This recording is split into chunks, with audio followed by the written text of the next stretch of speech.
All right, you are on. Ready?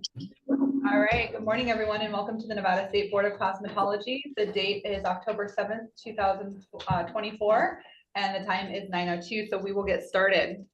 Can we do a roll call for our Southern board members? Board member Detry, present. Board member Moreno, present. Board member Harris, present. Board member O'Brien, present. Board member Wald, present. Board Member Douglas, present.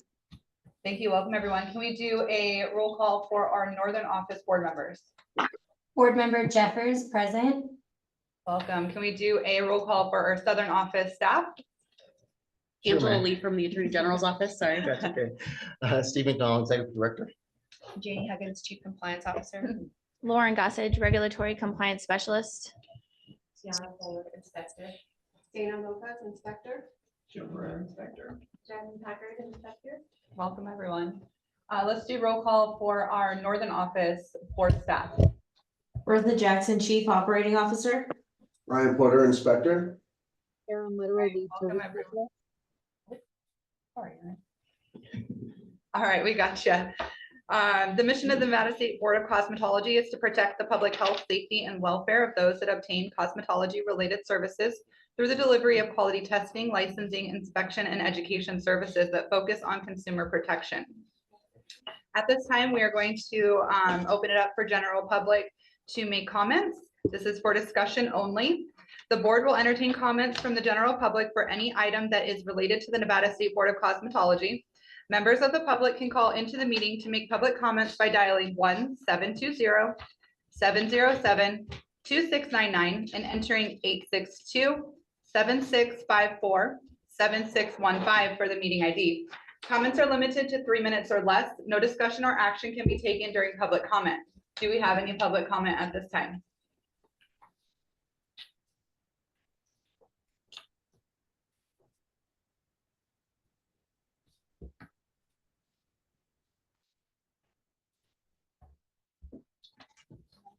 Okay, all right, let's go on to item number 4, approval of minutes from previous meetings. For discussion and possible action, the board is to approve minutes from the July 8th, 2024 board meeting. Can I get a motion to approve? Board member Harris, I would like to approve the minutes from July 8th, 2024. Board member Moreno, second that motion. All in favor? Aye. Any opposed? All right, motion carries.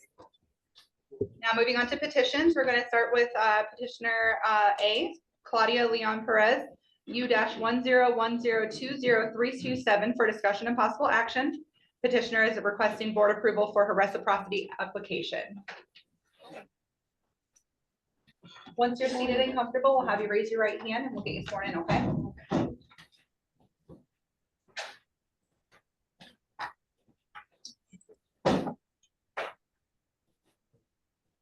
Good morning, Claudia. Hi, how are you? And you raise your right hand? Or you're the petitioner, correct? Yes. Okay. Do you firmly tell the truth, the whole truth, and nothing but the truth in this matter? Yes. All right, thank you. Oh, could you move the microphone? Yeah. There you go. Excuse me, he probably interested. Okay. Yes, we do have to turn this way as well as a translator. And could you say your name for the record, sir? Norchenis Leon. Okay. Can you raise your right hand? Do you affirm to interpret? Yeah, to tell the truth, no truth, not the truth of what she is speaking about. Thank you. All right, at this time, could you walk us through your petition and tell us why you're here today?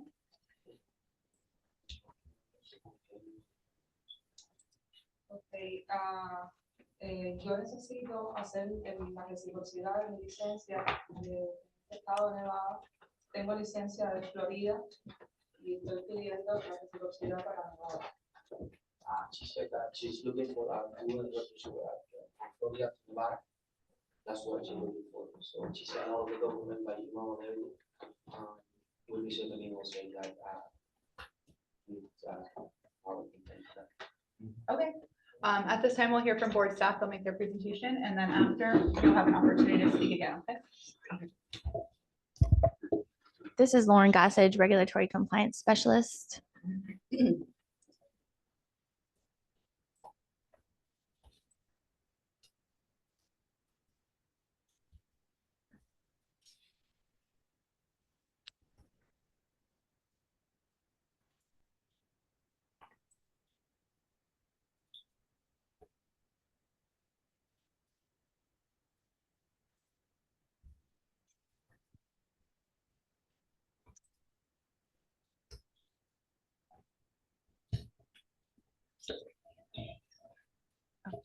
There's nothing in here.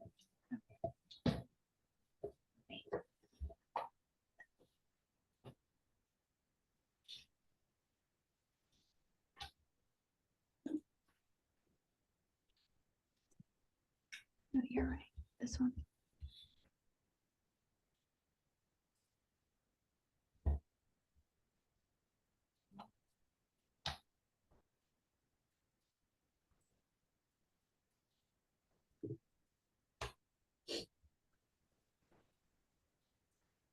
This is Bertha Jackson, Chief Operating Officer. At the time that Ms. Leon submitted her application, she had submitted one application on July 3rd, 2024. That was denied because there was discrepancies found on her transcripts that were submitted from the school. She then submitted another application. Give me 1 second.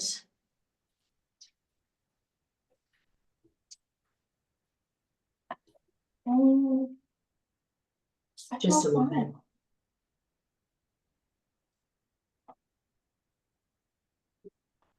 She submitted one application, I apologize, in April of 2024. Then that had discrepancies from the school. She then submitted another application in June of 2024 with the discrepancies corrected by the school. When we went in and asked for time cards, we found the following information. Time cards showed a total of 66 hours earned for September of 2023, but the time cards actually reflected 90 hours. Time cards, the total hours for 2022 were 532. The time cards also showed hours for 2023 to be 1,092 hours. The transcripts reflect 1,068 hours, but the total hours submitted to the Florida State Board were 1,200 hours according to the Florida certification. The program hours, according to the school's website, are 1,200. The total hours completed according to her time cards were a total of 1,624 hours. The total hours according to the transcript submitted by the school in March of 2024 and again on July of 2024 were a total of 1,600 hours.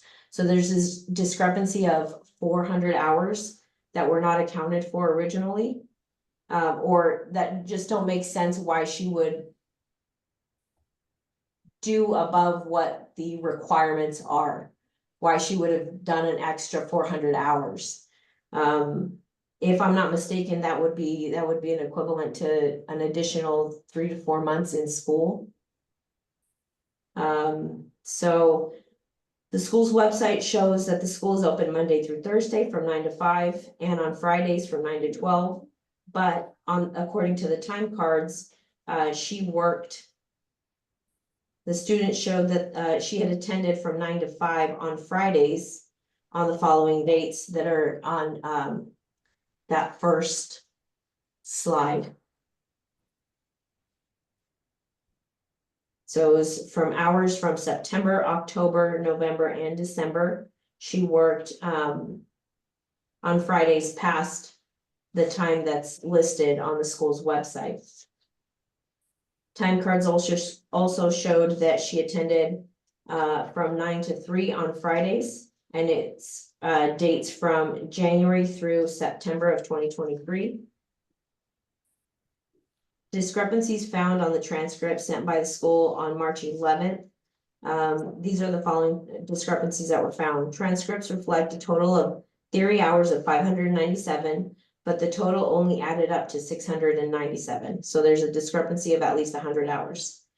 The practice hours reflect a total of 603 hours, but the total added up to 903 hours, reflecting a discrepancy of 300 hours. The unable to process letter was sent to her on April 9th, advising her that we would be unable to verify her schooling information, and because the transcripts are not And because her transcripts were not from the regulatory agency in Florida, we would not be able to accept. The Florida cosmetology, let me see, sorry about that. The new application that was submitted in June of 2024, with her new transcript submitted, again, were not from the regulatory agency, they were from the school, and that transcript showed that the hours were corrected. The Florida cosmetology hour requirement is 1,200. The school website shows that the program is 1,200, but the time cards showed 1,624. She was issued another unable to process letter in July, advising her that we are unable to verify her schooling information because the transcripts are not from the regulatory agency and the discrepancies were found with her hours. And then there's slides showing the website, the school's website, where it does show that on Fridays they're there from 9 to 5, or the hours are from 9 to 5. And we also listed her time cards and the website's hour duration of the program, showing that it's a 1,200-hour program, and then the two discrepancies of the time cards from the school. So due to all this information, we were unable to verify her schooling information. Number one, with the hours, the discrepancy with the hours, and number two, that the hours were not received from the regulatory agency as per our regulations. Okay, thank you. At this time, would you like to comment?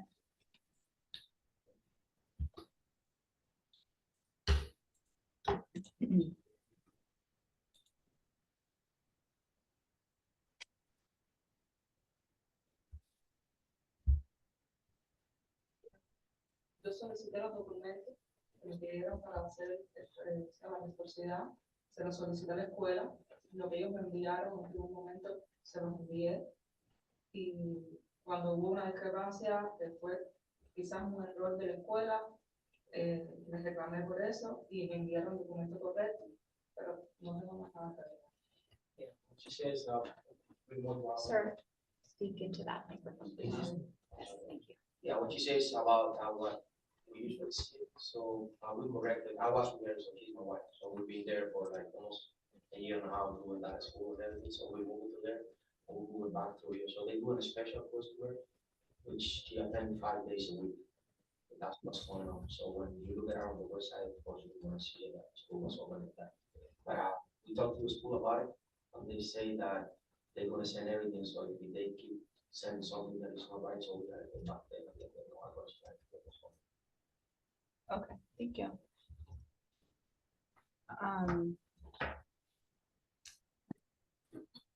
I think what was said also was that it wasn't from the correct agency. Is that correct? That's the issue here. It's not that the school is communicating, it's that the regulatory agency is not sending the details. So while you may be communicating with the school, we need that document from that agency that oversees the school. Does that make sense? Yes. Okay, so that's the reason why it was denied and why, you know, you guys are having to petition is because we're not getting the right documents from Ms. Claudia. So I would think that the next steps for you guys would be to go in that direction and reach out to that agency, not just keep going back to the school, but we need to go forward with the agency's documents at this point. Does that make sense? Yes, yes. Okay.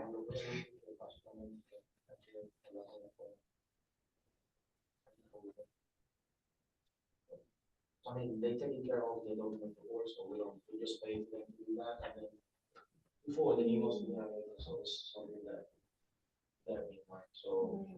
I know it can be frustrating and like a long process as well, but just, you know, keep doing your end, keep calling, keep doing everything like that. But, you know, the discrepancies that we're seeing here is kind of enough to make that denial, you know, why that happened. So, and then of course, not having the right agency with the right paperwork. So does any other board member have any questions or comments? No? Okay. I think that's kind of the path that you have to go at this point. I don't think that we've heard anything. Do you have any other documents that you can show us or anything like that? Pretty much just what we saw. Okay, all right. Any recommendations from board staff at this point?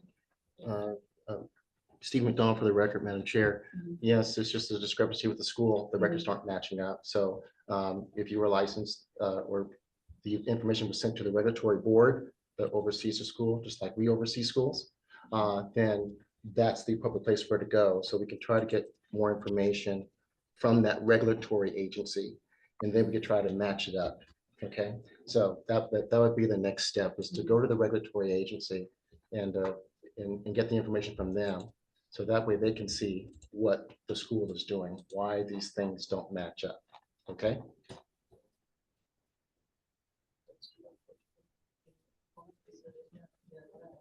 So what is the process that she have to send all the document again? We asking for the state board or?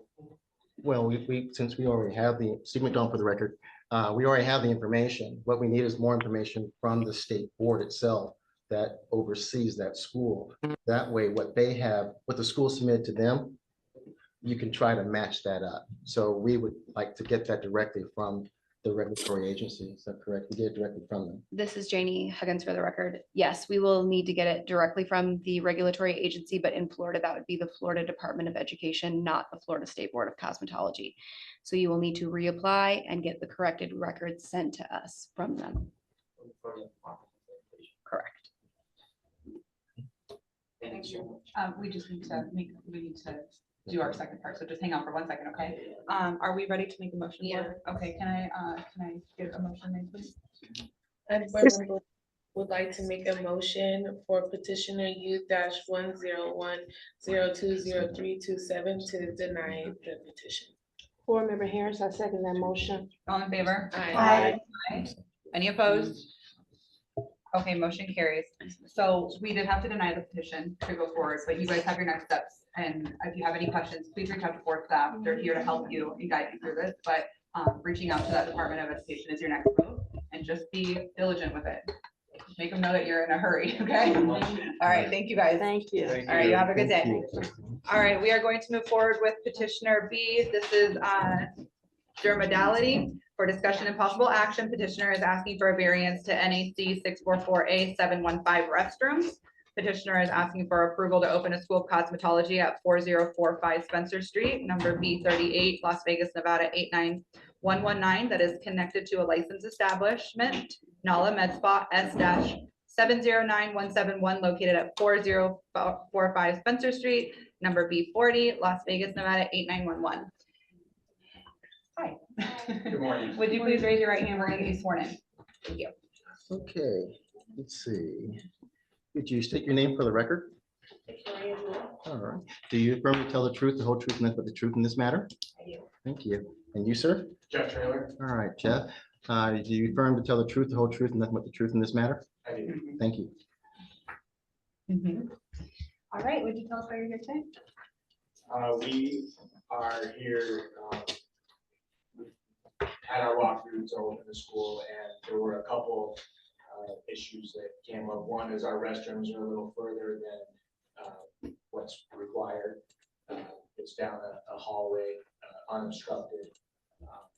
Our bathrooms, we have janitorial services and security on site. They're very beautiful and safe, and it's just a few extra steps down the hall, unobstructed. Also, there was a walkway from the back of the school, from the teacher's break room, you could get into the med spa next door. And so it was brought to our attention that might be an issue. So we went ahead and closed that and painted it, and now you can no longer access both sides. Okay, thank you. At this time, we'll hear from board staff. They'll make their presentation, and then you'll have an opportunity to respond, okay? Thank you.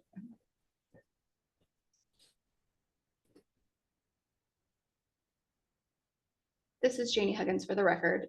There are two requests that will be before the board this morning for the school. I'm going to show you the documents relating to the first request, which is a variance for the restrooms.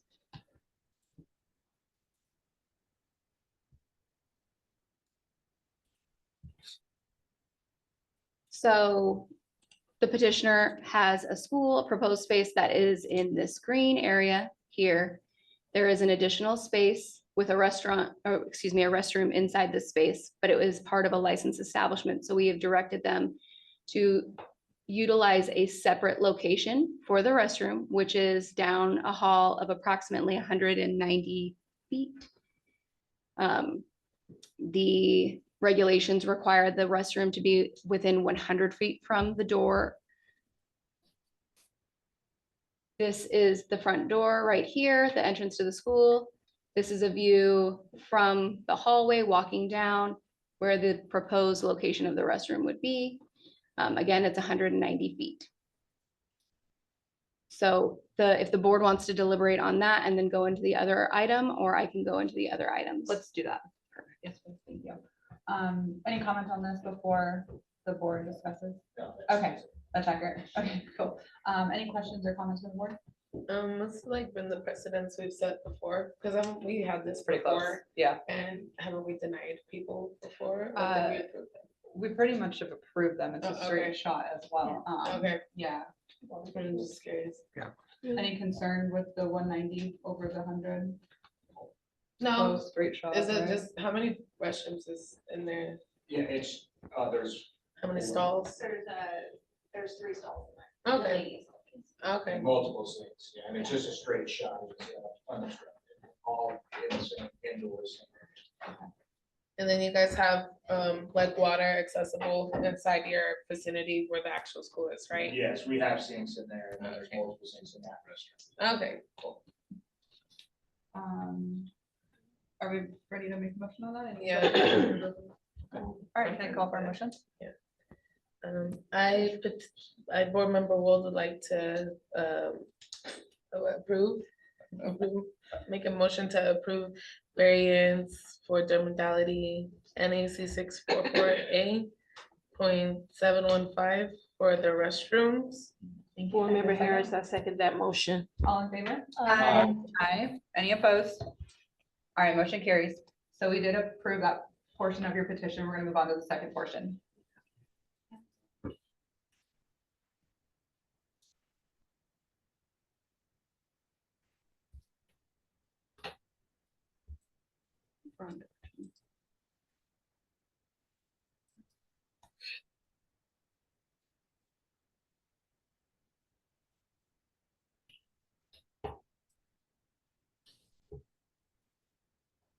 The second portion, the second part of the petition is just a general approval of the school.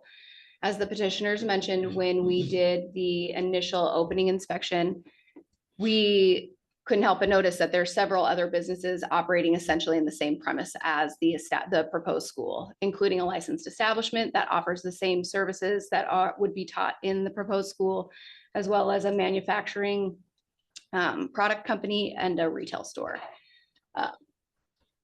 So this is the original floor plan from the application of the school, where classrooms are labeled inside of this portion of the premises that are actually now the med spa and the product company. And then this is the floor plan of the licensed establishment, where it kind of gives another picture of what is happening inside both premises. And based on this drawing, I can try to explain to you and then go into some photos that you walk through this main front door. And then all of this side is now the school. And then all of this side is the retail business, the licensed establishment. This is a better picture, actually. This is the licensed establishment. The retail business is a store up here. And then there's some rooms dedicated to filling the product in tubes, and then some offices down this way. This space that's highlighted in green is the proposed school space. There, upon our inspection, there was an opening here, a doorway to the other business. And then I believe there was an opening there. Is this correct? Yes, that's into To the retail area. retail area. The licensees that are listed in the work location for the med spa are all of the instructors at the school. So we're not aware who works at the school versus who works at the med spa. And who will be doing services, because if there's only 2 licensed instructors, then they can't dedicate any time to the private practice inside the med spa. So the licensed instructors wouldn't be able to be found on the med spa side, nor would the students. Just for confusion for who's licensed and who's not and who's doing what. It's essentially creating confusion. It would be difficult for us to regulate. So these are some photos from the on-site establishment inspection for the school. This is the time clock, I believe. No. That's a lie. Oh, this is just a light. In addition to the confusion that we feel is going to come, as well as subsequent violations for having this business all lumped in together.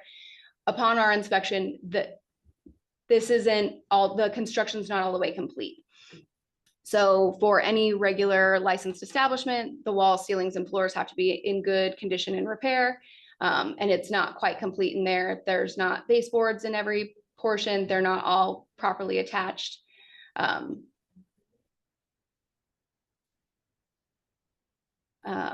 So there's just some incomplete work there that would need to be finished before we could pass. Everything from the ceiling tiles down to the baseboards to any issues with the flooring would have to be repaired for us to be able to pass it in an opening inspection. These are taken from approximately May, and I know that they have some updated photos that I will also show that show a larger dispensary area.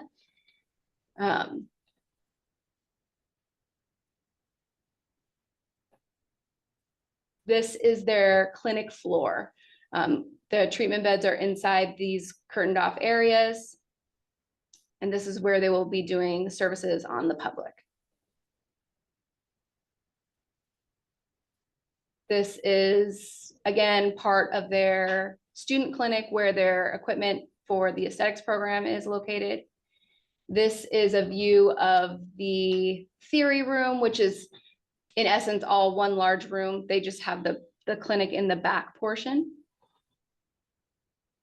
And these are the desks for the students. This is in another room where they have some equipment and supplies being stored. Sorry, this is the time clock that they had plugged in, which they verified did have a biometric for us. And then in the photos that I will show you that they've supplied us, this is the walkway where it was connecting the several businesses that you could walk through. This is a dispensary sink that's not properly set up for plumbing. That would need to be in good condition before we could pass the establishment. These are lockers that I believe are dedicated to the teaching staff. These are the student lockers that are in another room. This is their signage for advertising for student services.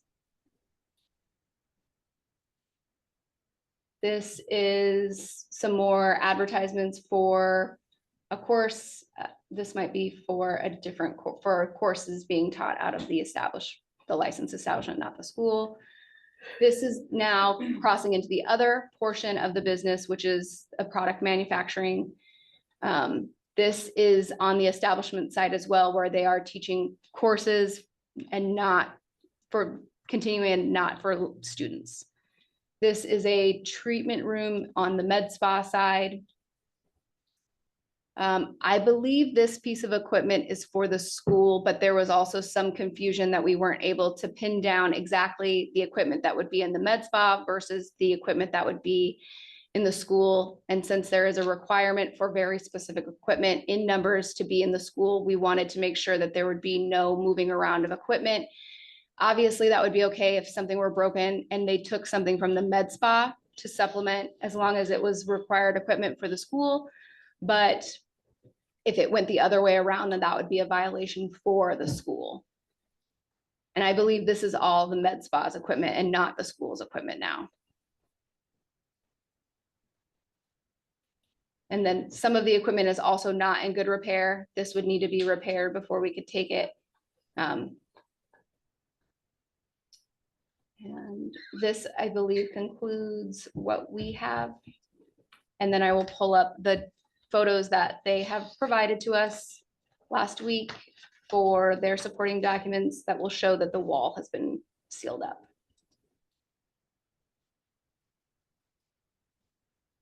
And so this, I believe they supplied to us to show the walk to the restroom. And then this is where you saw the door previously. Sorry, this is scrolling too quickly. There we go. So that's where they have patched up this door that was adjoining the two businesses. That's another view. And then this is for their restroom variants, showing the hallway that they would walk to the restroom, which is over here. Another view for the variance relating to the restroom. And then, so just to reiterate why we're asking for the board to approve, why the staff doesn't feel comfortable approving the school application is the businesses are now separated by a wall, but their doors are very close to each other. They're all under the same ownership. So it is not going to be uncommon or unlikely for some member of the school, whether it's staff, an instructor, a student, to say, I need to go speak to the owners on the other side. I need to go get product on the other side. And if that happens to be on a date in which there is an inspection and we find instructors over there or we find students over there, it's going to be a violation for both, for the students, for the establishment, for the school. We find that this is opening up for some confusion and some difficulty on our behalf as staff as regulating it. We don't have any precedent for a licensed school having a licensed establishment and other businesses being run out of essentially the same space. And then if you have any questions, let me know. I have a question. Board Member O'Brien, for the record. School cosmetology requirements, do they meet all of those as far as hours, all the things that they're going to be teaching? I didn't see anything set up for nails, is my only concern with that. This is Janie Huggins for the record. They are going to be licensed for the advanced aesthetic program only. Okay. So they don't need any nail equipment. They have the required equipment for the advanced aesthetic program. All right, following back up with that, the advanced aesthetic program with the lasers. It was the setup for the treatment rooms acceptable with the curtains and everything, and like this, I didn't see any signage for the lasers. This is Janie Huggins for the record. They did have a sign for the room with one laser in it. It was not hanging. I'm not sure if they asked or I'm not sure if they ended up posting that sign. I asked that day to the instructor that it be posted. Regarding the student clinic with the curtains, that's not where the laser is set up. It is in a private room. But no, I would say that the laser would need to be confined in that particular treatment room for safety reasons. Yeah, so Board Member Wold, first I want to say thank you for wanting to educate others. I think that education is so important, and we appreciate you guys trying to do everything the right way. I just unfortunately, it's like a really thinking of it, it's a smart idea to have all your businesses as one area and make it easy for the students and more accessible. But unfortunately, it does lead for the opportunity for things to get moved around or a student possibly in the wrong area. And, we just really want to keep the public safe. And so for us as board members, like in the back of our mind, it's like, we want to make sure we're making a good decision that doesn't lead to,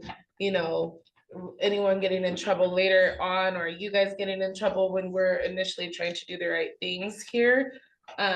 So, the only way I could really see this happening is if there is heavy regulations, strict rules kind of in place as far as signage and the laser moving, that makes me nervous if there is only one full room, wall closed off, because how are we for sure that we're not just gonna do a demo and just wheel the laser out on our underarm or, just to whatnot. And so that's just kind of my concern. And then the med spa being next door, unless you can buy two of everything and it's just there and it's stationed there and it doesn't leave, there's just so many things, and we're not here to tell you how to run your business. So it's, I also can understand why the board staff is hesitant, because the only way I could see this really happening successfully is if we heavily regulate you and are making sure that there isn't any mismatch going on, because with lasers, it's very serious and people can get seriously injured.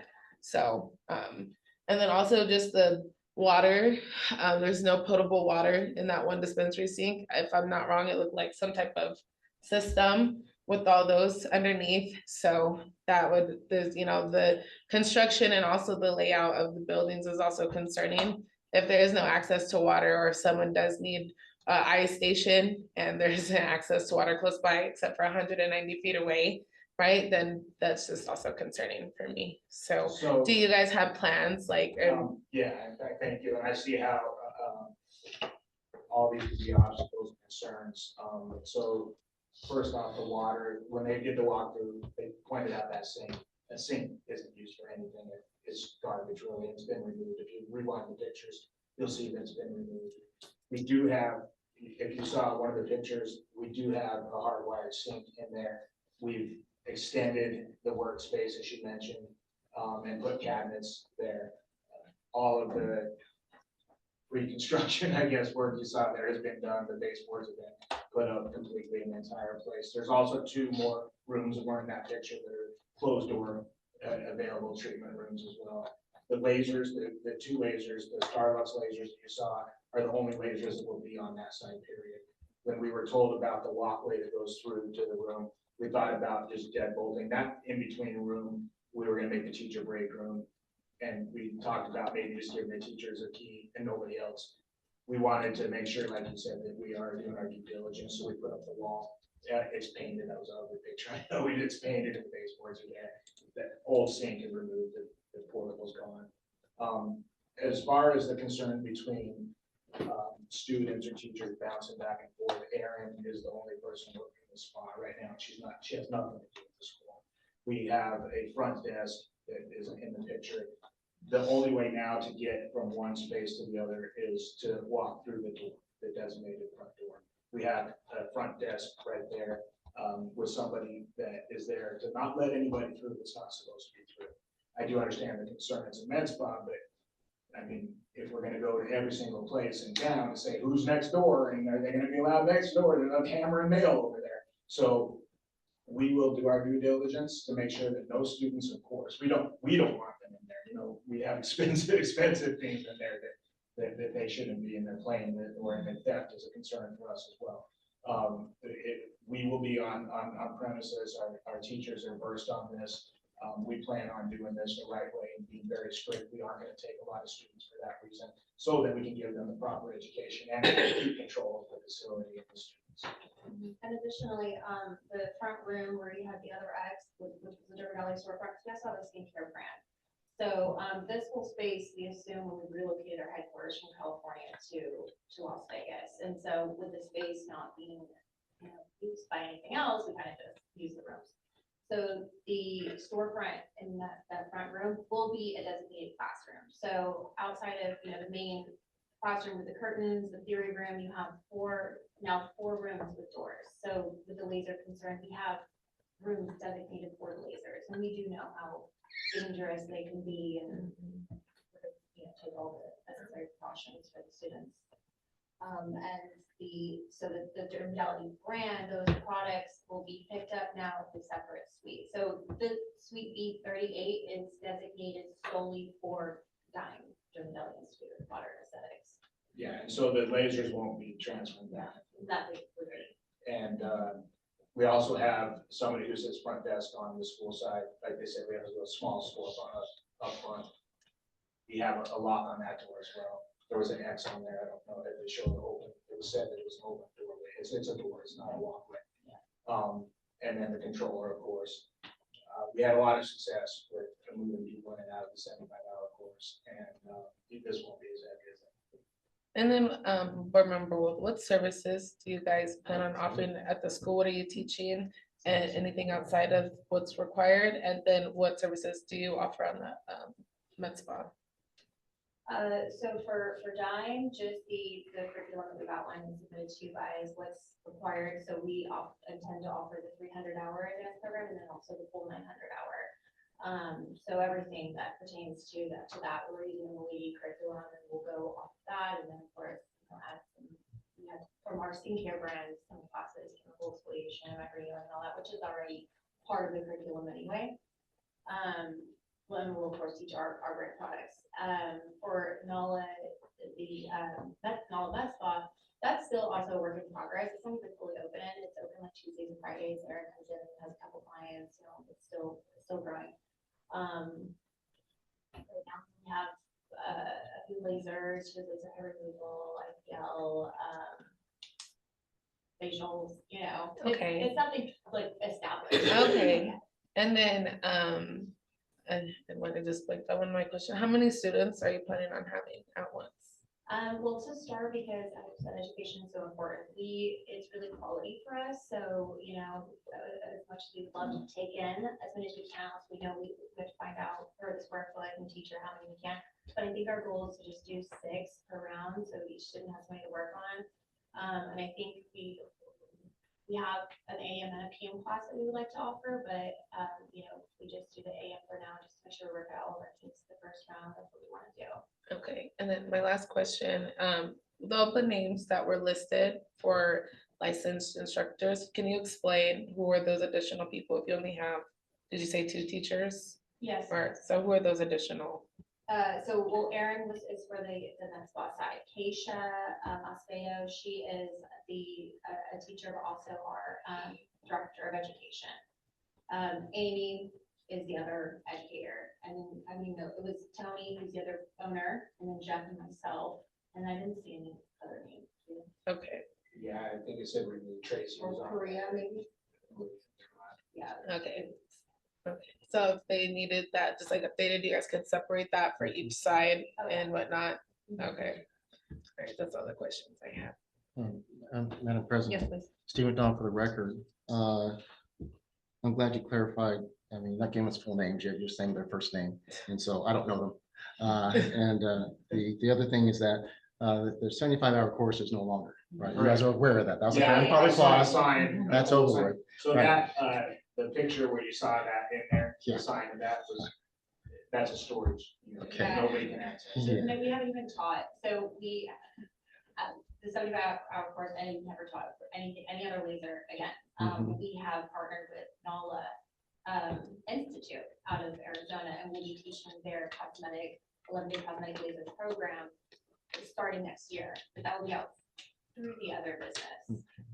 And there's one more clarification too on the type of program, advanced esthetician program and an esthetician program. I think Janie can speak to that to make sure that we're on the record, that we're clear, Oh, yes. you know, about what you can do with 2 separate programs now that the law has changed, right? Absolutely. Go ahead.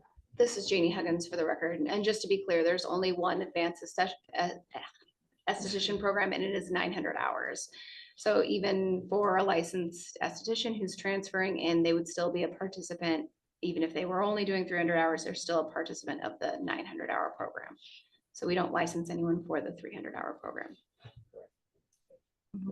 Just wanted to see it over the record. Just want to make sure that we were clear on that, because we have a lot of schools or proposed schools that can get that kind of confused, that there's a Still 300 trying to squeeze program. the 300 Yeah, and there's not a in. 300 program at all. Correct. Yeah, Doesn't exist. 100%.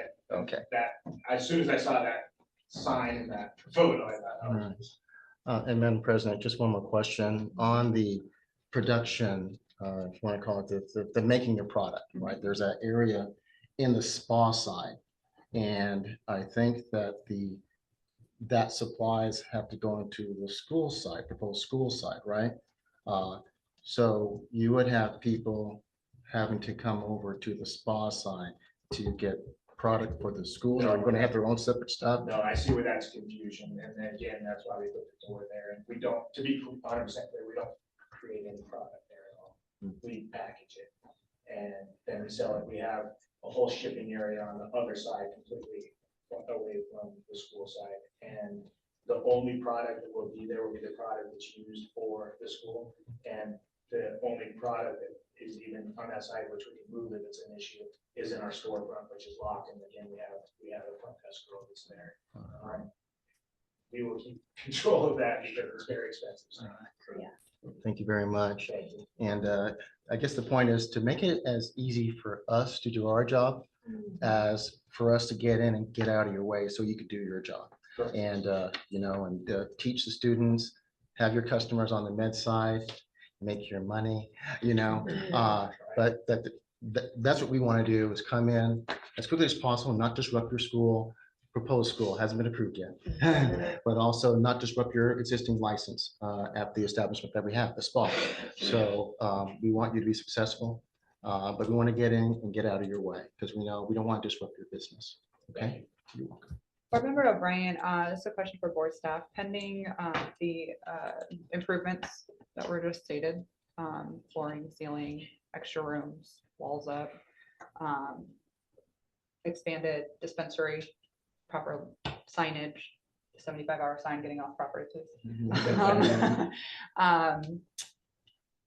If a system was come up with making sure and ensuring that those individuals stayed on their specific locations, are there any other concerns that board staff has for this going forward?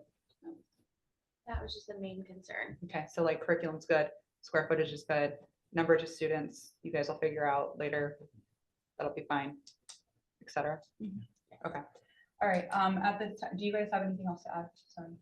Just one thing, if you guys, I'm hoping you don't, but deny us now and just pending these improvements that you guys need to come check on, do we have to wait to come back and do this again with you guys? Because like, from what we understood, the only thing that you guys needed clarity on was the restroom variance and then, of course, that wall. So we're just hoping, because mostly everything, I don't think you guys have even seen, mostly everything has been completed. So we're ready to go. Let's get through this part and then we'll talk about that. Okay. Let's hear what board staff has, or I'm sorry, the board members' questions, concerns and things like that. And then we might be able to give you a better answer for that. Does that make sense? Okay, board members, let's discuss and put things on the table. Let's talk it out and see kind of where our concerns are, if any, and kind of how we want to go forward. Okay. Who's got it? No, Heavy sorry. sigh. No, because I'm thinking about a lot of things, Mhm. because I'm an esthetician. Yep. And I'm like reading the I love Dermodality, by the way, it's a great brand. Thank you. I was like, it didn't really dawn on me until I was like reading, I'm like, oh, that's really cool. So I love everything about it. It's just making sure that it's functional. That's Mhm. my only concern, operational, because like I said, like if they have concerns, they're the ones who go out and do the not so fun part of making sure everything is in check and handing out fines and making sure people are safe. And so And it ends up back on our. seat, Yeah, too, exactly, because you they come here petitioned the fines. and then and then we have to tell you either way, the nicest way possible, and so I just want to make sure if we do approve it, that it's like also you guys feel that it's good, because you see so much every day, all of you, and I just want to make sure that we're doing, obviously good as a whole and not causing other issues in the future because of what just happened prior. And so there was a school and it was a bunch of issues, long story short. And so I just don't want that to happen again, because it just ended up being a mess. And there were students on the other side and they were just doing a tour and just watching, and the things that happen, I'm not saying that you guys will do that, it's just stuff happens, right? And so I just want to make sure, that's my only concern, because I do want to say yeah, but I also want to do it with like feeling good about it and feeling like you guys are feeling good about it. So Thank you. We also, my staff will tell you that everything you just said word for word sounds like you were in our board meetings. yeah. Safety, of course, is our number one concern. Yeah. And then, of course, the education, that they really did. We traveled the country and we heard from many students that they felt like they were taught in their school how to pass a test and not be an esthetician. They're afraid to do chemical peels. They don't know about layering or prepping the skin, even the most basic things. Yeah. So therefore, the school was born. The idea of the school is like, hey, let's educate these people to where they feel like they can go out there and really make money and have the confidence that they're doing the right thing. So our process, my staff will tell you that the process and making sure that there's no fines and making their job as easy as possible and as welcoming as possible is the most concern. Okay, thank you. Yeah. Board member Detry or board staff have a question. When was the last time someone has actually been able to inspect this? This is Janie Huggins for the record. We were out there in early May, I believe. Yeah, I think just last month though, they were out there. I know Oh. whatever our decision will be, it will. This is Janie Huggins. They were out in Yeah. September. Yeah, we'll do it pending. Yeah, September. September, okay. I just feel Okay. good about it. I mean, like everything's Yeah. been I just want to addressed. see what it looks like. Yeah, totally. Yeah, and whatever we say today, approval, denial, whatever, it can always be pending that inspection. Okay. And we can also put it back on board staff, like, we'll give them carte blanche to make the decision pending that Okay. inspected, you know what I mean? Because we've done that before too. Yeah, The Madam other President, thing, yeah. I'm sorry, Stephen Don for the record. Yeah. And you're absolutely correct. You have done that in the past where the approval has been conditional, where you've laid out in your motion, that's conditional approval pending board staff approving it. Yeah. And we've been working with the modality for, I believe, about 10 months now. Mhm. So it's taken this long journey Yeah. to here. So we work with all licensees, wanting them to get into business, to be successful, because without you doing your job, we have nobody to do our job to regulate, right? So it is a joint effort Mhm. amongst all of us as stakeholders here. So we have been working with them. Mhm. And then we finally felt at this point that we could probably bring it before you Yeah. and possibly get some conditional approvals pending anything that if we see something in additional, Mhm. then you may have to come back before the board. So it's fine, you gotta work with us. So that way you don't have to come back before the board. Thank you. Board Member O'Brien, just throwing my opinion out here, so we have that on record. Can be important, cannot, I don't know. I like a lot of what you guys have said. I like that you've already addressed the issues. I like that you guys have said that walls have been fixed, dispensary has been expanded, floors are done, ceiling is improved.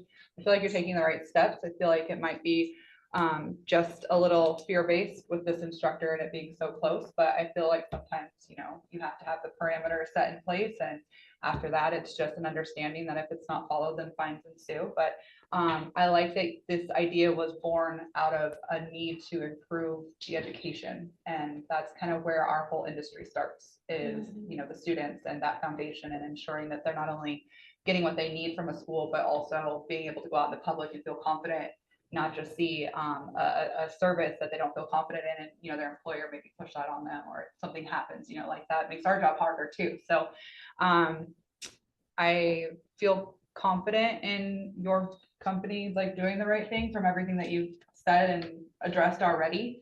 I feel like, as our executive director said, it's been 10 months of you guys like trying to get this up and running. As a business owner, I understand what that time means. It means money. But that being said, our concern is always just ensuring that board staff is able to do their job effectively and efficiently, and that, we try to eliminate the things like fines, because at the end of the day, the Board of Cosmetology is all about making sure that every individual is educated in a way that they're safely serving the public. But on top of that, we're just not issuing fines just willy-nilly, and we want everything done in compliance and everything kept to a certain level of compliance. And I feel like it's such a small issue that we really don't know how it would pan out in the future. So I could see this going forward with the condition of just, board approval and things like that. That's kind of where I'm feeling on it. Does anybody else have anything that they want to add or say? This is Board Member Douglas. I agree with everything you guys said today. And I think we should put stipulations like you guys had mentioned.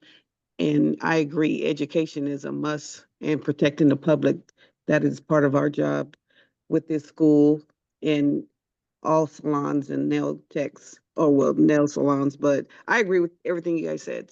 So they got my approval. Thank you. Anybody else have anything that they want to add, comment on, or bring up? Are we okay to make a? I think this is great. Yeah, I think it's. Do we want to make a motion? Yeah. Can I get a motion, please? I, Board Member Wolf, would like to make a motion to approve Dermatology's application pending, what ordinance is that? Was our Board pending staff board inspection. staff inspection and requirements. Board Member Harris, I second that motion. All in favor? Aye. Aye. Any opposed? All right, motion carries, and that's why I didn't want to answer your question. I kind of felt like it was gonna be just a waste of time. So the board did approve your petition pending a staff inspection and meeting all the requirements that they set forth before you. If that's the case, then, you know, yeah, you get to open, and then if not, then you'll come back before us and we'll discuss what needs to change and go forward, okay? So at this time, board staff is gonna reach out. Okay, so they'll reach out to you and you can go forward with working with them, okay? And if you have any other questions, you know, you can come Thank you, back. Okay, guys. thank you, guys. Good luck. Thank you. All right. Let's don't do that. All right, let's move forward to petitioner C, T-Spot and Massage U 101020590 for discussion and possible action.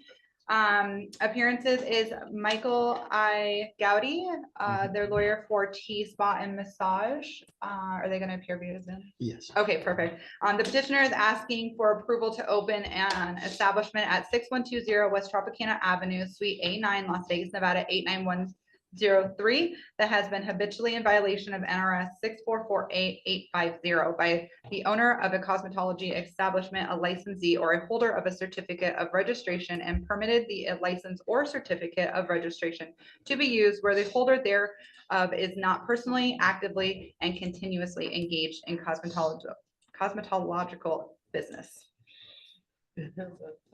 Yes, that was a lot of words. All right, do we have Mr. Gowdy present? Yes, yes, I'm here. Can you hear me? Hi, we can hear you. Yes, can we? We have to get up more. Perfect. All right. So we're gonna jump right to it. If you would like to tell us why you're here today, and then we'll hear from board staff. All right, I'd like the board to know that my client is actually sitting right next to me here, so if the board has any questions to address to him, he would be able to address those questions at all as well. Okay, thank you. Since he is present, would we be able to get him to raise his right hand so we can get him sworn in for the record, please? Certainly. Thank you. All right, could you state your name for the record? Larry McCormick. Hi, Mr. McCormick. Do you affirm to tell the truth, the whole truth, and nothing but the truth in this matter? Yes. Thank you, sir. All right, back to you. Okay, thank you. I'll be honest with you, this is the first time I've had one of these type of hearings. I would like to tell you a little bit about Mr. McCormick though, so you can rest assured that he intends to run this business in a legitimate manner. He's a veteran. He's a former business owner. He retired in 2017 after having owned a machine shop for a very long time. He sold that, moved to Las Vegas. He's been a long-time resident here. He's been here 8 years now. He's decided that in order to stay young, he wants to stay active in another business. So he is hopefully purchasing this business and plans to be in the business at least every other day. So he will be a hands-on owner from the standpoint of hiring staff, checking to make sure that they're complying with the rules and regulations of the cosmetology board, as well as his own rules and regulations that he will set for staff. Of course, he will be the very best he can and tell this board that he will not tolerate any illegal activity. My understanding, and I'm not sure this is 100% correct or not, but my understanding is that the business that had been located there, the prior owner has not had any arrests at that business. It was sometime further back in the past. From my perspective, I think Mr. McCormick would do a very good job being a hands-on owner, and we would ask the court to allow him to open this cosmetology establishment. Thank you so much. At this time, we're going to hear from board staff. They're going to make their presentation, and then you'll have an opportunity to comment back, and then board members will discuss as well.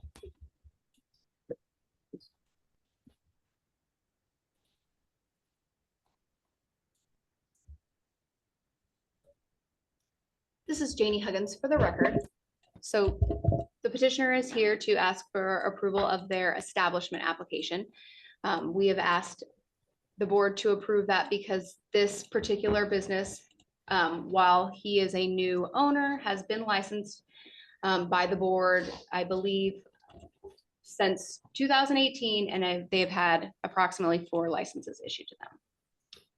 In that span of time, we've had a number of issues at that location, including difficulty inspecting or refusing inspections. Habitually, we found no licensee in charge, evidence of our services being performed there, i.e. through equipment, supplies, products.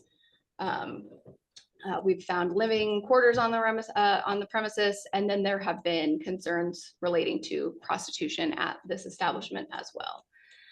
I've pulled some inspection documents.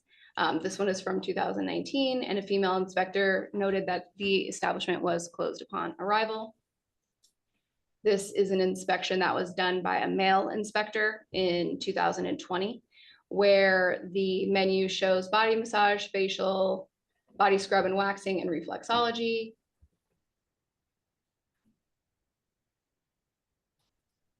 But in that same inspection there was no equipment on the premises, no consumable products like 4x4s, wax sticks, wax.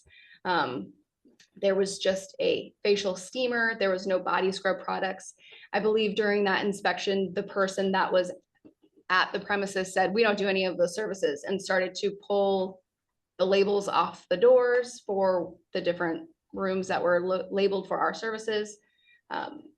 This is an email from that inspector describing that they were unable to locate the licensee in charge, that they had to call and schedule an appointment for the licensee at charge to get that person at the premises.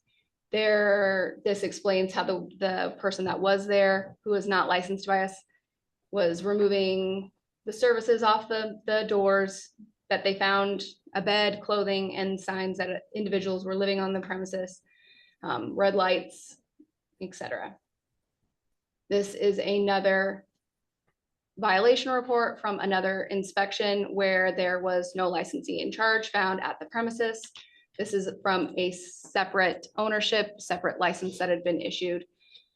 This is some timeline, some events that have been reported to us through other agencies, specifically Clark County Business Licensing, in businesses that are duly licensed through local licensing for a heavily regulated area such as massage. They are often required to hold a cosmetology establishment license as well, and they are required to have the proper people on site, which includes a cosmetologist licensee. So we have several examples from September 2022 to April 2023, where there was no cosmetology licensee in charge, found by business licensing and reported to us. This is a conversation from an email conversation from the Nevada State Board of Massage Therapy, Clark County Business Licensing, and the Cosmetology Board, where there was no cosmetology licensee found during a massage board inspection. And they're explaining that the massage therapist that was located there initially identified themselves as someone who was there to clean. And then it took some investigating, but the massage board inspector was able to identify that that was actually their licensee. So there seems to be confusion about who the licensee in charge is for any of the services that they offer. And then this is some information that was provided to us by Las Vegas Metropolitan Police Department that confirms an arrest for soliciting prostitution, where an employee was arrested inside the business. And then we have also identified various advertisements on illicit web pages. This is from the previous license, where you can see that the most current illicit review was taken from September 15th, 2023, but they have a history going back. This is another website that outlines illicit services. Another one. And that is all we have for you. Okay, thank you. All right.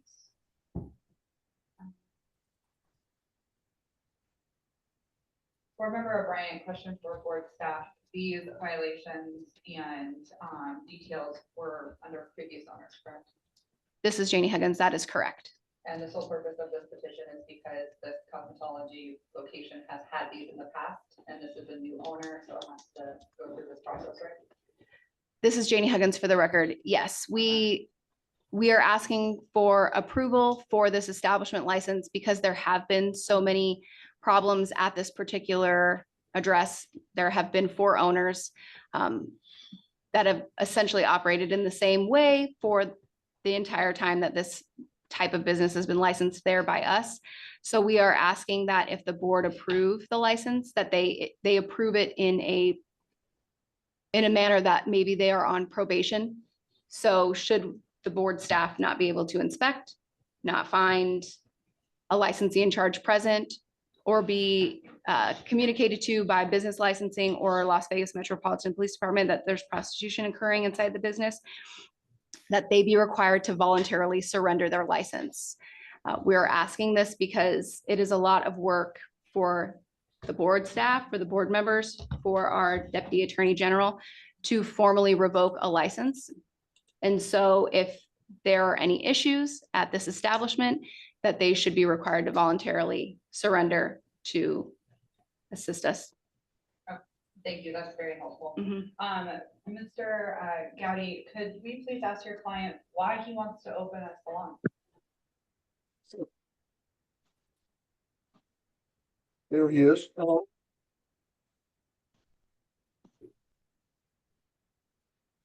I don't think he heard your question. Oh, I'm sorry, I was just very curious. What made you want to open a salon at this stage in your Well, life? I think I can go ahead and turn this around where I can make a profit, but still, what my plans are is to maybe in 5 to 10 years, turn around and sell it as a going business. Okay, what kind of business are you looking to open? Like what kind of salon? Cosmetology and then turn it into a massage after that. Okay.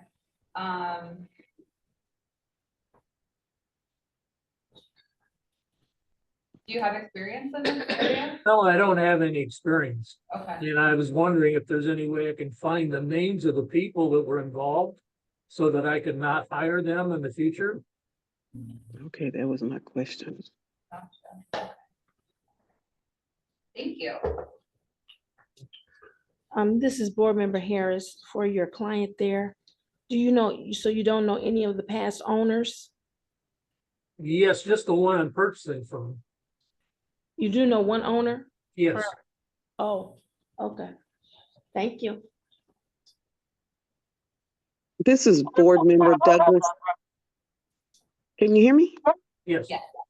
Oh, this is Board Member Douglas, Mr. McCormick. When you stated that you wanted to find out the previous employees, I'm pretty sure you can find it from the old owner.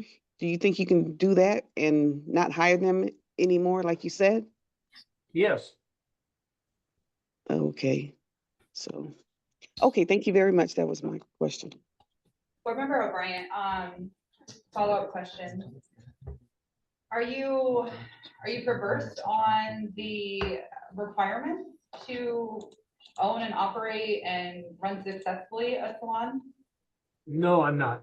Okay, Yes, I know some of the requirements, but not the full amount. and that's just for curiosity, that's not a requirement, anyone can open a salon, I was just curious.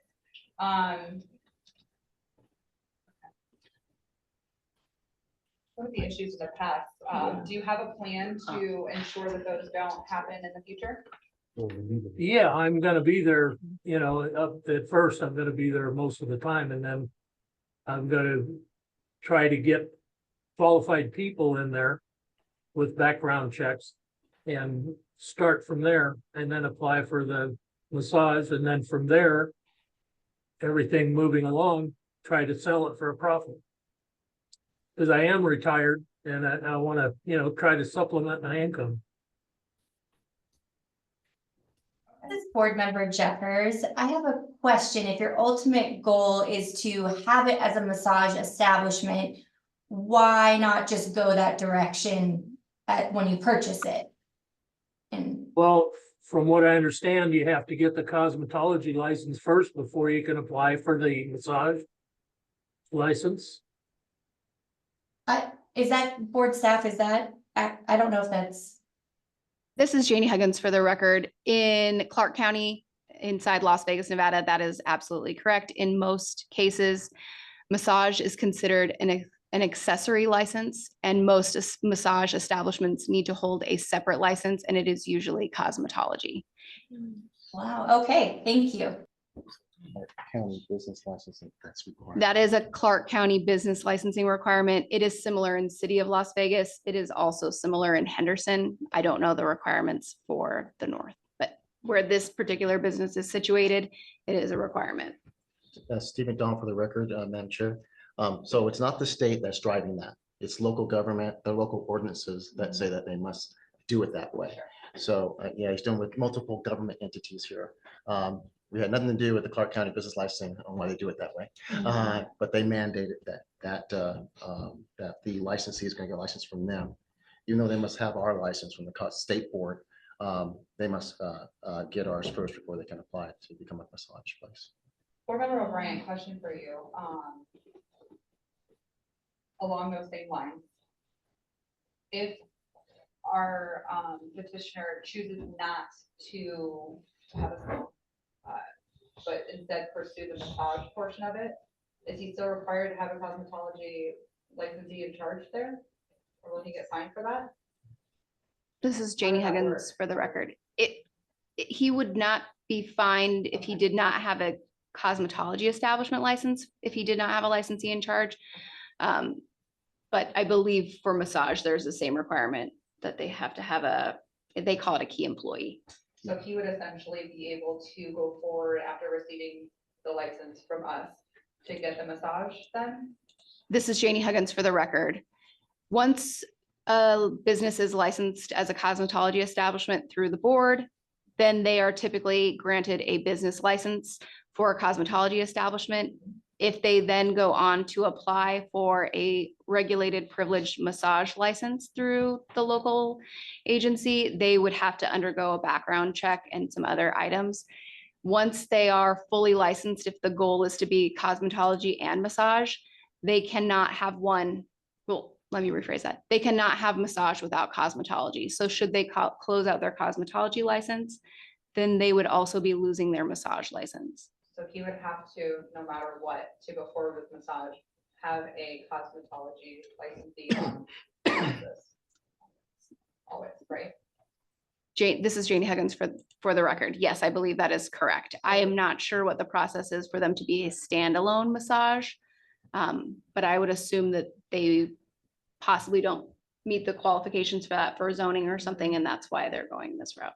So his game plan of essentially turning it into a massage place is not going to be viable without also meeting our laws and requirements.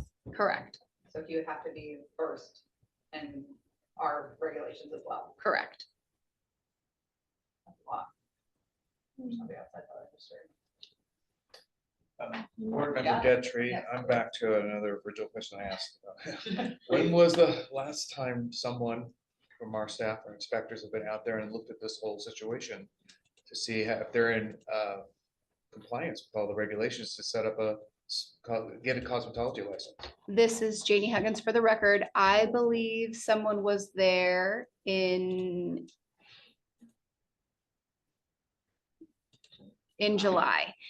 An inspector went out in July for an opening inspection, which was not passed because the old signage was still present. So the name is not reflecting what they want to be licensed as. That would need to be corrected and they would need a new opening inspection. And at the time, they found no other violations. No, this is Janie Huggins for the record. I don't believe there were any other issues at that time, but it was for a scheduled opening inspection. So it's essentially an appointment where the owner and the licensee in charge are required to be there and know exactly when we're coming. Okay, thank you. During that inspection, was this the owner? This is Janie Huggins for the record. I can call the inspector in here if you would like to hear from her. Yeah. Yeah. Yes. Okay, Board Member Harris, this is here. Mr. McCormick, why this building? When did you first hear this opportunity? Well, it was an existing building, it's existing operation, and it was cost-wise effective. Okay, and then are you gonna keep the same name on your No. building? You're gonna change the name? Yes, Oh, okay, thank you. Okay. All right. Do you, Board Member O'Brien, do you own the building now? Was it sold to you? no, No. Okay, so you're just leasing from the previous owner? that's correct. Okay, thank you. Hi, Dana. Can you raise your right hand? Do you firmly tell the truth, the whole truth, and nothing but the truth in this matter under penalty of perjury? I do. All right, thank you. So, hi, welcome. The question on the table, is, do you know who the owner was that you met with in the July inspection? I did. I met with Larry. Okay. On that inspection. Okay. He did also, there's also a translator there, Frida was also there on that, you know, we were going through as a translator for the licensing charge. So, them two were there together. The licensee in charge needed a translator. Thank you. Follow-up question, we also were interested in, we are also interested in knowing, during the opening inspection, we understand that the things that you're looking for are different than when you're going through, after a salon is already licensed, and the things that are available to you are a little bit different, but did you notice anything during your opening inspection that were, you know, questionable, or things that you brought up that needed to be fixed, or was it really just the sign? Yeah, the signage was still underneath the A+ spa. So we needed that to be removed, and I did discuss that with the owner at the time. Also, moving forward, another thing that would come up that would stop them from getting licensed is their sinks. We would need sinks in all of the rooms, all dispensary sinks would have to be you know, any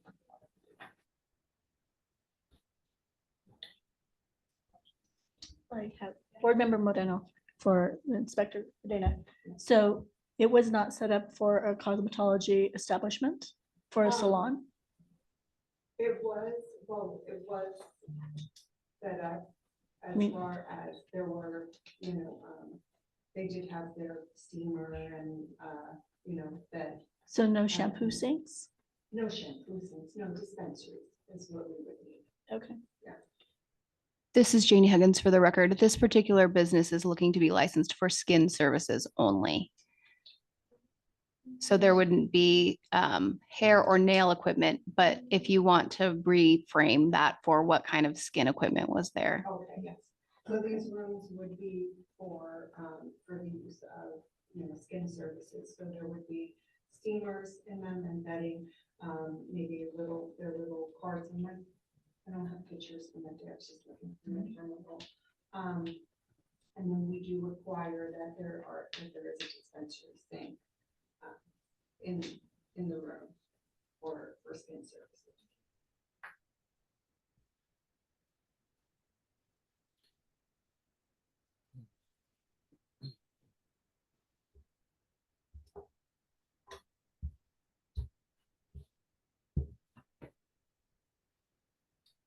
Board Member Bryant, was there a doorbell in the building?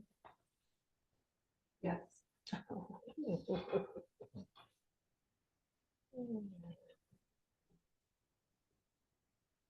Board Member O'Brien, other than anything that you've stated today or that was in your report, is there any other things that are in your mind that could potentially hinder the salon from being successful and in compliance with the board's regulations? This time, no. Okay. Any other questions from the board for? No, thank you. Thank you for taking. Thank you. Thank you.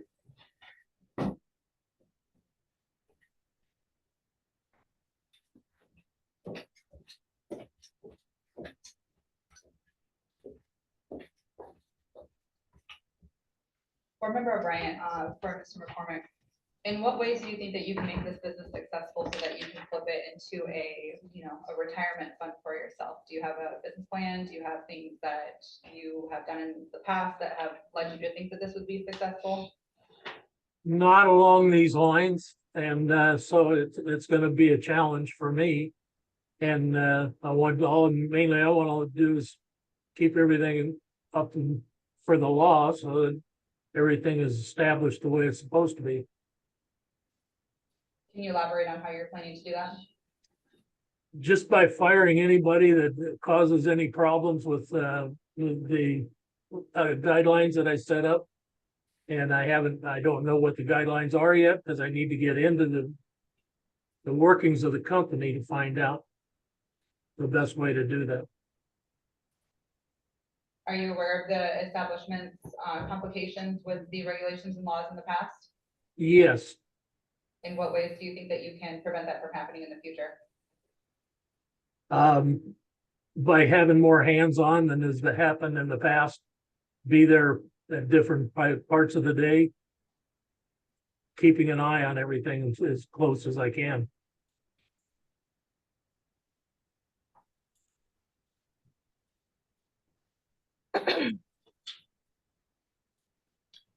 Okay, well, thank you, Mr. McCormick. This is Board Member Harris.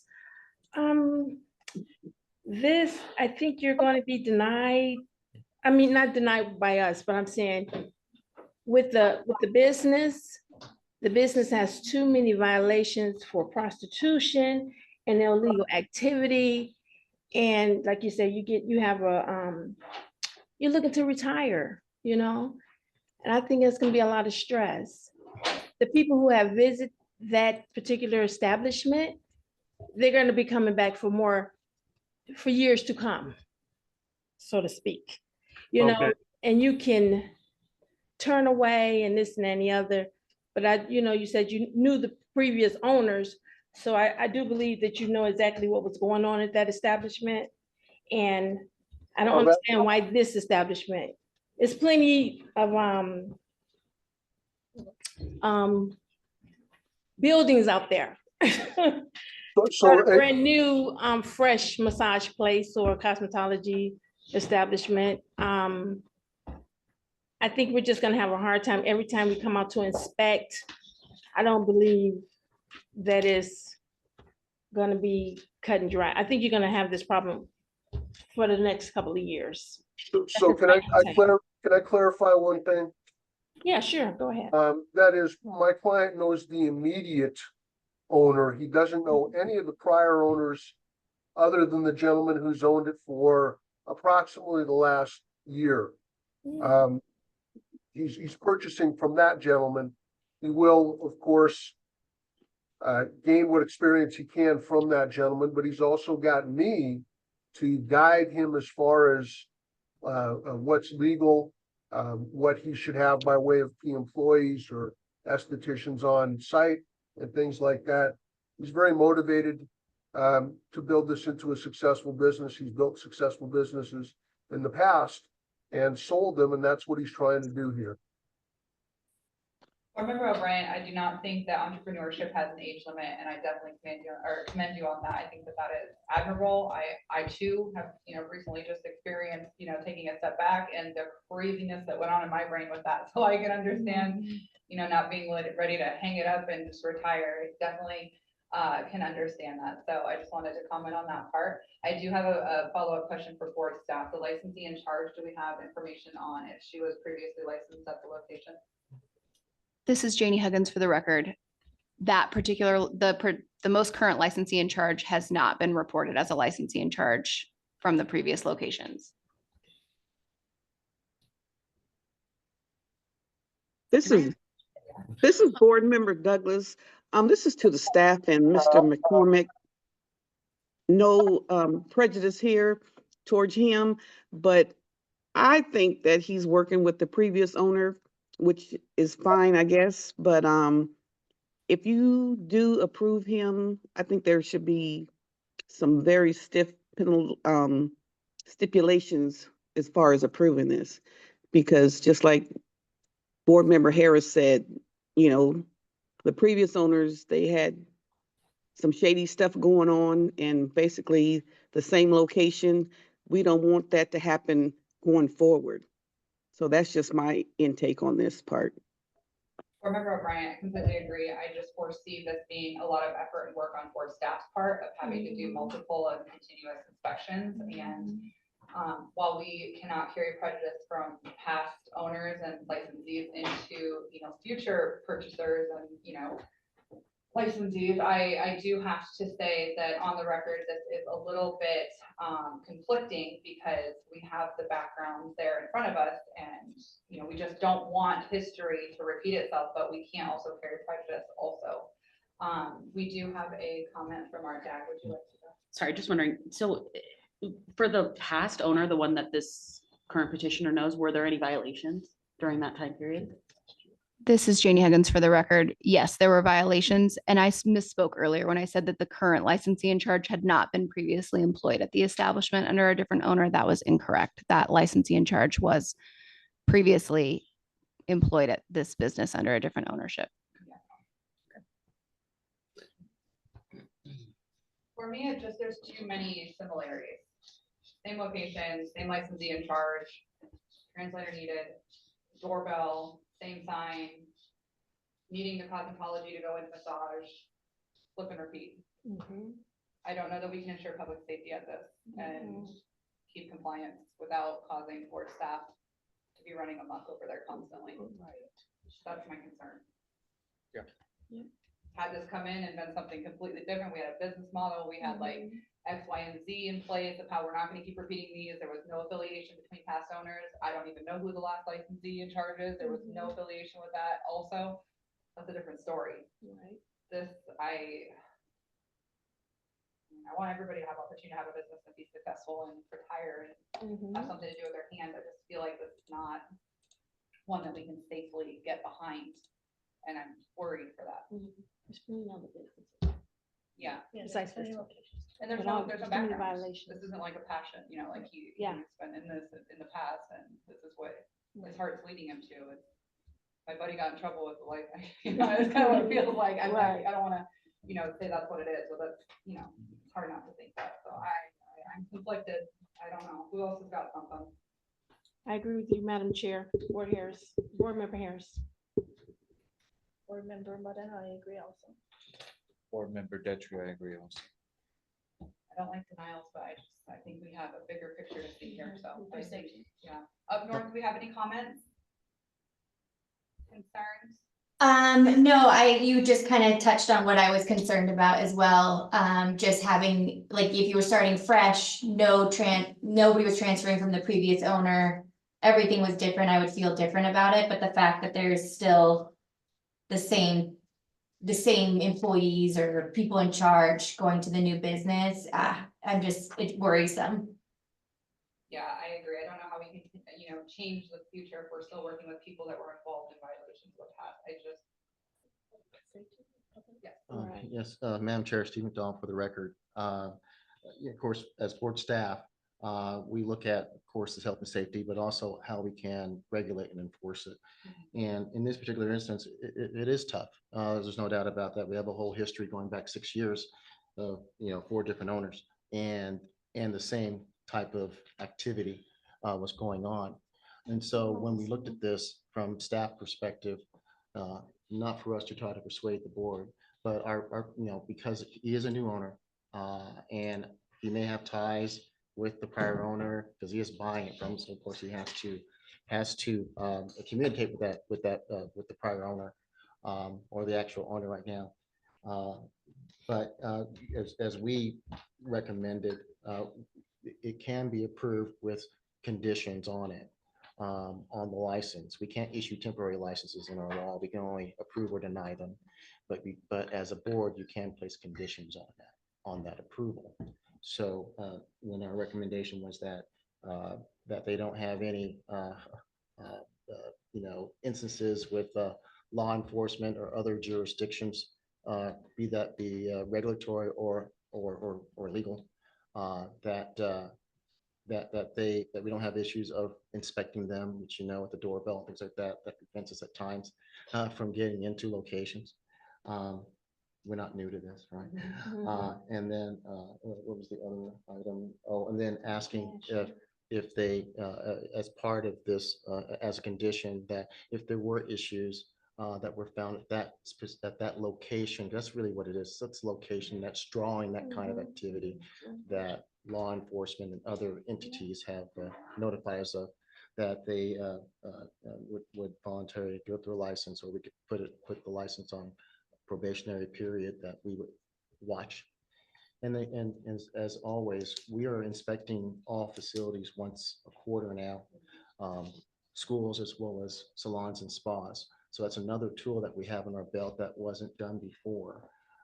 We've been doing that for the last 2 years, and it's kind of a surprise for people to know that we're popping up every quarter. You're going to see us 4 times a year, and we're getting even better at it. So we're learning all the different type of deals. So I just wanted to put that out there as board staff that's still available for your consideration. We'll work as hard as we need to work for you.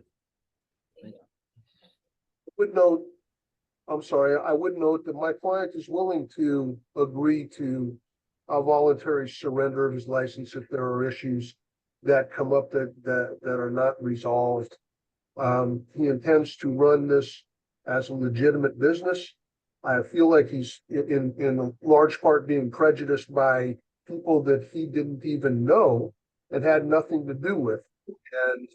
And my client, again, has a history of running successful businesses, and he'd like to be able to attempt to run this one.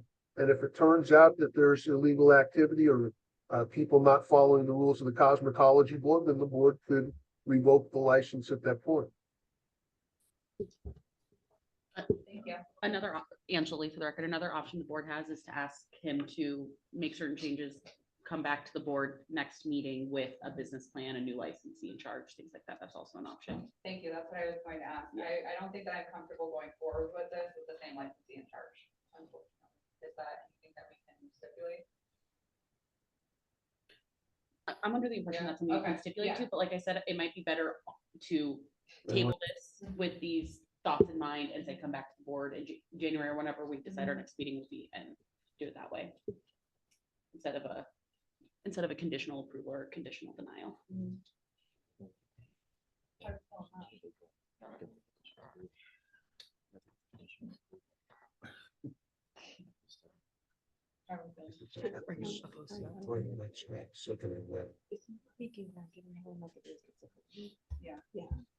This is board member Douglas. My thoughts was exactly of that of the DA and Molly.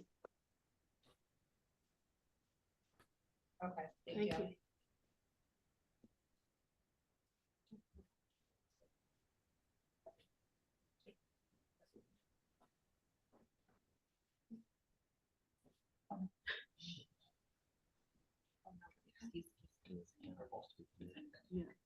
Board member Douglas to Mr. McCormick. Don't take this personally. We're just trying to protect the public and also trying to protect you. I We understand. want you. Okay, we just want you to have a successful business if you do go forward with this, but don't take it personally. Stand, been in business before. Okay, thank you. Did I interrupt anyone? Board Member O'Brien, I have a question. Were you aware of the issues of this establishment prior to agreeing to take it on?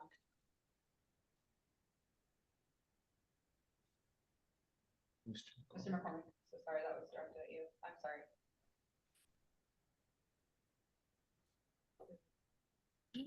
Sorry, were you addressing that to my client? Yes, I'm so sorry. I'm sorry. I didn't realize that was being addressed to him. Could you repeat the question for I him? can repeat it if needed. I was just curious, were you aware of the issues at this location prior to deciding to take it on? Was I aware of what? I'm sorry, I didn't hear that. The violations and the No, issues? I wasn't aware of the violation. Can I ask a question? Angela Lee, for the record, how do you know the prior owner? Through a friend of mine introduced me to him. He was looking to sell his business and I was looking to do something for my income, and it was through a friend of mine that she introduced me to him. And how well do you know the previous owner? Just through this business transaction. Is the friend that introduced you guys a cosmetologist or a massage therapist? No.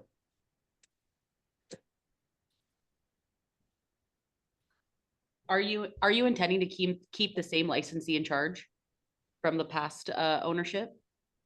No, not at this time. I mean, that's my goal is not to.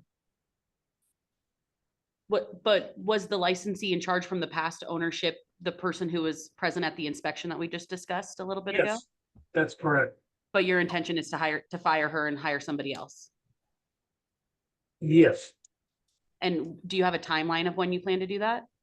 well, immediately.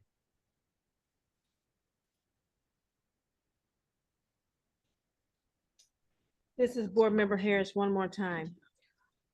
So you knew the past owner and you knew the licensee, you just had a violation in maybe, was it July? This is Janie Huggins for the record. There wasn't a violation in July. That was when they had done their opening inspection. I believe this particular establishment's had back and forth going on the new application. Okay, we had some type of violation in the last year.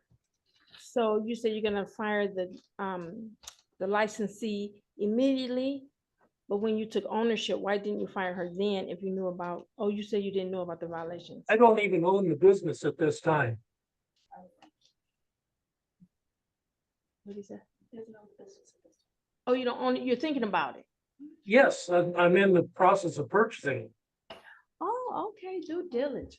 Thank you, Mr. McCormick. Go on. Mhm. And sorry, Angela Lee again for the record. What businesses have you run in the past? Well, it was a machine shop in Burbank, California.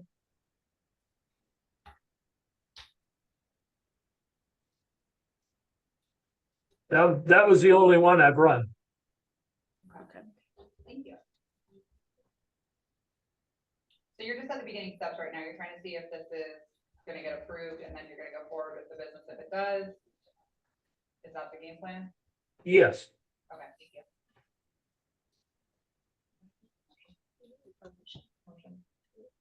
Any other questions from up north or from Anita? Are we good? Okay, let's. No, ma'am. Okay. I think we're ready to make a motion. With Lisa's call, you. You ready for us to make a motion? Yes, are you ready? Yes, this is Board Member Douglas.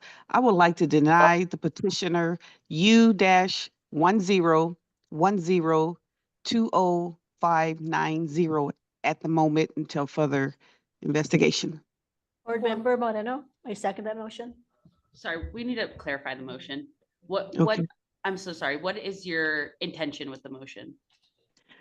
To deny him until the staff, whatever they have, or what they think that he should do prior to having his business approved.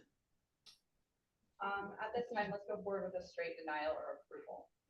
Okay, For that, please.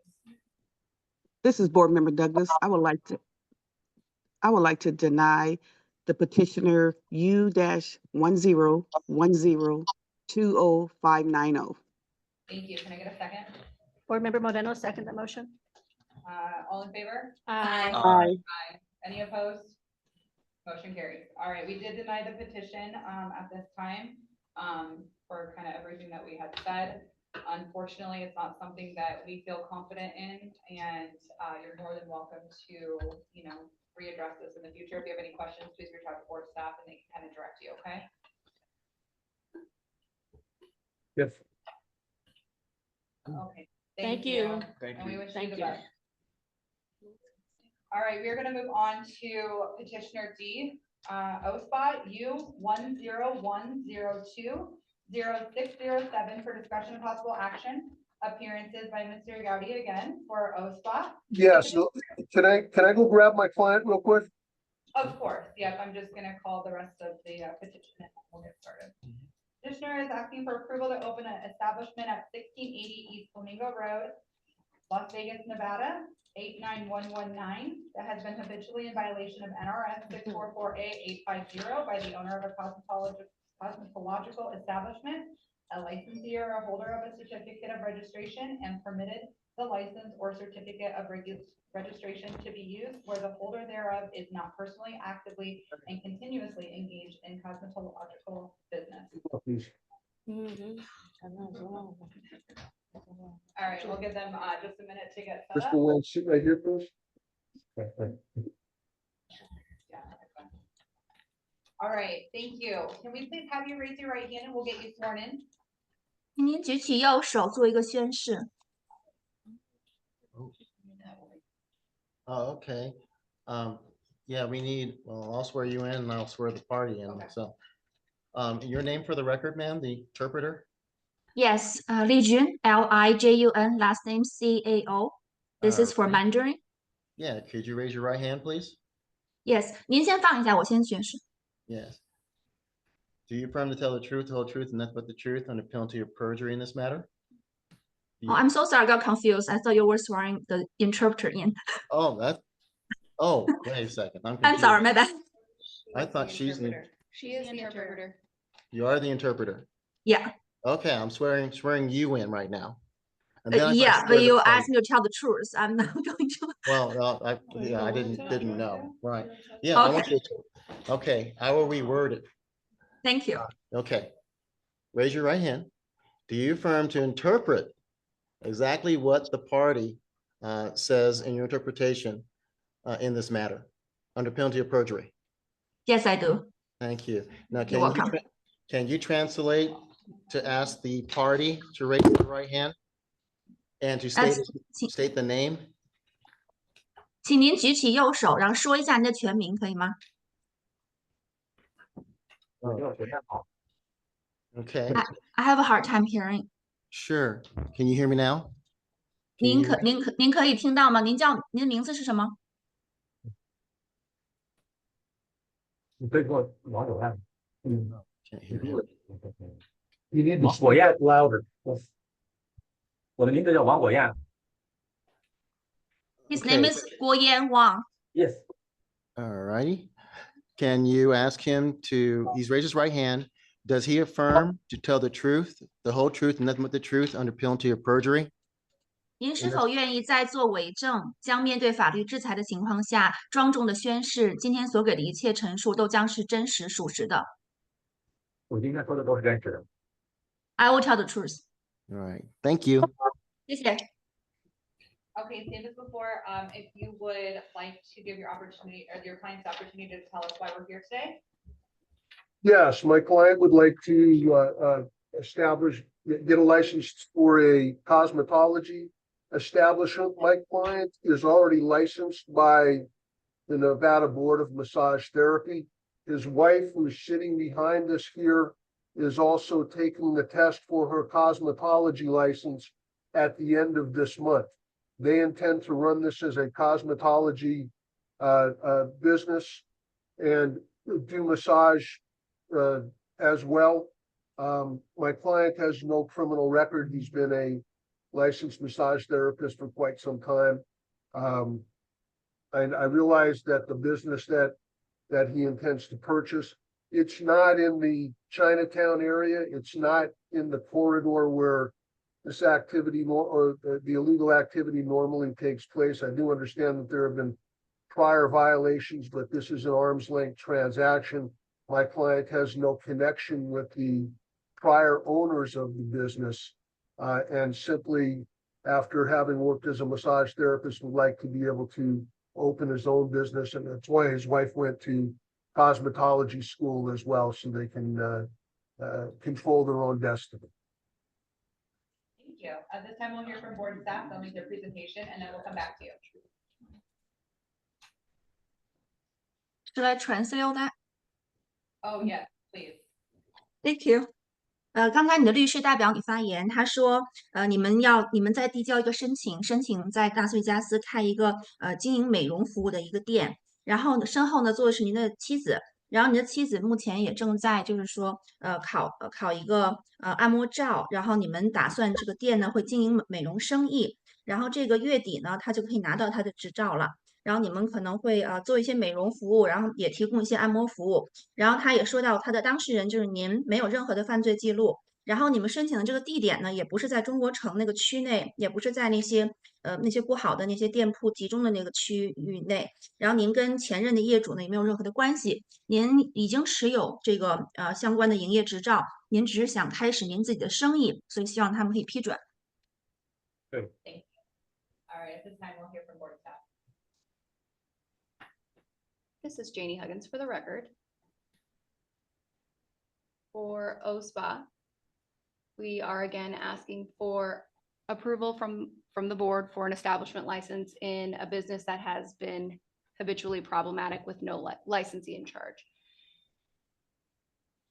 This business has been licensed with us since 2013 under approximately 4 different owners. Throughout its history with us, it has been found to be in violation of having no licensee in charge, little to no cosmetology equipment found. We have documented living quarters on the premises. We have habitually found unlicensed individuals. We have found condoms several times in this establishment, and we have had an issue with a refusal of an inspection as well. In 2016, this particular location was brought before the board in a formal complaint relating to prostitution and having a habitual problem of never having the licensee in charge present. I'm so sorry. Can you mind? Nope, go ahead. Yeah, there's no way I can remember all that. Thank you. Absolutely. I will go a little slower. My apologies. It's okay, just 1 page at a time. That's good. Thank you so much. 是这样子，他说这个是您那个店铺的那个历史，您想购买这个店铺的历史。然后他说，在那个2013年的时候呢，他们就已经跟这个政府是有执照在经营了。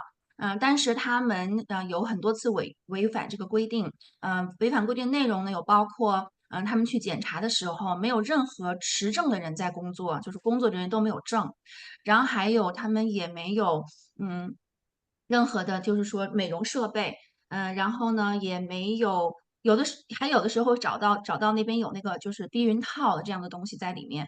然后在2016年的时候呢，内华达州的这个美容协会正式收到了一份投诉，就是关于这边有经营就是这个提供色情服务的这样的一个情况。Okay, go ahead. Thank you. This is Janie Huggins for the record. And then for the interpreter, essentially what I am saying on the record is what is written on the slides if you want to interpret Yeah, that. I'm reading it. Yeah. Perfect. Thank you. This is an email exchange from an inspector and compliance staff explaining some issues found inside the establishment, including a condom that was found sitting out in plain view. That photo will show up in the slides momentarily. This is a menu from inside the establishment found from an inspection where it shows the services that they offer. These are all massage services with the exception of a facial for 60 minutes and a cosmetology for 60 minutes. This establishment was not licensed through Clark County Business Licensing for massage, and it only held a cosmetology license. These are some inspection photos that show the living quarters found inside the establishment from previous inspections. This is an inspection photo of an individual found inside the establishment. On this particular inspection, the inspector believed at the time that this business, based on its advertisements, was licensed for massage, but it actually was not. They also believe that this individual was a licensed massage therapist. She is not. This is a previous cosmetology licensee that has had their license removed from them. She has been found inside the establishment many times. This is another inspection photo, and I apologize, it's hard to see, but the inspection was essentially refused by this individual. You can see when you look closely that there is a face and a hand shutting the door and telling the inspector that she cannot inspect. So they were cited for unlicensed activity as well as refusing an inspection. Would you like me to take a break here? Yeah, you also can do me a favor, go back to the picture so that way Absolutely. what I'm saying matches. Perfect. Yeah. More. Yeah. And one more. Thank you. Yeah, there you go. Thank you. 所以这封是一个电子邮件，然后是他们就是在那个调查，就是去那边检查的时候，他们之间交换的一个电子邮件。然后是在那天他们就是记录的下来，就是他们找到的一些发现的一些事情，后面有一些照片附在后面，包括找到避孕套的情况等等。OK，next，thank you。然后这个是当时他们拍到的那个价目单，价目单上面写着就是比如说那个飞手还有那个美容服务是60分钟，然后多少钱多少钱，然后但是在那边没有任何的就是持有执照的人在那边经营，然后这个好像你们的这个价目单上面也有一些内容是没有得到他们这个委员会的批准的。OK，go ahead。然后这个是照片，他们找到就是说有人就是在里面居住的这个证据，然后还有就这是不允许的，因为有人在里面住的话是不允许的。Next。Thank you。然后这个女士呢，她也被拍到了2次，应该是，然后她也他们认为她是一个持有美容证的一个工作人员，但是她没有证，但她几次她都没有证。Next，Thank you。然后这个是你看到右边的照片，它有2个红色箭头指向了一个在里面很黑一个女士，还有一只手。这个地方就是这个当事人呢，他当时拒绝，就是说调查人员进去检查，他拒绝就是他们被检查。OK。This is an example. This is Janie Huggins for the record. This is an example of condoms being found out in the open during inspections. This is from 2021, this inspection photo that was referenced in the email by Inspector David Scarpelli. This is an inspection photo that was taken in May 2024. 这个照片显示的是左边是2021年3月29号，他们检查的时候找到了用过的避孕套，而且是在外面，就是很容易就可以看到这样的一个情况。然后还有右边这个是在2024年5月8号找到的，也是当时去检查的时候找到的用过的避孕套。This is a list of Las Vegas Metropolitan Police Department event numbers that are outlining several visits to the establishment or arrests made in regards to soliciting prostitution. As you can see, there are 1, 2, 3, 4 different event numbers. 然后这一页呢，上面列出来的是拉斯维加斯的警察局的记录，然后是一共有4次，然后就在那边抓捕到，是涉及到色情服务和这个色情广告的这样的行为，然后你看到有4个不同的案件号码。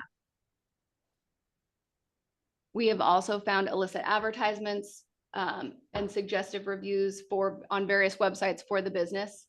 This is an example of one review, and then I can scroll through the rest when the interpreter is ready.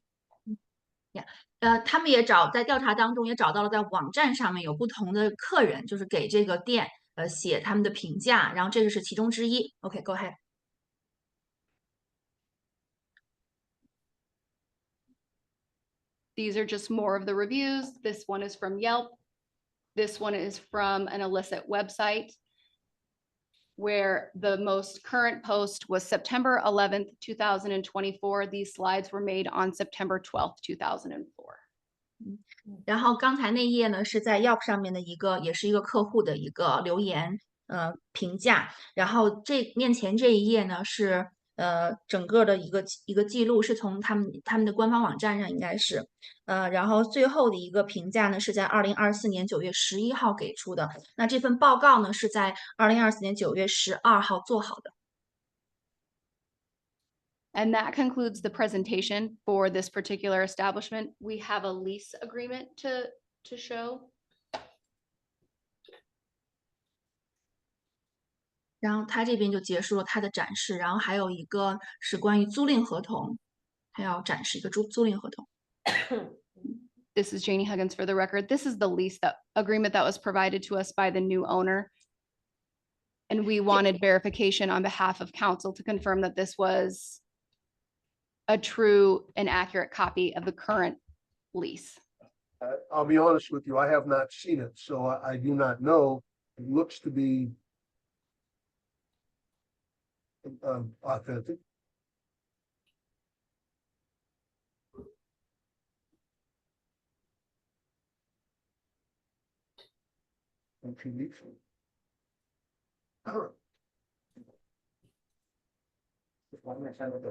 Yes. And that essentially concludes the presentation and documents that we have for this petition. Again, this is Janie Huggins for the record. Based on the questions asked by the board from the previous petitions, I can advise that we have not been to this establishment since May of 2024. We have not yet done an opening inspection, but we can provide information based on our previous inspections. Okay, thank you. 然后最后这份文件就是那个租赁合同，这个租赁合同，他问你的律师知不知道这份合同是不是今天也是一个就是准确的一个状况，然后你律师说他没有见过这份合同，因为他要核实一下这个内容是不是一个准确的真实的一个合同，这是从上一个业主那边拿到的合同。那今天的这个文件他们就展示到这里，然后他们从今年的5月份之后就没有再对这个营业地点做过任何的检查。So there are a couple of things that I would like to say, if I could, at this point in time. My client does not currently run this business because he's not licensed, doesn't have the establishment license at this point in time. He doesn't work there. He's buying this through a broker, and he's invested about $20,000 in making retrofitting, putting sinks in and changing the floors in the last couple of months, in hopes that once he's licensed, because the inspectors did come and say that he needed to have sinks in to do full cosmetology.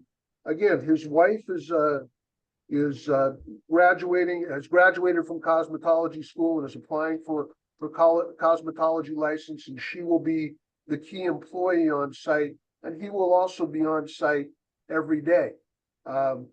They're investing in this because they believe they can make it a business, and they have far more to lose than some of these absentee owners who are not going to be on site, who are owners in name only. My client has his massage therapy license.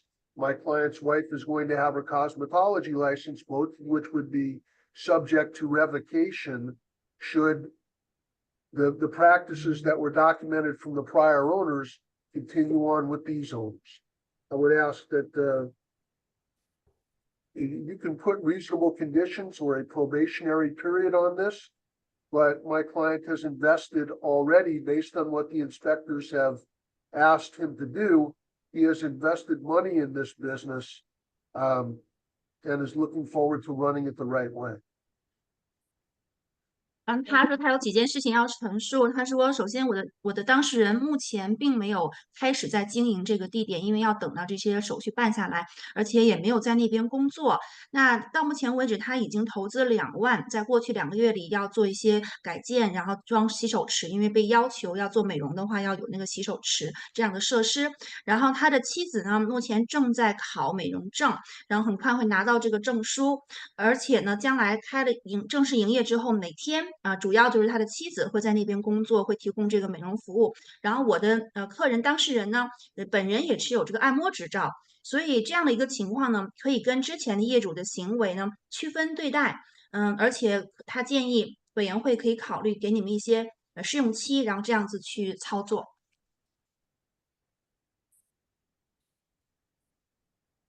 Thank you. All right. Board Member O'Brien here. My question is for your client. Which cosmetology school is she going to? Well, my client's wife? Yep. 问你的那个就是妻子，你去的是哪一间学校学的美容？在那个加州，不是这个加州。In California? Okay, thank you. Can we have the school name, please? 能不能有那个学校的名字？ You have to speak into the.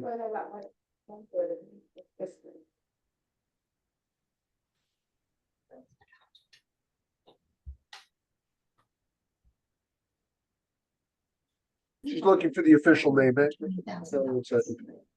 lease is in his name. The lease is in his name. He got the business license for that location in June, on June 17th. So technically, and this is showing that this is not an established license. Okay, we can come back. It's not licensed that also. But yet there's things happening. Yeah, if you look up the salon. I said, when she gets that Can name, they she can still come back do to that, okay? massage if they don't have? Okay. I have a question for you, and I know So that he we've technically can't addressed this be. already, but could you clarify one more time for me? Because The they, name on the in the lease, previous. I'm hearing a whole bunch of voices. Oh, yeah, they have both. Okay. I'm good, okay, all right, go for Molly, okay, Molly O'Brien for the record. Sorry, Okay, I'm sorry. She has the name of the school. Oh, please. So license, I provide is my friend's license. 就是那个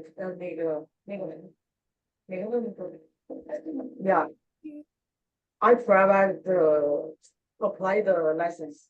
That's my friend's license. Are you applying for license? Well, I'm applied, but Okay. I All right, so the person that she listed already has a Yeah. license, but she's getting licensed. no. I need the The interpreter? Yeah, you Go ahead. Yeah. 就是现在给他们那个美容局提供的是我朋友的 license。我的 Okay, license so 没有。 Okay, Yeah. so right now, the person, licensed person, she provide the information. That person is one of her friend. So that's get her start a application process, and she hasn't received her license yet. She's applying right now. Thank you, that's very helpful. Could you help me with figuring out what school she's going to? What's the name of the school? To get her license? Oh yeah, oh yeah. 您那个现在上的那个美容学校的名字是什么呀？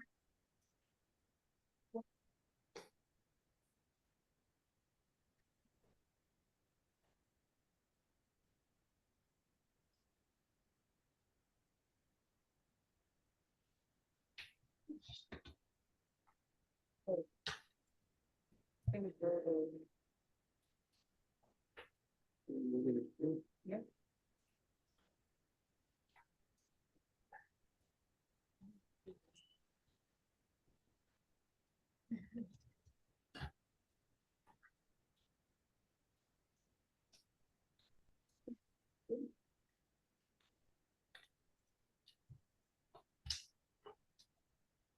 If we're waiting for the school name, we can come back to that while she searches for that, and I can just ask my other questions if that's okay. 可以，我们先等一下，你再找那个名字，等一下找到以后再说。我们先继续问别的问题。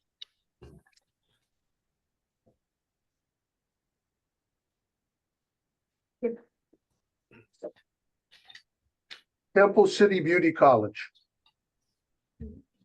Thank you, appreciate that.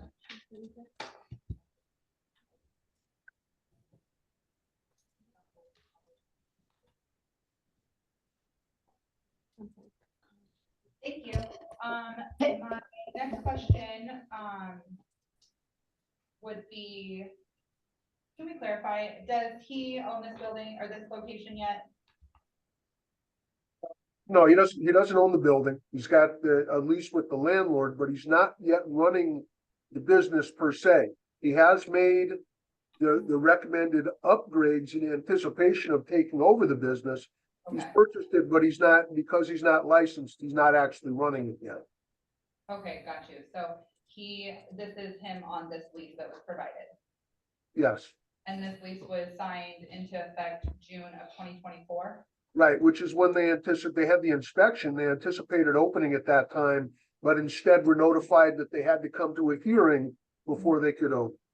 Okay, thank you. So the location is not open and operating? Well, he's not operating it. I don't, it's not open now?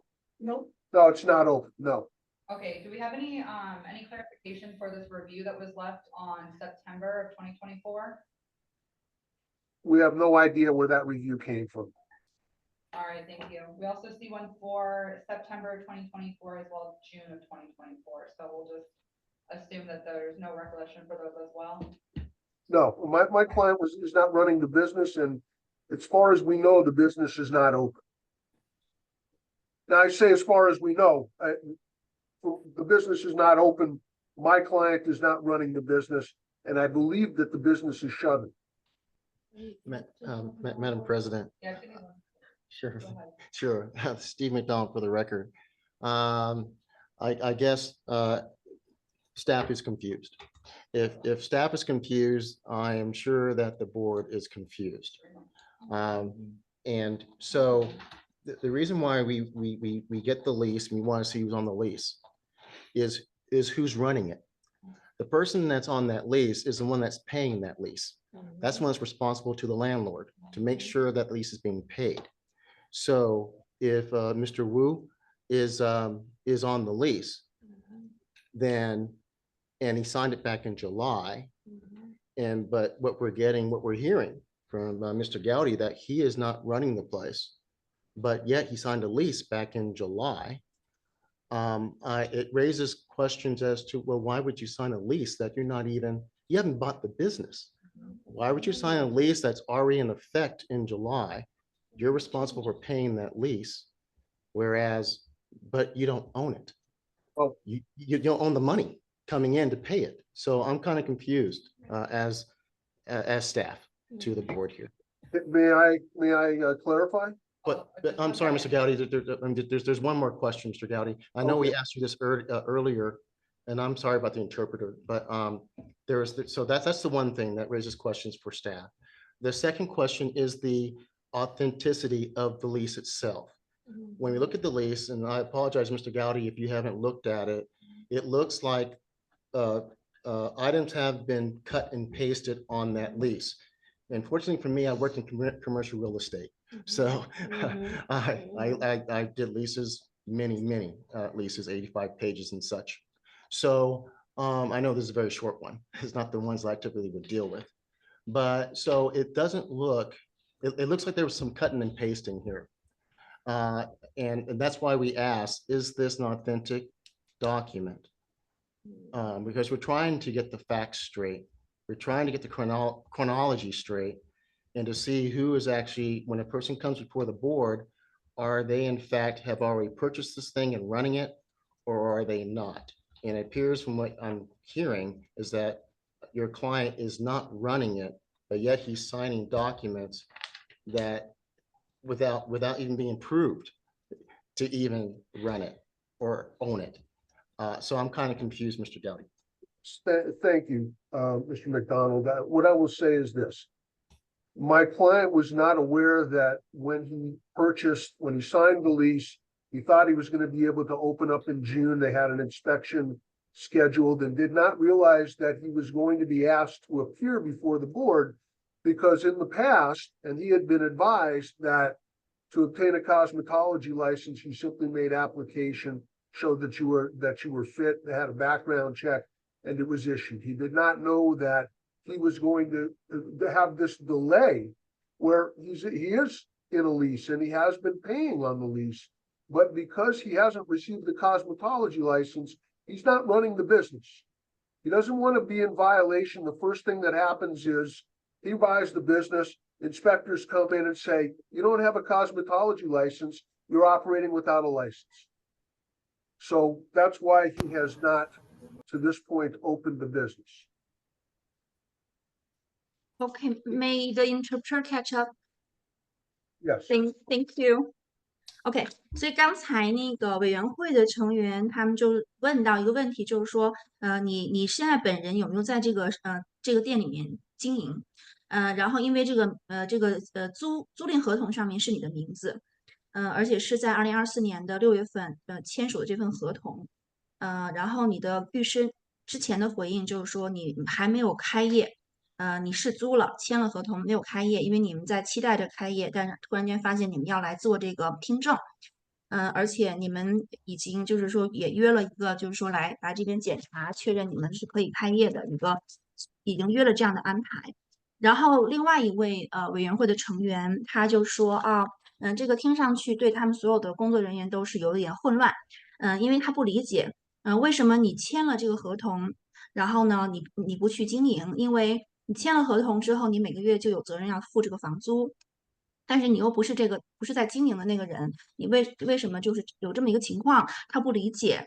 还有一个他第二个问题就是说，在你那个租赁合同上面第10项有一些被剪贴过的地方，他提出疑问，而且呢，而且那个内容那个租赁合同很短，这个合同是一份文字很短的一份合同，因为他见过很多很多份合同，他觉得这个有点让他有点意识到可能有问题，所以他才会问到这个合同的事情，然后他也想就是说能够找出事实，然后根据事实去做判断。然后你的律师回答说，就是他当事人就是您本人就是真的是不知道要出庭有这么一个事情，然后呢，你以为就是说你签了合同之后很快就可以开业，因为当初只是被告知只需要有美容执照，然后你们在等这个美容执照，因为你把店租下来了，在等这个执照，你们并不想违约，不想提前开，然后但是不知道你们今天要出庭，中间还有这样的一些事情就耽搁了。Thank you. Mr. McDonald, did I answer all of your question? I'm sorry. Steve McDonald for the record, Madam Chair, if I may address Mr. Gowdy. I know it's kind of tough. I did ask you to authenticate the lease. Is the lease a true and correct copy of what is currently for that location? I believe so. And as for whether it's a cut and paste, it is the lease that was presented to my client, and that's what he signed. Thank you, Mr. Gowdy. 所以刚才他就要确认他是不是已经回答了那委员会的问题，然后委员会的成员说，我就是还想再听你确认一下，刚才我们展示这份租赁合同是不是一个真实的、准确的一份复印件，跟你目前手里持有的真实的合同是一致的。然后你的律师回答说，是一致的，那些剪贴过的地方就是提供给你签的时候就已经是那样子了。然后他谢谢他的回答。This is Board Member Douglas to staff.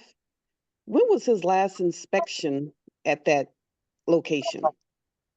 This is Janie Huggins for the record. The last inspection at this location was under a different owner in May of 2024. We have not proceeded to do the opening inspection under this application at this time.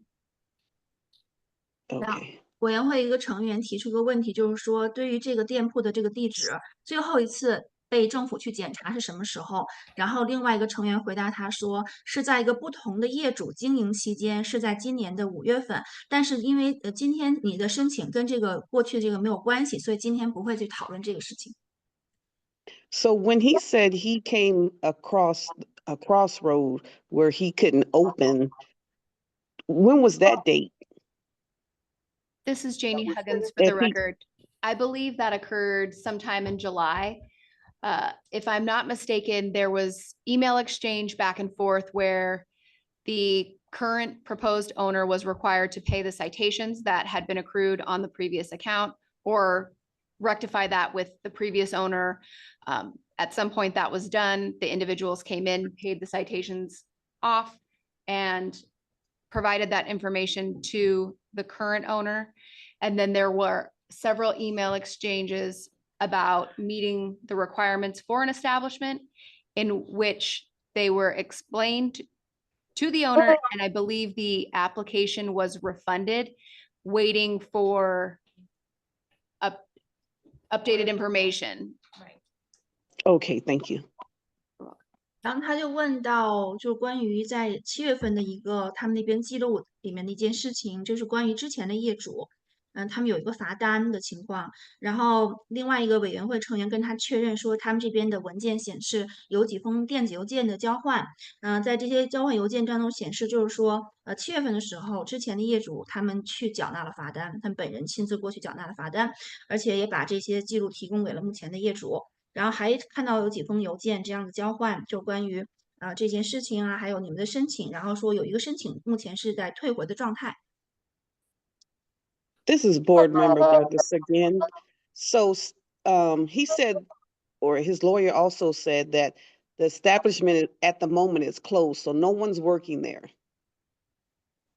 Is that correct? 还有个问题就是说，你的律师和你本人都说，目前这个店铺没有任何人在里面工作，目前是关门的状态，对吗？ He knocked his head. Yes. Yes, yes.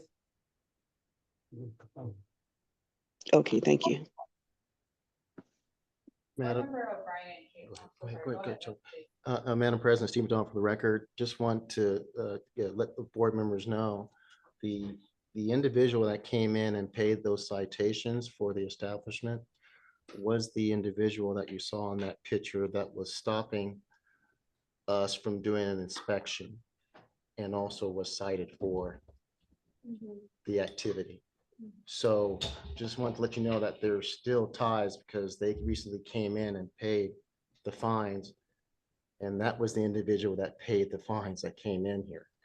So there's still some ties there that we're just unaware of. That's just for the board's consideration and information. If I Okay, may, this is, I'm sorry, if I may, my client instructed the prior owner that the prior owner needed to take care of the obligations that the prior owner had incurred.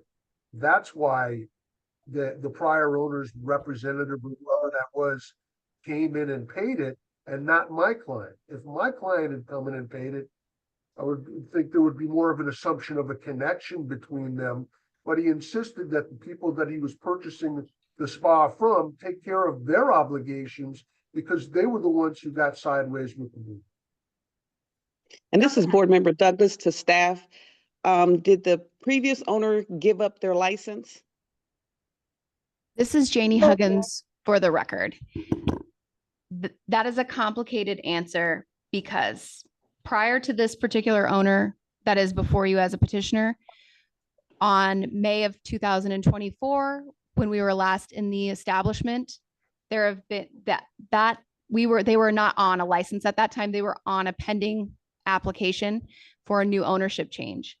Since then, we have received another ownership change, and then he is the third at that time. Okay, thank you. Okay, the interpreter has to catch up very quick. 刚才他们说到，就是说那有一位男的那个委员会成员，他就提出来一个疑义，他说，留意到之前去缴纳这个罚单的那个个人，他就是在刚才展示照片里面那个用手挡住门，然后不让人进去检查的那个人，然后他也是有涉及到这个之前的那些惩罚的那些事宜，所以他就提出说，那这样子看的话，那个人跟现在的业主还是有一些关联的，所以这个要大家去把它考虑进来，当成一个因素。然后你的律师就辩驳到，那我的当事人在当时呢，他是要求前任的业主回去支付这个之前他们造成的罚单，因为首先这个罚单不是我当事人的责任，如果说跟我当事人真的有联系的话。有关联的话，我当事人应该是那个去支付罚单的人，但去的人是前任业主派去的人，所以这个反而显示出跟他是没有关系的。然后另外一位委员会的成员就说，在5月24号，就是说在之前5月24号的时候是他们最后一次回去这个店里，当时他们发现当时这个店呢是有一份正在处理的一份申请，就是要换业主。换执照，然后目前现在您已经是他们这边显示的第3个，就是说要更换的一个人名了。Board Member Bryant, the licensee in charge is a friend of the client's wife. 他确认一下，就是说目前这个在执照上面负责人的名字是您的朋友，对吗？我的朋友。 Are you asking him? Yes. Oh, yes, we're asking you.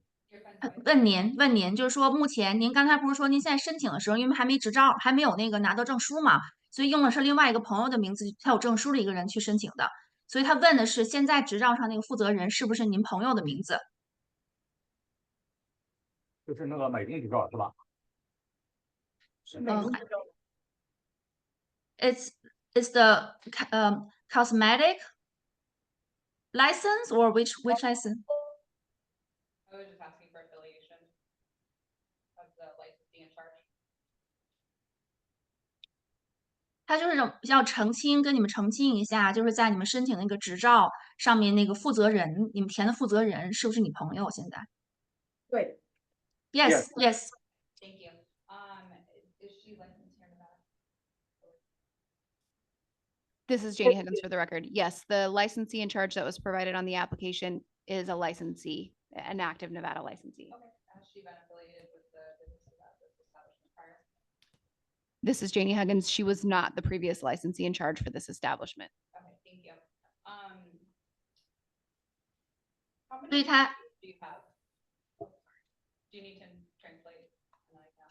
yeah, just very quick to catch up. And by the way, of your area, the voice is really low all of a sudden. Earlier I can hear better, but now I barely can hear.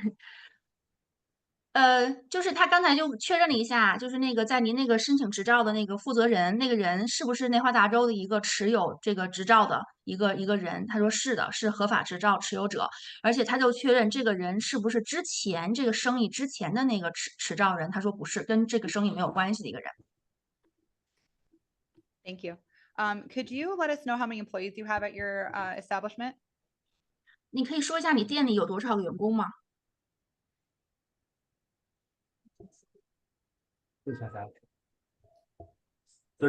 三个。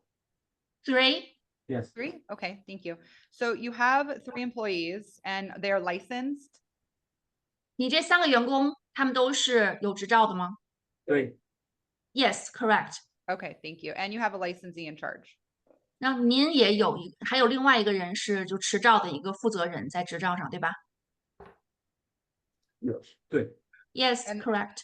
And the business is closed? 然后目前这个生意是关闭状态。对。 Correct. Okay. And how did you find the location? Through a broker? What was the connection through is there a connection through the broker? Or is it just somebody you found? 你是怎么找到这个经营地点的？是通过一个就是中介吗？还是怎么样？对，就是怎么说呢，就是朋友吧，是朋友介绍的。 Yeah, it was referred by a friend. By a friend? Okay. So it's a friend's business that he's leasing the space from?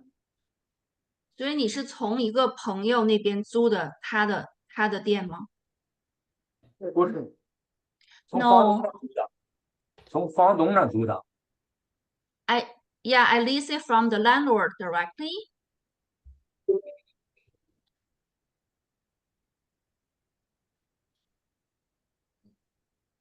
I don't know, is there another question pending?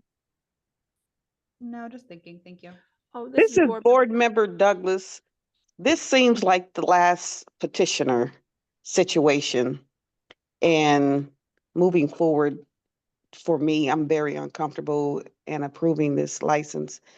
That's just me. Thank you. 然后 This 他 is Janie Huggins for the, I'm sorry, go ahead. Thank you, I'm so sorry. appreciate it. 刚才那位女士，她就说，她代表她个人，她作为一个委员会成员，然后她不觉得就是说很妥当，就是说目前批准这样的一个申请。OK， This is Janie Huggins for the record. I know that board staff communicated to the new owner that there were citations from the previous ownership. Can the new owner and petitioner clarify how they communicated to what owner that those needed to be paid to get them paid and how that information was relayed back and forth? 这个是那个Jenny 这位女士呢，她提出一个问题，她就说，她了解到刚才在陈述中，就是说新的业主有跟之前的业主沟通，让之前的业主去支付他们的罚单。那你可不可以解释一下，作为新业主，你是怎么跟之前的业主做这样的交流的呢？怎么发现他们有这个罚单，然后怎么去做这个交流的？是房东，我们找的房东，让房东去跟上一任的去什么，我们不认识以前的那个店主，我们根本就不认识，我们只是找的房东，让房东去跟那个交流。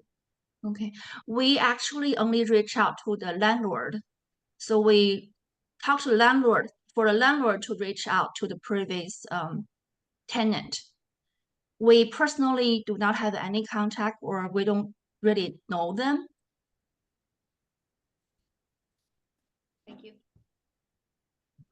This is Board Member Harris. This is a question for the owner, the new owner now. He purchased the business in June. Did he visit the business before he purchased it? 然后这是另外一个委员会成员，他问现在的新的业主问您一个问题，就是说您是在今年六月份购买的就是购买这个店铺，那您在购买之前有没有进去看过这个店？没有。No， Oh, he did not? 你没有进去看过没有。 ？No， Oh, so that's how he mixed the condoms that they found in May. Okay, just to be clear. Thank you. 所以他就明白这为什么就是说你没有看到，就是说他们里面有那些用过的避孕套，因为那个是5月份他们被发现的嘛，你没有进去过，你就没有发现过这个情况。 Board Member O'Brien, just to bring up a question that we posed in the last one, what are you going to do as owners to ensure that this location doesn't engage in similar activities as what the establishment has been caught doing? 那另外一个委员会成员想直接问你，作为新的业主一个问题，就是说你会做什么样的？你会怎么样确保你开始经营这个店之后呢，不会再有之前发生过的这些问题存在？我的员工都是我认识他们，我也了解他们，他们是不会做那个的。So all my employees I hired, I personally know them, and they will never do such action, and I know them in person. Thank you. Also, I would like you to note that my client and his wife will both be there. Male massage therapists are far less likely, I think, to engage in illegal activity. It adds a lot more legitimacy to the business to have a male masseur as well as anybody else. And his wife will be running it as a cosmetologist. I also have a massage therapist license. The wife also has a massage therapist license. And Thank never you. been accused of illegal activity the entire time both of them have had their licenses. Thank you. 然后你的律师 What? Oh, I'm sorry. Oh, Go sorry, ahead. sorry. Thank you, thank you。你的律师就帮你再补充到，就是说，任何一个按摩店里面如果有男性的按摩师，这个已经非常明显，这个地方是不会有那种色情服务存在的。而且您跟您的妻子2个人都持有按摩师的执照，然后2个人都持证，这种情况也是很不可能在他们找到色情场所发生的。因为他们都没证嘛。然后还有您的太太也是要在那边主要经营这个美容服务的，对，所以这个情况是很安全的，不可能有那种情况再次发生。Hello, Madam Chair. Steve McDonald for the record. We're in that same, I guess, conundrum that local business license, in this particular instance, Clark County, I guess, business licensing is the one driving the new owner to have to get a cosmetology license in order for them to have a local massage therapy license. And of course, at the state level, we don't necessarily we don't require that you must have one or the other. If you have ours, that's all we're responsible for. So again, we're in that same local government that's saying that they must acquire ours, even though it appears that they don't have any intention to do really any cosmetology related services at the local level. They really want to do the massage stuff. So, well, that's not necessarily true. His wife is going to work as a cosmetologist. They have 5 cosmetology stations laid out, and as my client gets more successful with this business, he plans on hiring more people to fill those spots. 刚才那位男士他说到，就是说在本地的政府的要求下，就即使你只是在那边提供按摩服务，不做美容服务，你也是同时必须要持有按摩师的执照和美容师的执照，所以这2点就是必须都要持有的。然后即使你不做美容服务，然后你的律师就纠正他说你这样描述不是很准确，因为我的当事人他的妻子就已经要在那边，就是说计划在那边就是主要做美容服务，而且已经在那边安放了5个美容台，也打算在将来合法之后可以聘请更多的员工，然后在那边去做这样的美容服务。Steve McDonald for the record, I should have stated that the majority of the establishment will be for massage. There's like 6 or 7 locations of the map that we have from the proposed owner, and only 3 spots in this place will be related to cosmetology related services. So the majority of it is massage. Well, so there are 5 cosmetology stations. There's a waxing station, a facial station, another facial station, a body scrub station. This is Janie Um, Huggins for the record. You may be looking at a different or updated floor plan than what we have on file. We only have 3 rooms dedicated to cosmetology on our floor plan. So it just may be the difference in the floor plan you have versus the floor plan we have. Was that submitted to them? Did you give that to the cosmetology board? Okay, my client tells me that this one was submitted with the application as well. There are 5 cosmetology stations and 4 massage stations on this. Can we pull it up? 然后他们刚才那个委员会的成员就说，是他们那边根据以前的那个业主经营的时候的那个平面图，是只有3个房间是做美容的，6到7个地方是做按摩的。然后所以根据这个呢，他就说啊，你主要可能你还是要做按摩。然后你的律师就纠正他说，一共有5个是做美容的，有4个是做按摩的。而刚才他跟你确认了，你这个新的这个平面图改造之后的，你跟申请已经一起递交给了这个委员会了。Madam Chair, and I'm sorry, Member Moreno, I apologize to interrupt you. We'll put the floor plan that we have up on the screen. Okay. That is part of their application. That's why we think that there's a difference in that, because you Sure. only show 3 spots here that they submitted. Okay. And I'll defer to Member Moreno. Board Member Moreno, this is for the owner. What is the name of your new establishment? Is it going to remain the O Spa or is there a new name for it? 然后问题问新的业主，就是说您将会继续使用 O Spa 这个店名吗？还是您会换一个名字？这是我们自己改的名字，之前的名字不是 O Spa。哦，O Spa is the new name we actually changed it to. Prior to that, the establishment is not under O Spa.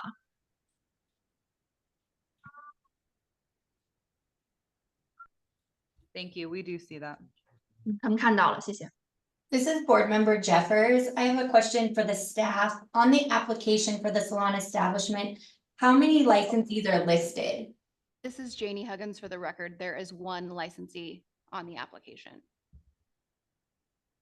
然后他问委员会成员一个问题，就是说在那个申请的那个文件当中有多少个持证人被列在上面？他说目前只有1个持证人被列在上面。 That licensee holds a cosmetology license, but again, my client also and his wife both have massage licenses, and she's going to have a cosmetology license, assuming she passes the test.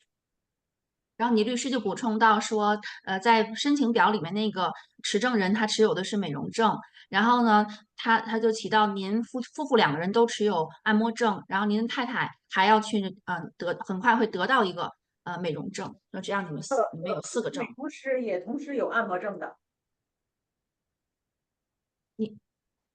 就是我们提供的那个美容师也有按摩证。So okay, so the wife just gave a little more information. The licensee listed on the document, she also holds a massage license. Okay, and I might have misheard something earlier. I thought it was mentioned maybe there was like 4 employees or there was more than that already slated to be working there. 就是他澄清就想问一下，早些时候好像提到说一共有4个人在那边工作吗？还是说更多？就是早些时候你们提到 Previously stated 3. 早些时候说的是3个人。对。 3, and are they licensed or just 1? Where are they massage? What's happening with the other 2? 他们有执照吗？然后还有另外2个人，他们是什么样的执照？都有按摩执照和那个美容执照都有。They all hold both license, cosmetic and massage.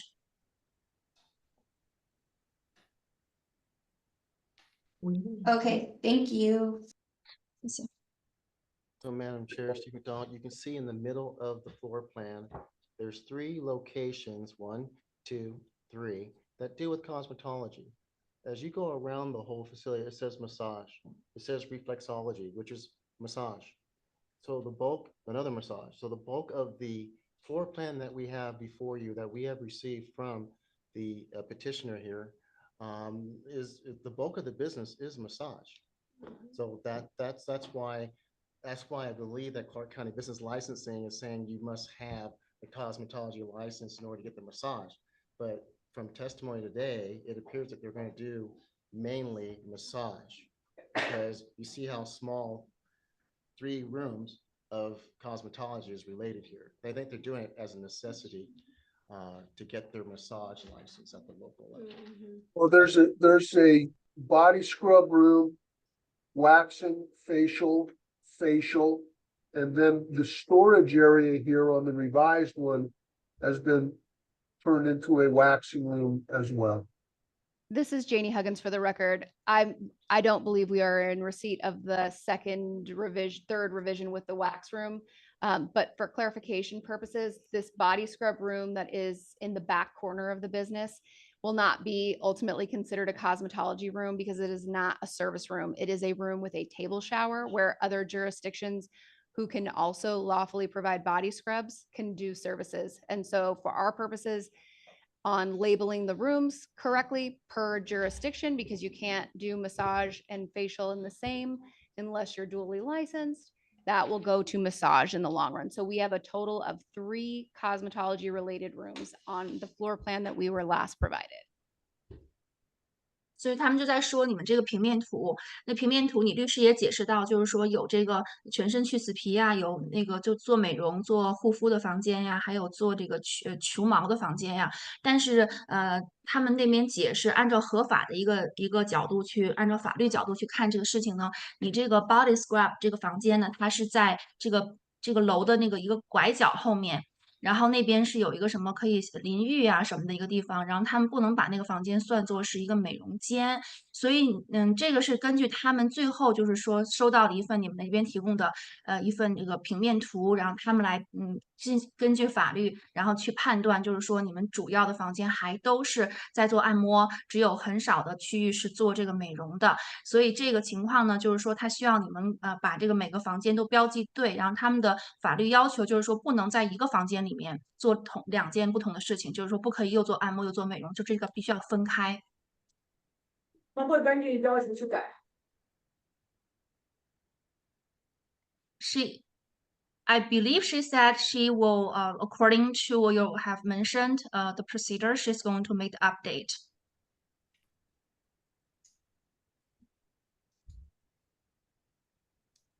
And Madam Chair, I apologize. We should have put her under oath that because she's been talking in the background and coming forward and answering questions and going back in the background and coming back again. So we probably should have sworn her in as well. We can still do that and just affirm that everything she said is truthful. Could you translate that to her? Of course. I swear her in.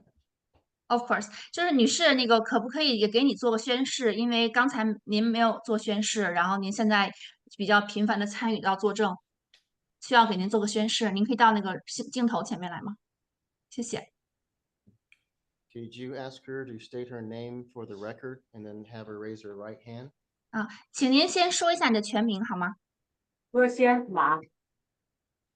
何香马。何仙马。何仙马。对。Last name M.A.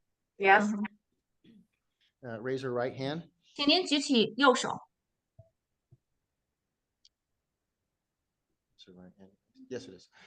Do you affirm to tell the truth, the whole truth, and nothing but the truth, under penalty of perjury? 您是否愿意在做伪证将面对法律制裁的约束下，愿意庄重的宣誓，今天所给的一切陈述都是属实的？愿意。Yes, I do. And everything that you have said prior to this oath has been truthful? 你在做此宣誓之前所说的一切证词都是属实的吗？是。Yes. All right, thank you. 谢谢，放下吧。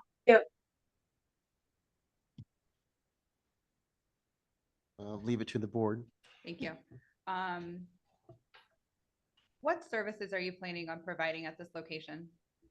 您想在这个地点提供哪些服务呢？美容，少部分的按摩，大部分的美容。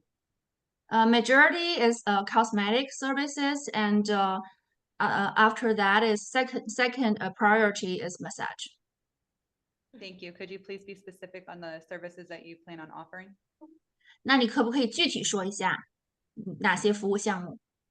是 facial ？facial 做脸，然后那个 waxing waxing yeah body scrub body scrub yeah 最主要的就是 facial 脸。So the majority is facial, focusing on the face. Thank you. 谢谢。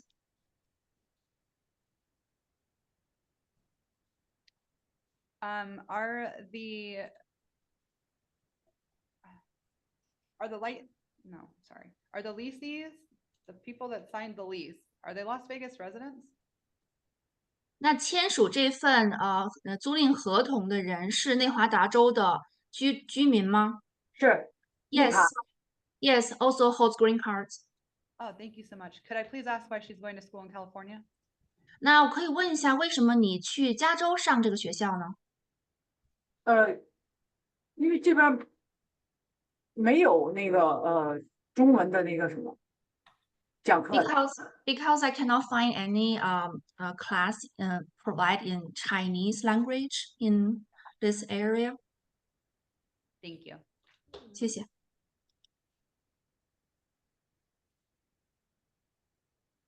Just to beat a dead horse, the 3 employees are licensed under what regulatory agency? Nevada Massage Board, and I believe, cosmetology. Sally, can you clarify with her? Yeah, of course. 就是您说您现在店里有3个员工，这3个员工都持有什么样的证？有2个是有美容证和按摩证，另外一个是按摩证。So 2 employees holds both massage and cosmetic license, and 1 employee holds the massage license. Thank you. 谢谢。Is the doorbell still up on the property? 你那个店门口还有一个门铃吗？有。Yes. What are the hours of operation planning to be? 那你计划营业时间是什么时候？几点到几点？9点，早上9点到晚上9点。9 in the morning to 9 in the evening.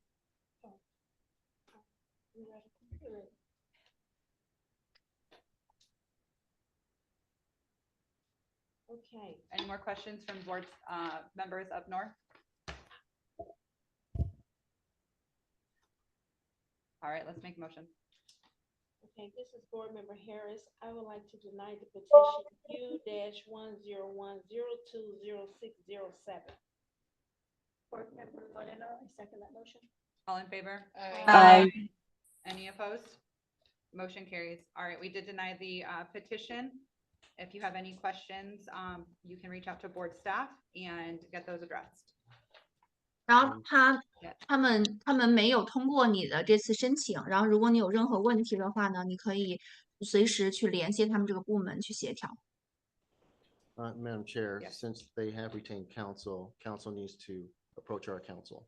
So, and then our counsel will talk to us, just like he talks to his client. We're not going to go directly to his client. Thank you for clarifying. 让他澄清了一下，既然你们有聘用律师，所以接下来的协调工作呢，是由您的律师和他们委员会的律师之间去协调，您本人不需要直接去找委员会的人。OK. Thank you.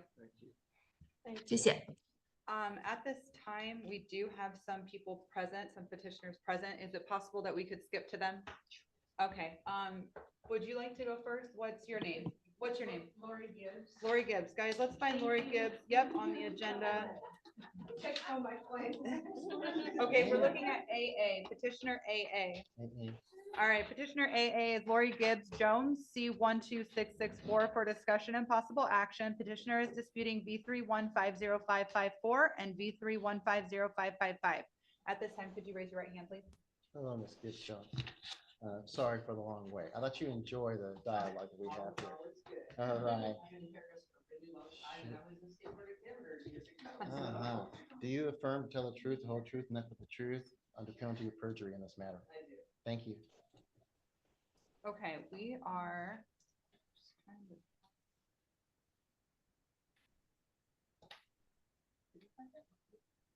Okay, give us just 1 second.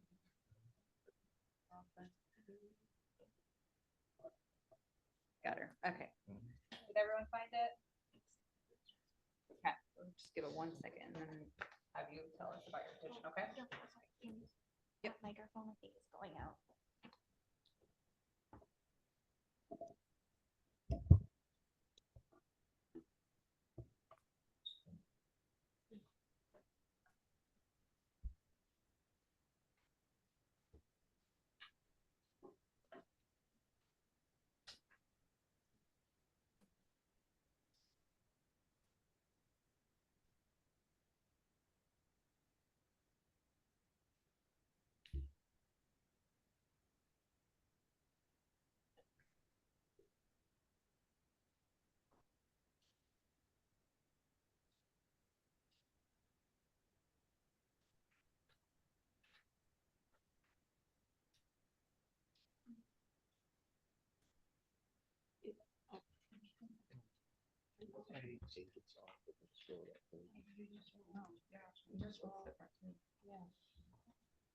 Yeah, we need assistance.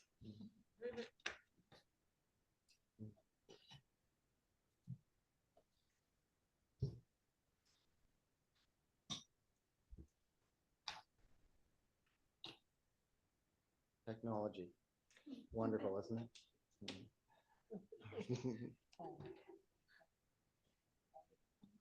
Here we go. My main phone. Oh. I fight it all the way.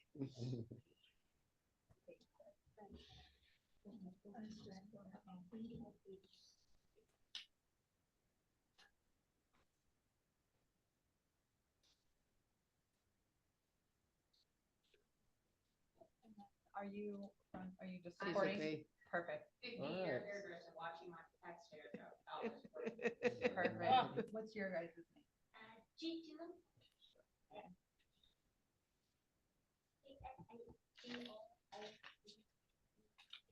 Here.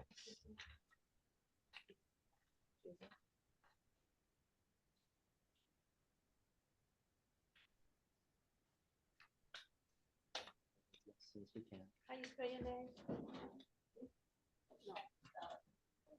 How do you spell your name? Okay, okay. And so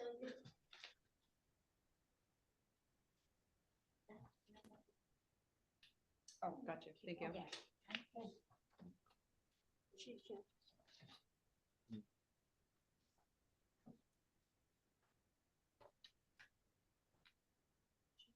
And yeah, the following one will be number M or letter M. All right, are we up and ready? Yeah. We're good? Okay. Would you please tell us why you're here today? I donate 1 day a week at Pacifica Senior Living. It's at a assisted living memory care facility. And I'm a full-time hairdresser at Invoke Salon also. I've been a hairdresser over 40 years in Vegas, yada, yada. Anyway, an inspector came in when the salon was closed. It's only open 1 day a week, hunted down the maintenance person. They opened the door. She went in and did her inspection. I got violations for having a dirty hairbrush and a nail file. The nail file wasn't even on a manicuring station. I don't do manicures, and I decorate their facility on top of that for all the holidays, which is everything is donated to them. The nail file I actually use when I make floral displays and stuff, and I'm gluing everything. So my issue is I got these 2 citations when the salon wasn't even open. I do work, like I said, at a full-time salon. There's a lot of times that I go in there, work my Thursday, throw everything in drawers, go back to my salon and work. And then before I open for the seniors, I go in and I clean and I make sure everything is ready to go. 3/4 of the time, the salon is filled with bins of decorations and everything else when it's not open. I'm the only one that has a key. When the inspector got there, they had to hunt down the maintenance director to open the salon to do the inspection. She asked me why my license wasn't there because I work in a full-time salon, so I take my license when I travel. So I am just here because these 2 violations, once again, the salon wasn't even open for business. I make sure that it is clean, prepped and ready to go. Like I said, I've been a hairdresser in this town for over 40 years. So disputing the violations. Thank you. Sorry. Let's hear from board staff at this time, and then we'll come back to you, okay?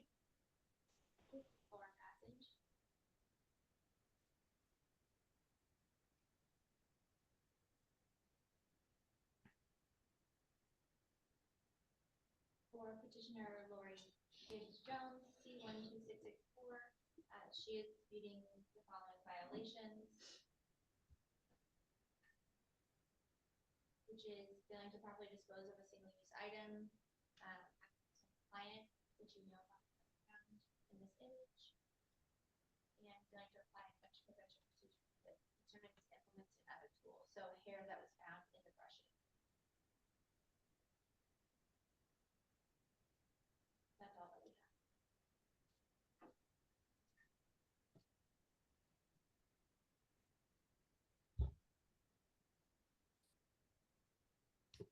This is board member Wolf. Did the inspectors know like how the rest of the facility was the rest of it like unkept, or was like any other dirty stations or anything? Did they see anything besides the maintenance that had been? This is Jane Evans for the record. The inspector did not indicate that there were any other concerns noted inside the establishment. No. Okay. So my question is, so did you bring these hairbrushes from somewhere else into the establishment, or how did? No, so what happens is that there's a lot of times that I'm working, like I said, I donate my day there. So if I'm running over there and I have to get back to my salon, I just throw everything in a drawer so it's tidy as far as, so there's nothing laying out. When I go back to my salon, I have clean brushes, clean everything. So when I come into work, I take all the dirties, put them away, clean my station before I even open for service. So she happened to be in there. There was also an inspection that was just done a couple weeks ago or whatever. I mean, I've never had a violation. I've been there for years. Like I said, it just happened to have been a day that I was super busy, but once again, the salon wasn't even open for business. Yeah. So I just make sure that when I go back in, I think the inspection was done on a Tuesday. It's only open Thursdays. And a lot of times I'll go back in even before then and just make sure that everything is clean. It just happened to be a day that I was throwing, and that nail file isn't even at a nail station. It wasn't even used on a person. That's on a credenza. And I've got a picture of the salon. The nail station is over here. That thing is sitting over here. Like I said, I do a workstation where I've got doing all sorts of stuff. So I totally understand where you're coming from, and I'm sure it was just one of those days. However, looking at it from objectively, or something, I can't think of which one it is, whatever. But it's just that the law is black and white, right? Because we may not know that you're only open on Thursdays, and I don't know that dirty brush came from somewhere. So how the board looks at it, right? Whether you're open or not, they want to come in there and it should be presentable for anybody to feel comfortable to sit down and get a service. And, that's where we come in with like the universal precaution sanitation. I think, it might have been permissible if it was like labeled in a dirty bin, right? Because we learned about like, if say you don't have time to clean up, put your stuff, label it dirty. So everyone knows like these are not available instruments at this time. And then you dispose of your single use items. So I think that's just where it gets like hard, because we all get busy, we all have clients, but the important part is to stay clean. Because I know if I saw that brush, I wouldn't want it to be used on me, even if it was clean after. You know what I'm saying? And so it's just, we never want to give that impression, because if you're dealing with the geriatric population, they are immunocompromised. So it just gets kind of scary there with things of that nature. So for the board, it's our job to protect the public, and so that's where we're coming from. Like if you're my friend, like it's not a big deal, but for the board, we have to always be like on our P's and Q's, and that's why they do inspections, even if it is closed, because they want to see how is the day-to-day operations, right? And so I totally get it. It happens, but it's just like it's just one of those things where we have to remember, like, we have to use sanitized and unsanitized bins. We have to label everything. If you can't get to it, if you throw it in everything, that's fine. But you know, the law recommends for you to label it. It's the law to label everything. So, yeah. And then, you know, as far as nails, I would have just thrown it away, especially if you just do hair. You know, you don't want those items. So if you know single-use items, reusable items, just try to follow those laws. And I know it's not fun, but it's one of those things. Well, So- the nail file wasn't used on a human. The nail file was used on a craft, which once again, I'm the only one who works there. I'm the only person. And once again, I didn't know that they could come in and Yeah. inspect. Like I said, they hunted down the maintenance person to open the door. And I didn't even put two and two together that somebody else would be in there before came in and cleaned and Yeah. disinfected and did everything as I have been doing for the past, 5 years. Well, or once so. again, that's why I say that whether you're open or not, whether it was used on a craft or not, if I come in from the street and I'm a paying client and I see a nail file used on your station, I have no idea that you don't do nails. I have no idea that file wasn't used on someone. And that's what I'm trying to insinuate is that if I saw those brushes, I would have no idea that where they came from, how they got there, how long they've been sitting there, and you know what I'm saying? So that's the pretense that the board moves from. If an inspector comes in and, you know, there's used nail files, dirty brushes, and they say, well, there's used nail files and dirty brushes here, you know, that aren't marked in bins. That's all. That's not that you didn't do your job or you don't do your job. That's all they see. So that's exactly what they go off of, and that's what we have to go off of. So that's all I'm just trying to say. So, you know, they do have books outside for like the laws and the variances that will be beneficial to you for inspections and things of that going forward if you need that as well. So. This is Board Member Harris. Hello. To piggyback on what Board Member Ward said, I agree with what she's saying. And we do have those days. I too used to work at a senior citizen facility. And I understand where you take your license with you, but you have to come back. But automatically, they can have somebody else come in one day. Like you say, you're there on a Thursday. They could have somebody come in on a Wednesday. And then the whole drawer is contaminated with dirty brushes or files, or we don't know what the files were used for. You know what I'm saying? So yeah, we all have a standard practice for sanitation. So yeah. There is nobody else though that works there. I am the only person who donates my day. They do not have another hairdresser on staff or anybody else. Yeah. I'm the only licensed cosmetologist, and like I said, I've been doing this at Yeah. this facility for multiple years. So I am the only one. So that's why I know that before I open for business, there is nobody else that goes in there. There's nobody else that sees it. I make sure it's clean, it's ready to go and everything. So that's why, other residents don't come in. This is a memory care facility. So that's my only thing. I've always made sure that before I open for business, everything is clean and ready to go. Nobody else has access. Like I said, the inspector had to hunt down the maintenance person to even open the door. And, but, moving forward, now I know, I didn't know that they could go in and inspect when the salon wasn't closed. And half the time the salon, like if you walked in there now, it's filled with decorations and bins because I'm doing the facility for the holidays. And once again, this is all donated time and everything, so it was not done. Right. So the facility owns the room, right? Or do you own the room? The facility owns the room. Okay. But like I said, I do everything on a donation basis. I've So been they at have the facility keys for 8 also. years. Yeah, understand. Yeah, sure. Thank you. If I may, I just want to read the NAC with regard to the nail file. It does say that single-use items must not be used on more than one client and must be disposed of after use on a client. So I think the client issue is important for the board to consider whether this nail file was actually used on a client. Absolutely. Board member, well, the only thing is we have no idea that it was or was not used, and we just would have to go off pretense that it was used on a craft. Yes, and that's why we swear our witnesses in under oath under penalty of perjury. Okay.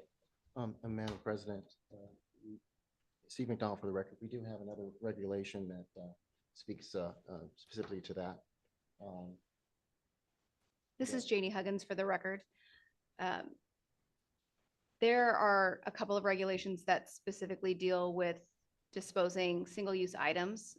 One is the one that Dagley just read, but there is also NAC 644A 730, where it says all instrument supplies, including without limitation to neck strips, nail files, buffers that come into direct contact with a client and cannot subsequently be disinfected must be disposed of in a waste receptacle immediately following their use.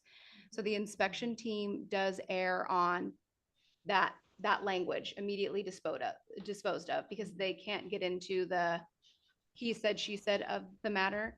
In this case, she is saying that it was not being used on a client. We err on immediately disposed of. And so in cases like this, where the inspectors are paid to inspect and look at things that they can physically see and not be human lie detectors, we're comfortable saying uphold the violation and reduce or waive the fee, if that's a nice compromise for both parties.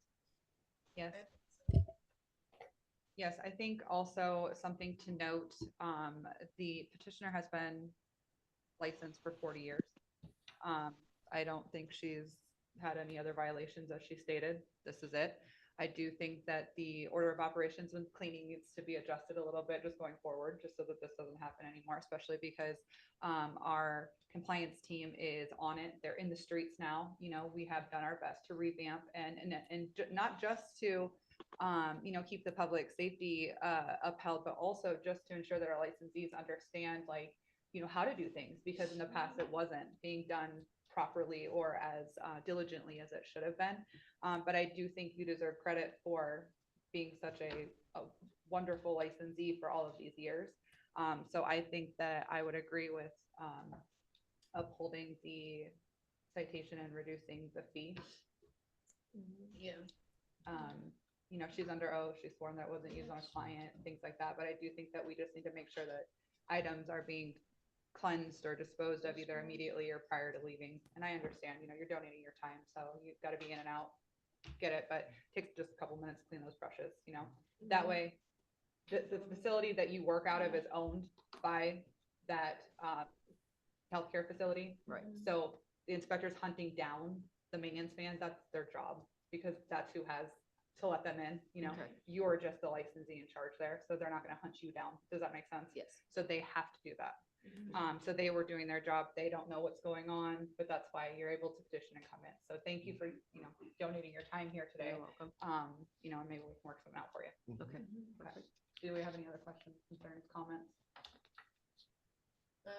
Just in the past, has this been done with this type of ordinance or variance, and what was the recommendation? Yeah, Madam Chair, Stephen Don for the record. What's happened in the past is that the citations would stand, but the fees would be waived. So she wouldn't owe the $100 fee for each violation. Okay. Because as she stated on the record, the lesson's been learned. And, you know, I've been here almost 2 years now. So the one mandate that I was given was to get into the schools, get into the salons, and educate the cosmetology industry on what the laws and regulations are. So that is different from my predecessor. And also, I have different skill sets than my predecessor. I've been a regulator for almost 30 years. I also am a lawyer. So I do things totally different. And I regulate in other areas, OSHA, mine safety, workers' compensation. So cosmetology is not the only industry that I've been exposed to. And I've worked with intellectually and physically disabled. Regulation, I've been a regulator for a long time. So I brought that to bear. And fortunately for the board hired me to say, this is what we need right now, to work with the industry, to raise the level of safety and professionalism, because that's what I hear a lot of. I meet my peers across the United States, other executive directors. And so that's the key. It's not to beat upon anybody, but it's to raise a level of professionalism. We're looking at prostitution in our area, as you've seen. That has been happening, not only here, but in other states. So I meet and talk to my peers, my colleagues, which I'm the chair of the National Association. So so I'm working with you. So that's why we are willing to say, hey, yes, we can go in any place. We can look in the drawers. People always think we can't look in drawers. We can. But the key is here is that you said, hey, look, lesson learned. Won't happen again. And I've been a great licensee for 40 years. That mitigates you having to pay something and us working with you to ask the board to waive the fees. So I hope that's a good compromise for you. Yes, and what does the citations being on my record mean? No, they just stay there.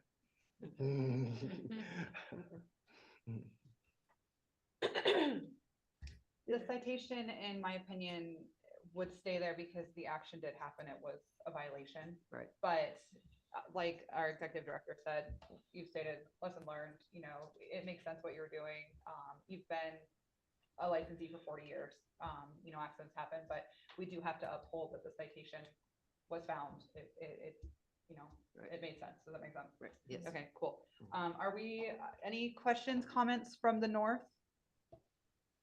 No? Okay, cool. Are we ready to make a motion? Yes. Okay. This is Board Member Harris. I would like to uphold the violation and waive the fees for petitioner C-12664. Can I get a second? Board Member Douglas, I second that motion. Thank you. All in favor? Aye. Aye. Any opposed? All right, motion carries. So Thank you. you're good Thank to you. go. Thank you. You're welcome. Thank you for your time. Thank you. Thank you. All right, and then we are going to move on to Emma. petitioner Kim. M, yes. Letter M.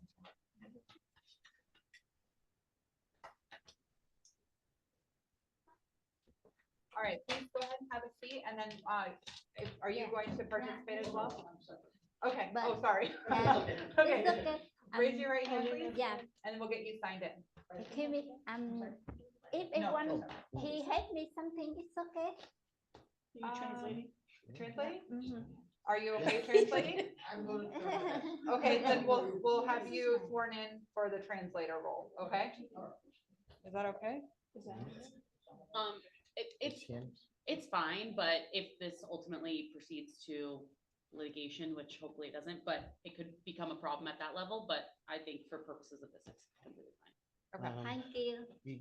You'll just need to give him a translator oath. You speak Vietnamese? Yes. We do have an employee that let's do speaks that. Vietnamese. Oh, Please. yes, thank you, Yeah. thank you Let's do so that. much, Okay, great. thank you. Okay, perfect. That works. Yeah. Yeah. Yeah, thank you. We appreciate your willingness to help. Okay,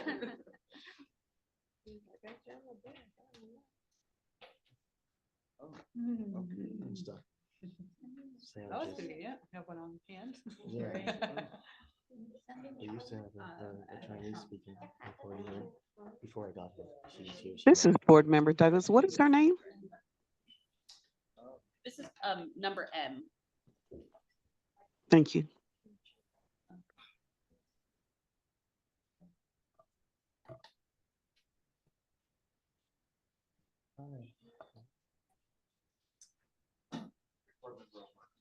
Yeah. Uh-oh. Oh. Thank you. Hết. The last person?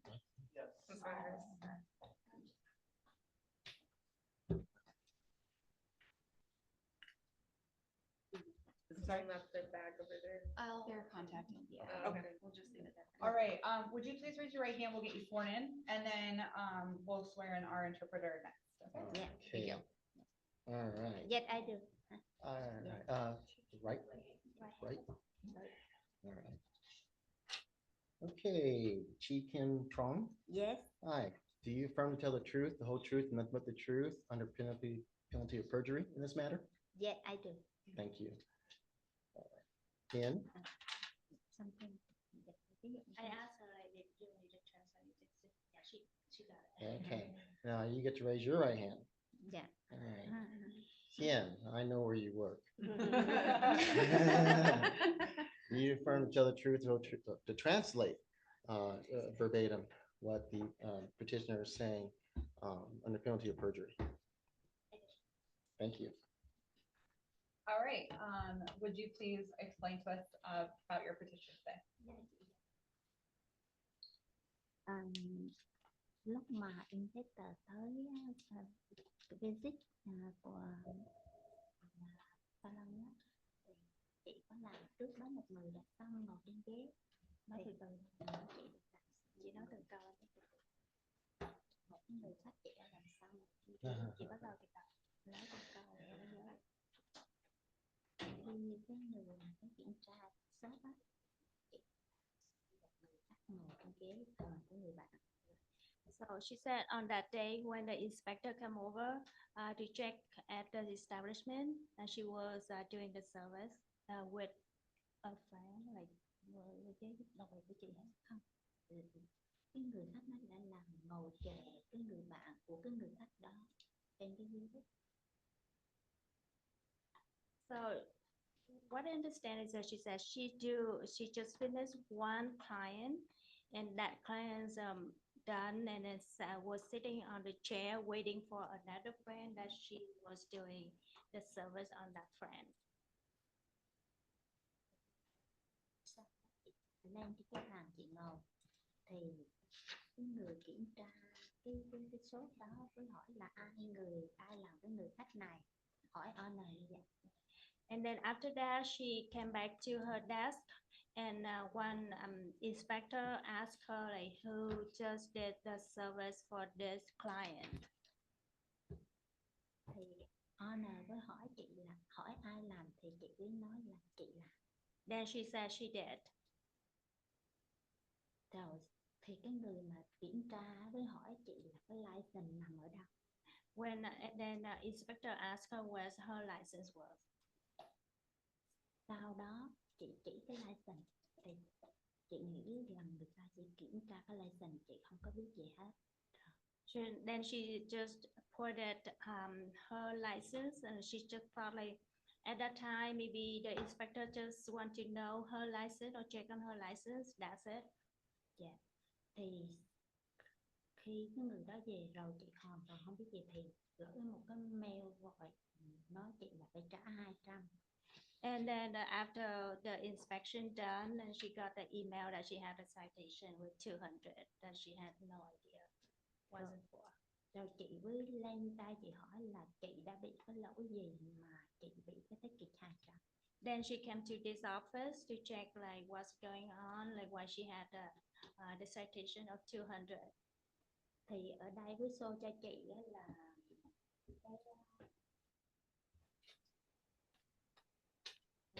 cái này nhưng mà not mine.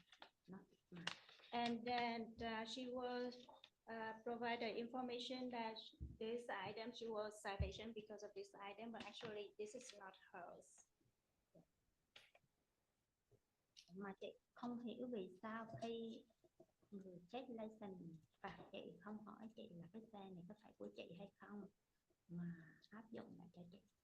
Her concern is on the day of inspection, why inspector didn't ask her like if this one belonged to her, because they just asked where the license was, and then they left, and they didn't say anything about this item. Like they didn't check, oh, this is hers, and then like she had no idea like this apply to her. Only chị check license chị mà thôi, không có nói chị là ít là của chị. Like they just check her license information, but never asked about this item. Thì chị có hỏi chủ thì chủ nói là phạt chung cho những người đó, nhưng mà những người ở trong tiệm là cái account separate. Then she double checked with the owner of the establishment. She was told that the citation apply for everybody in the establishment, but as she knows that everybody have their own account.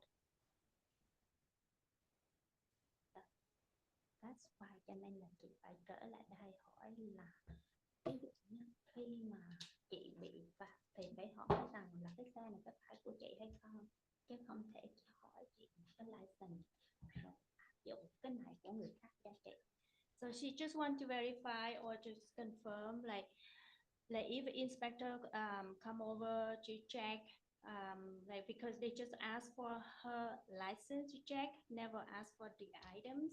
So next time if this happen, should ask her any item that it is belong to her, then she can know, can tell what's going on. Tại vì trước đó khi mà một cái người thợ bị cái lỗi gì thường thường người ta hay hỏi là cái này có không, nhưng mà Like, for her experience, like she know that every inspector when they come over to the establishment to check, they always ask if this item belong to the licensee, but how come this time and she kind of like had no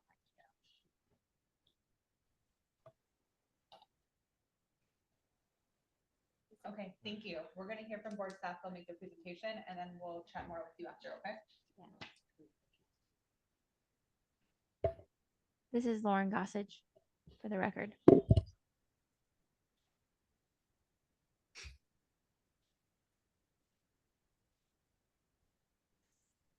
For petitioner N15207, she is petitioning the violation where was issued for the allowing practicing invasive procedures for the tool that was found during the inspection.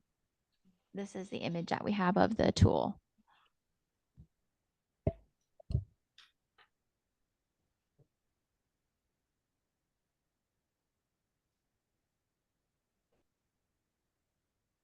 Yes, Madam Chair, as you know, Stephen Dunn for the record, cheese graters are not permitted on the premises at all. And we found multiples of these many time over the couple of years I've been here, and we could have cited for every cheese grater that we've seen. There'll be some that will have multiple cheese graters in them, and then we have actually only cited one time. Because we could have really cited somebody when they have several cheese graters in their tray. And I guess the other point is this the petitioner's tray? That's probably the reason why there was no. We have the inspector here. There's a reason why there was no question to ask, because it's in the tray, the nail tray that they take with them. So I don't know what else to say. Our slides are very short, as you can see in this one. Sure. Thank you, Madam Chair. Thank you. This is Board Member Doug. Oh, Go ahead, Board Member Douglas. this is Board Member Douglas. Mr. Wrong, was that your station where State Board was at when they questioned you? I'm sorry, can you say it again? Was that your station where State Board was at when they questioned you, the inspector?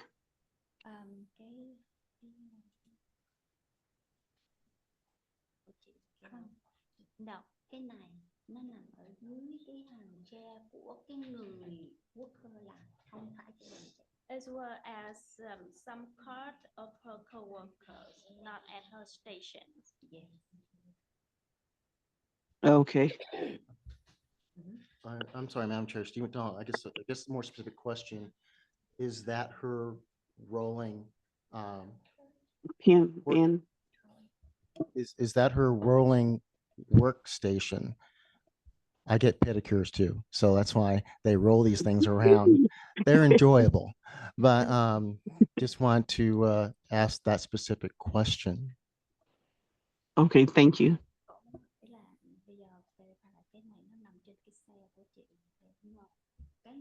Cái này có một người thợ, người ta đang ngồi ở đây, cái người khách chuyện ngồi ở đây thì cái người khách này ngồi chờ đây, cái người thợ này làm cái xe này chị không có ngồi, chị đặt xong cái rồi chị đã lên cái bàn.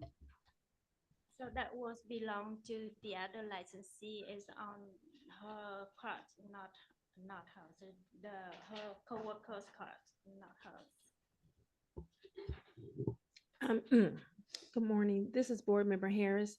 Have you ever used a callus remover that looks like that at this salon? Lúc trước thì chị có xài, nhưng mà sau đó chủ nói là không có xài nữa thì chị không, lúc đó chị chỉ làm cho người khách đó, chị có donation và xong cái xe đặt thôi. She used to use this before, and then the owner told her not to use this, and she stopped. Yeah. Và cái này Trung Quốc hơn. Chứ không phải chị. She confirmed that this is belong to her coworkers, not her. Thank you. Board Member O'Brien, were there other licensees on the premises when the inspection happened? Có tức là có ai ở trong cái khu thực tiễn.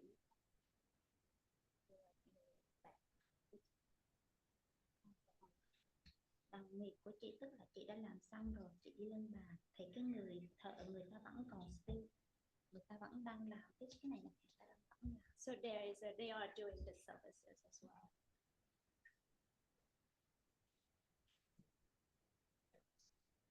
Còn chị khi đó là chị đã ngồi trên cái bàn của chị rồi, chị không có biết cái này nữa. Xong rồi.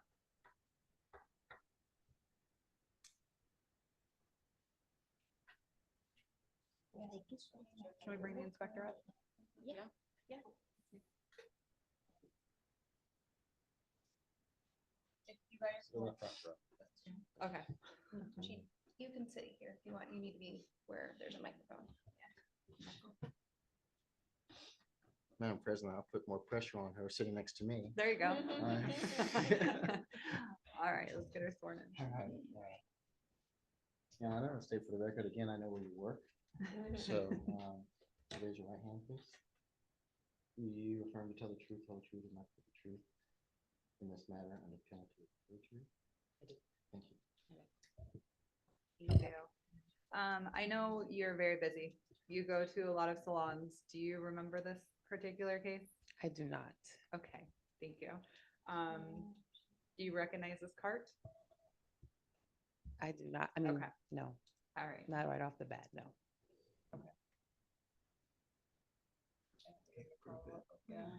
Okay, thank you. Thank you. That's good.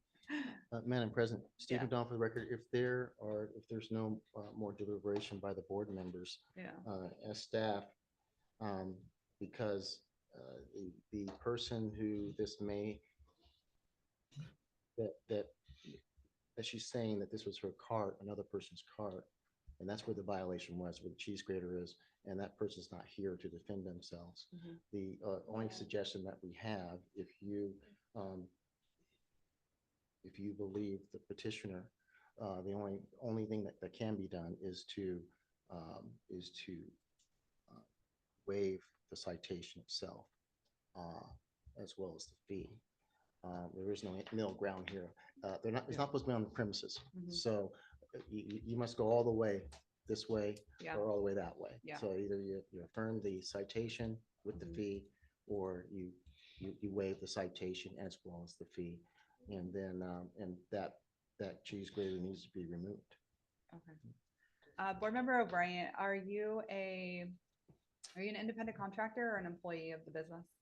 Chị làm độc lập hay là như là chị thuê chỗ hay là chị làm cho owner. She works for a contractor. She works for the owner. Okay, so the owner is your employer? Yeah, yeah. Okay, was the owner cited as well?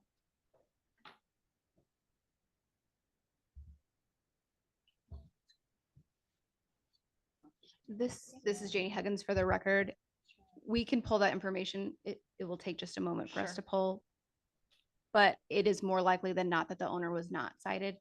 The reason the inspectors specifically look for licenses for individual licensees are to issue the violations as close to the problem as possible. So if the inspector believes that that was that licensee's cart because the violation was there, the owner wouldn't get the citation for it. I understand. Thank you. In the case of cheese graters or stuff, like it's not allowed to be on the premises at all, wouldn't the owner be liable to, because they are supposed to be regulating everything that's on the floor if that's not allowed, especially if they are there? This is Janie Huggins for the record. You are absolutely correct. However, we don't typically try to avoid double issuing violations because it's a large monetary penalty. Yeah. Okay. Thank you. Board Member O'Brien, Ms. Chung, you stated for the record that when you approached the employer, that he stated that everyone received a violation for that? Có mới hỏi là khi mà chị hỏi tiền hỏi chủ tiệm ấy, thì họ nói là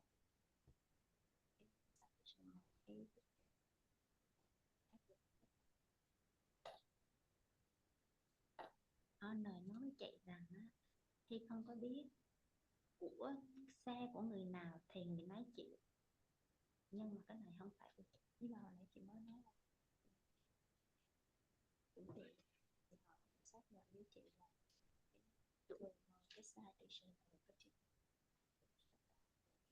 No, xe nào của người nào thì người đó tự sử dụng, tự điêu lấy, tự chủ, tự bỏ những cái này vô, chứ không chủ hoàn toàn không có biết cái này. Thành khi mà ở đây hỏi là trong tiệm này cái xe của chủ, phải của chủ không á, thì cái này cái mình của những người thợ tự họ thiết up cái đồ theo ý của họ. Mỗi người một cái xe câu hỏi về cái This is Janie Huggins for the record. The establishment was not issued a citation for this violation. Thank you for looking it up. không có hỏi về cái ticket này, là cái ticket này là trong phòng chị thôi, áp dụng chị 200 mà chị tự trả cho chị cả 200. Okay, so now she said again, like when she checked with the owner said, this citation applied to her, it's just for her. Yeah. This is Board Member Douglas. Ms. Trong, when the inspector cited you, did they cite you because you were just walking by, or you came back to that cart Khi mà and they felt that that was yours? khi mà cổ không biết là cái tên xét cho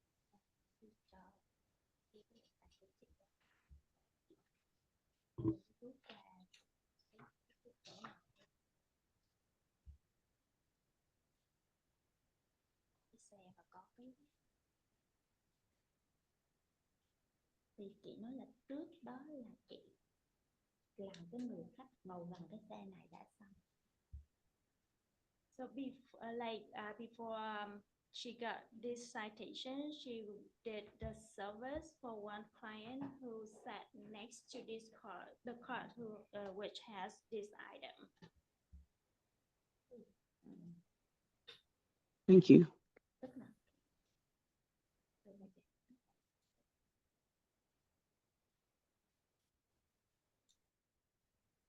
Board Member O'Brien, how many service members would you say were on property that day? ở lúc trong đó là ngày hôm đó cỡ chừng 5 thợ. Do you know whose blue cart this is? Chị có biết người này xe của mình chị biết chắc xe này của một cái người đó đang làm, nhưng mà cái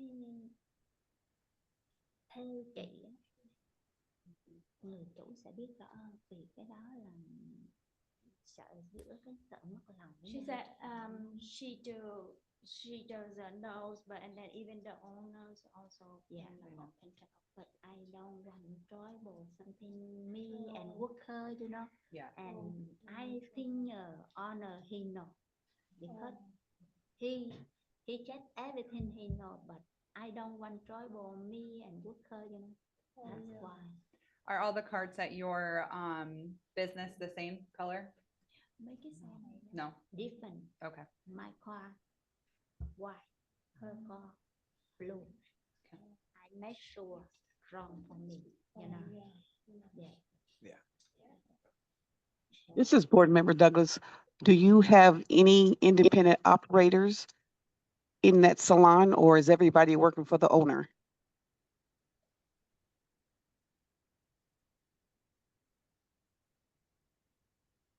All right, are we having any more comments or discussion from the north? Oh, I'm sorry. I was sorry.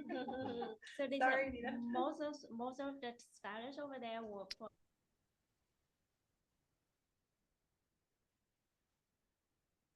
Any Could more you- comments for public?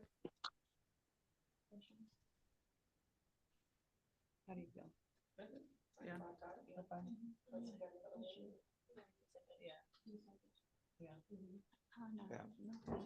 Okay, I think we're ready to make a motion. I, board member Wu, would like to make a motion for petitioner N dash 15207 to waive the citation.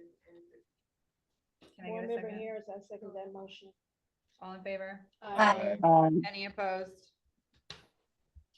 Motion carries. We are gonna waive your citation and your fee. Thank you so much. You're welcome. Do your very best to get that off of premises. Yes, thank you. Because I work a long time, but I know something law, but I need to follow a set bar. I know. Yes. That's why thank you so much. I've come here today. I'm visit. Thank Thank you. you so much. Thank you for your time. Thank you. Okay. Do we want to hear the both of them and then we'll go to lunch? Is that okay? Yes. Okay. All right. Thank you, guys. Thank you. Okay.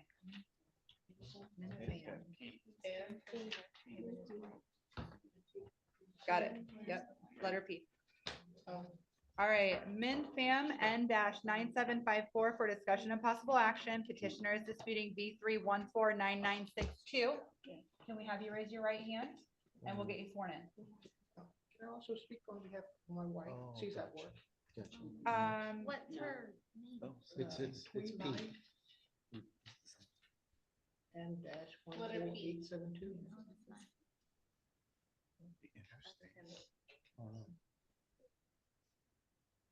It should be her. Oh, this is not him. Oh. Oh, sorry, which one is it then? What's your name? What is your name? Min, M-I-N-H. So you're petitioner P. Your petitioner We're P. trying to identify the wife. Gotcha. Oh, okay, Yeah, sorry. my wife is not here. And She's what is at her work. name? It's Tweet Lai. She's BB. BB, okay. But we, Doug. Yeah, no, I don't think that he can. Okay. It would be false to say and. Okay, so we'll have to reschedule that one. Yeah, and she Okay. can call into the Call meeting, in. Okay. via Zoom, if she's Okay. available that way, but we can't allow you to speak on her behalf. You're not her attorney or, agent, representative, so unfortunately, you can't represent her in a proceeding like this. When she has a break at work, advise her to call into the Zoom meeting and we can try to get her in when she has a break. She's gonna be needed translator anyway. She's gonna need a translator? Yeah. Well, probably. Yes, but you're probably the one translate. Oh, no. she'll Right. be- Yeah. well, she can translate her to him. So He'll can be I- here. Okay. Sorry, sir. We have a lot of translations happening today, which is kind of quite fun. I think he wanted to call. I think I know what Can my I call business is her? gonna be. Absolutely. Can I Let's, order- let's get through yours first and then call her. Okay. Put her on deck that she'll be coming. So we'll get you sworn in. All right. All right, sir. Do you affirm to tell, actually, Min, right? Yes. Okay. Do you affirm to tell the truth, the whole truth, and nothing but the truth in this matter under penalty of perjury? Yes, sir. Thank you, sir. All right, at this time, if you walk us through your petition, please. Okay, on the date of the inspections comes, well, actually, I got the similar situation like the previous case did. It's the same thing as a grader, which is I'm not a tech geek, so I don't follow the law. I don't read them constantly, so I don't know it is against the law, again, for the grader. So I'm still using it. So the inspector told me that it is banned, no use. So I am, you could have said, yes, I am guilty of using it. But the two other, like the emery boards and the file, and my wife implements, what's on the card, those are in use. It's in work progress. I'm with the clients. And the inspector just took the pictures and added on to the other two citations. So therefore, it was in motion, working. It's on my desk, and the envelope was in my wife's car, and was taking pictures and sending me a citation for those two. For the graders, yes, I am using it, but actually I didn't know it was against the rule. And I have customers, some letters that, I never injured them. A letter of support, let's say that. Would you like to read? Thank you. At this time, we'll hear from board staff. They'll make a presentation and then we'll come back to you, okay? This is Lauren Gossage. Give me just one moment.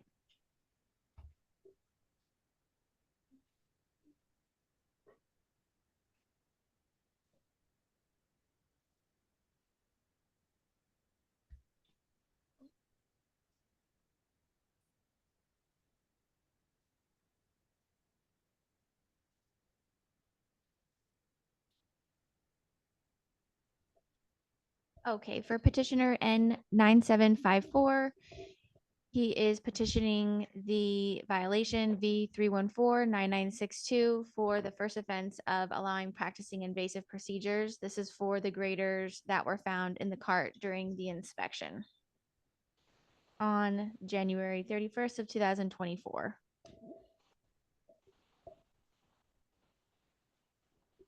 This is the only photo that we have. Thank you. You're welcome. Very- Have our presentation. Very quick, Madam Chair, Steve McDonald. Yes. We've always had this come up about, this regulation has been on the books since 2015. So it's been there for 9 years, going on 10. I'm sorry, sir. I It's- never read them, so I don't. read, Yeah. so I don't- Yeah, so. If it is the law, yes, I am guilty, but I didn't read them, so I don't know. A lot of gossips in the salon say yes and no, this and that, but I don't believe them because they just no text like me. And I mean, come on, a lot of rumors going around, a lot of spreading, so I just plug my ear and do my job and go home. So if it is citing for that, yes, I use it. Should they violate it? It's fine, me and my wife. But, to cite me extra for the implement that I was use, it's in work progress. I have clients that on a spa pedicure my wife do, and I'm doing a fill for Miss Gloria. And the inspector pulled me on the side. The first inspector pulled me on the side to cite me for the grader. So that's what I thought I'd get cited for the grader, which is I dispose of afterward. But when I come home, I receive like emails and stuff, say that I have more than just that 2 citations. So when I looked up, and actually is the stuff that it was in work progress. My buffers, but normally when I do acrylic buffers and file, I put them in the Ziplocs and I give it to the customers because the file for the acrylic is much bigger than a pedicure. In a single use, it's a lot of waste. So I give it to the customers. When they bring it back, they do it. That's their own. This is Lauren Gossage for the record. Just to clarify, petitioner N9754 has only received 1 citation for the cheese graters that are in this photo. This petitioner and his wife have the same email address on file, so he received the citation statement for his wife, which you will hear next once he calls her. But he, for the record, has only received this 1 citation, which is on the screen. Thank you. That's helpful. Board Member O'Brien here. My wife don't do acrylic, that's why. So when I saw the pictures that my box had drill bits and the file and the buffer, and I assumed that was me. That was, but it's cited on her license, I guess. Because it's a nail bar, so it's not individual tables like the old days anymore. So me and her are sitting next to each other, so. Gotcha. Board Member O'Brien here. I just want to go on record for saying, if there is ever in the future any confusion, you're hearing like different things in the salon, the board as a whole, board members, board staff, in conjunction with even like our legislatures, we have tried very, very hard to change our reputation and make sure that our licensees know that we're used as a resource. We want you to be successful. We want you to understand and know exactly what you are supposed to be doing, how you are supposed to stay in compliance, et cetera, et cetera. That way you are given every single opportunity to be in compliance and not receive citations. So going forward, if you are ever confused or you don't want to read the legislature, just reach out so that we can make sure that you are in compliance, because 9 years of it being illegal is kind of a lot. Yeah. I also wanted just to point out, you know, because you had made mention in the beginning that this was very similar to our previous petitioner, and it is, in the fact that, you know, the item being used and cited for is the same, but it is very different as well, because she did say that she didn't use it, it wasn't her cart, things like that, and you stated that you did use it, and, you know, it is yours, and et cetera. So that's just the difference between those two, and I just wanted that on the record, you know, for, you know, precedent and everything. Madam President, Steve McDonald, additionally, you see the picture, there are 2 graders in there. We only cited for 1. Yeah. We could have cited 2. And that's what I meant, when we find multiple graders, we try to, it's educating that the person that's being cited, but not to hammer them so hard where the fine is so large that it's hard to pay. Yeah. So we try to educate you, but we could have cited for each one of those graders $200 a piece. Actually, would have gone up because it's a second grader. Right. See, so it'd be $500, but we didn't do that.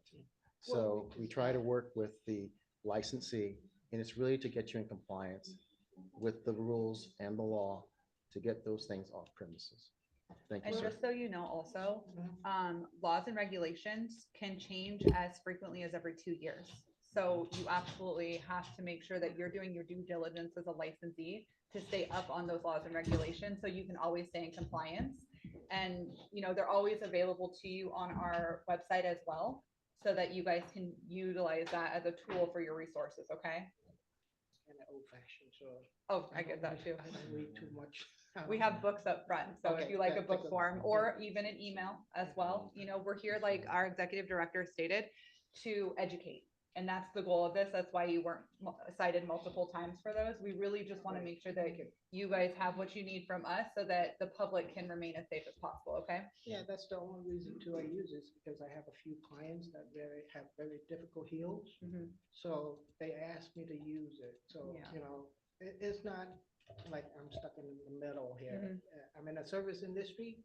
I have to please the customers and I have to follow regulations. But if I don't have customers, I got no job. Oh, absolutely. We're all You know, business owners yeah. up here. We get so, that. So what I mean is I use, but I never have any complaint, anything, but I still violated the law. Yes. Yeah.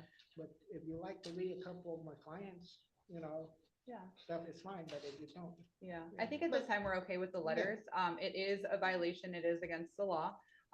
But you know, just verbiage for that is put it on the board. You know, unfortunately, I'm not able to utilize this tool on you anymore. The board states that it's illegal and it's dangerous. So we're gonna have to find another route for your heels. Okay. Period. Okay. Yes. All right. Let's go ahead and make a motion. I, Board Member Wolf, would like to deny the petition for petitioner N-9754 and uphold the. Thank you. This board member Douglas, I second that motion. And all in favor? Aye. Any opposed? All right, the motion carried. So we did uphold it for us this time, okay? So going forward, we're just gonna need those off the premises so you don't continue to build it's those already signs, on. okay? It's Oh, already good, okay. Do we wanna Can I call the remind wife? My wife, Okay, yes. can I call her? And, are you guys petitioners for today? What is your name? FF? Okay. Oh, thanks for giving us the letter. Thank you. We're gonna hear you next and then we're going to lunch, okay? Just voice or? Yeah, Yeah, that's fine. Just put on speaker. and hers is BB for us. When you reach her and she's speaking for herself, hold it into them. Everybody needs to speak as closely into the microphones as possible. Hello, em à? Ở đây cái board đó em phải có mặt, nhưng mà bây giờ á, nói chuyện qua bên điện thoại được, em không có cần đi lên, tại vì anh nói em đang làm. Okay. Can you hear that? Tập mạng. Hello. Hello. Yes. will you have her raise her right hand and? À, we're giơ gonna tay get her phải sworn lên. in. Giơ tay phải lên. Giơ chưa? Anh đâu có coi camera đâu thấy. Oh, come on. Up on me. Ming, can she zoom in? Can she go on? I don't know what's wrong with my phone. I can't get her on Facebook. Oh, Or yeah. FaceTime or whatever that thing called. Yeah, Oh, You can if just she call her can on sign regular. into this Yeah. meeting, she can speak. yeah, she can click on the link and, She's worse than me. oh, okay, all right. So Okay, that's okay. Can we send him a link to text to her and then she just has to click on the link? Yeah, we should be Can we do that and then maybe hear them after It's lunch? just on the website. If you want to come over here, we can. Have it directly on the website.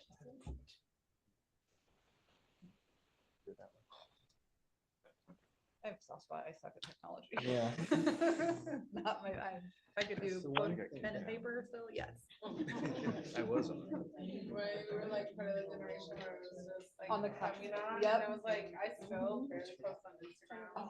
Horrible at all. Yeah, see, so you can go on our website and click on meetings and then click the Zoom So button. easy, nice. You could do it If like you that. send her this and she clicks right here, she will go into this from there. You can text it to her. Okay. What's her name in your phone? So laid back here. Exactly. Okay. I like it. Oh, you retired from your salon? I did. Nope. Take that back. You don't text your wife very often, do you? B?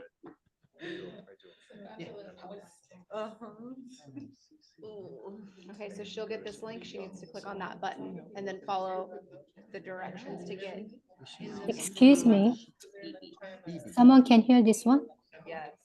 I sent it to her. Yes.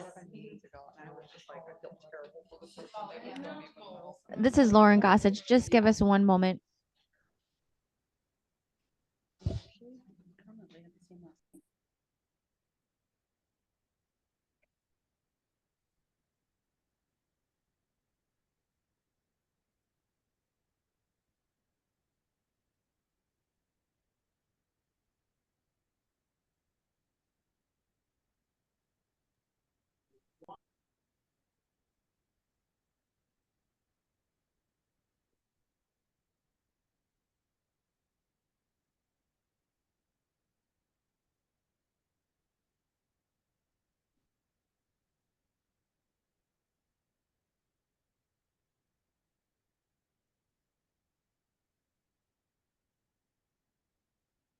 Thấy cái message chưa?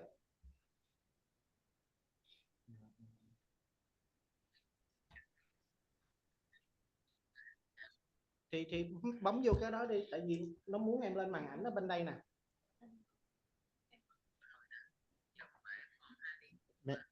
Yes. Thấy cái link không? Thấy cái gì xanh xanh đó. Bấm vô cái gì join. What is that called? Join. Join. Yep, join. Join. Có chữ Z, hai chữ OM á. Join Zoom. Thấy không?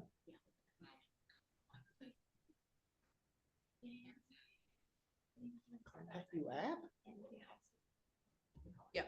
Yeah. Let's do that. We're gonna have you guys come. Yeah. Okay. Yeah. Tức cái phone sao không làm Yeah, ma'am. cái FaceTime được nè. Min, Yes, we're gonna have you step out. They're gonna assist you and then we'll take you after this petitioner, okay? Thank you. Yeah, of course. All right, so let's move on to FF, yes. Shubo Loon Washman, OBO Tea Tree Massage and Spa, S-704839 for discussion and possible action. Petitioner is disputing V3150668 and V3150666. Can we have you guys raise your right hand, please, and state your name for the record, and then we'll get you sworn in. All right, are you Shubo? Yep. All right, and you're interpreting for her? Yeah. Okay, so I'll swear you both in just, all right, Shubo? Yep. Do you, and I just wrote interpret this. Do you affirm to tell the truth, the whole truth, and nothing but the truth in this matter, under penalty of perjury? 他说 Okay. 让你翻译，你说的全是真的。 Yeah，是的，我说的都是 yes。 Okay. And sir, your name for the record. Leo, legal name is Xin Kui Liu. Okay. All right. Do you affirm to interpret exactly what she says to the best of your knowledge Yes. in this matter? Thank you. Okay, so at this time, we would like you guys to walk us through your petition. Tell us why you're here. 他说现在来谈你那个案子那个事儿吗？哦， OK， 你要说你说是你要解释给他你为啥来这儿说。给我2个罚单。对。我到这里来是因为你们给了我2个罚单，给他解释。没事，你继续说，多说点没事。我在去年的9月21号已经把这个店卖了，完然后呢，今年的3月4号给我2张罚单。我这店已经卖了，当时签的这个合同已经就是买店的这个人已经找了律师，就是说以后出现什么情况跟我都没有关系。So if you talking here coming, he sell this business on the September 21 is on 2023. This ticket is probably happened on the after that one.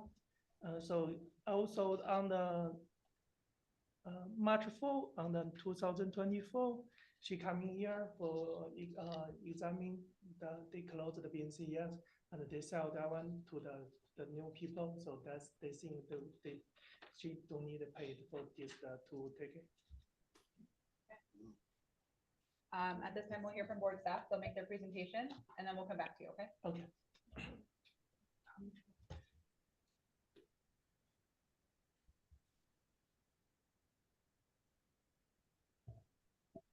This is Lauren Gossage. For Tea Tree Massage and Spa, they are disputing the violations that were issued. The first one was for using advertisements which contain knowingly false or deceptive statements and operating a salon without a license. First offense.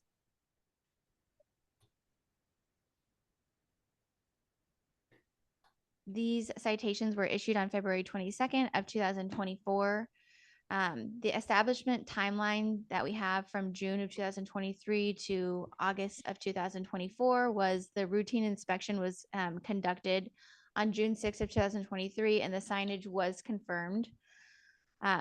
We did a routine inspection on February 24th of 2024 and the signage, the name was modified. So a new application was required and citations were issued. On March 4th of 2024, the licensee contacted the board regarding the violations and submitted the petition to appeal. And then in August 13th of 2024, the licensee requested that the establishment license be closed and provided a sales agreement. This is the inspection photo from June 6th of 2023. And then February 22nd of 2024, where there was a new establishment, essentially Young Spa was there. So they were operating without a license. And then the false advertisement because the name did not match what we had on file.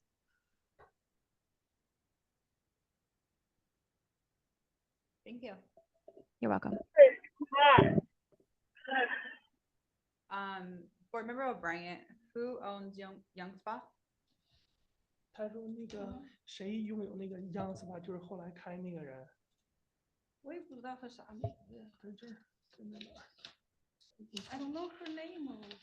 那个合同上有。 This is Janie Huggins for the record. We are in receipt of a bill of sale between the licensee and the new prospective owner. I believe it was provided to us in August, according to the timeline. Yes. And so it's just unclear to us at this point because it becomes a contractual dispute. Sure. But I believe the timeline does match that there was a different owner of the business when the citations were issued. We just are not, we don't know who that owner is. Okay, so we're trying to marry the citation to the owner, the proper owner. At the time the citation was issued in February, we did not know that there was a new owner. Okay. Our law just requires that a new application be submitted and a new license issued if a name change happens. Same with the citation for false advertising. If the license information doesn't match the signage or the name that the business is going by, it's a citation for false advertisement. Subsequently, after the fact, more information was provided to us that shows a new owner had taken ownership of this business at that time, which just was not reported to us. Okay, can we have recommendation from board staff?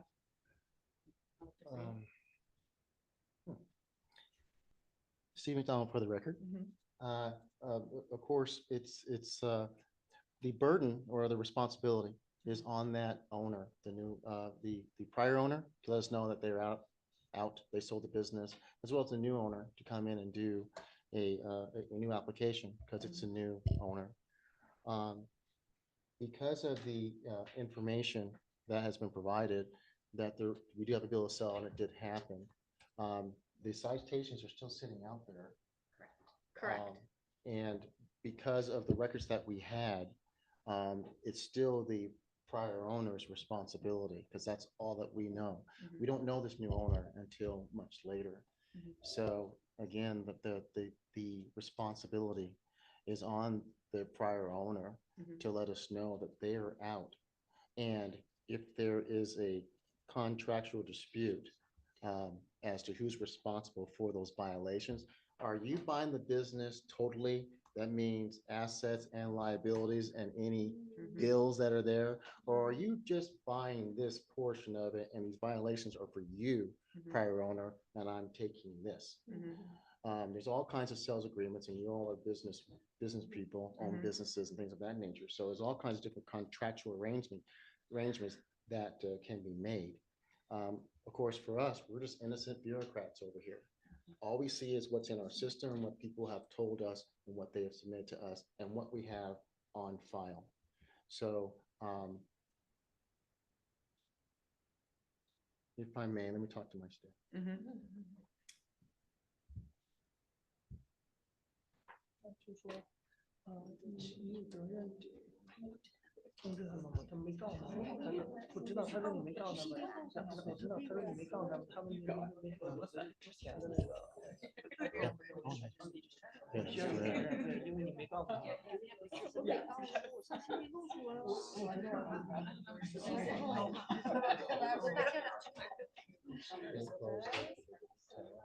Yeah, I'm gonna ask. Yeah, I'm gonna ask about. All right. All right. Thank you, Madam Chair and please. board members. Way to put me on the spot here. That's what we do. Here's the, yeah, that's what you do. That's why I get paid the big bucks by you all, by you all. So, okay, mitigating circumstances here. The prior owners did close their Clark County business license. Timely. Okay. They did do that. They just failed to notify us. And so the owner of record stayed the same this whole time until recently. Now they have changed everything. Can I pause you right there? Sure. Are there any other violations for this premise or this location other than the advertising, using false advertisement because the signage was different and operating a salon without a license? No. Those are the only two? Yeah. Okay. Yeah. Okay, sorry, So continue. they tried to comply. They just didn't notify the right people, I guess. But still, to us, it's a contractual situation. We have a bill of sale that doesn't tell us anything. Doesn't tell us what that new owner is responsible for and what the prior owner is responsible for. So from our perspective, the prior owner is still responsible for those citations because even the bill of sale that's been submitted doesn't tell us anything. So staff's recommendation is to uphold the citations and the violations. Okay, thank you.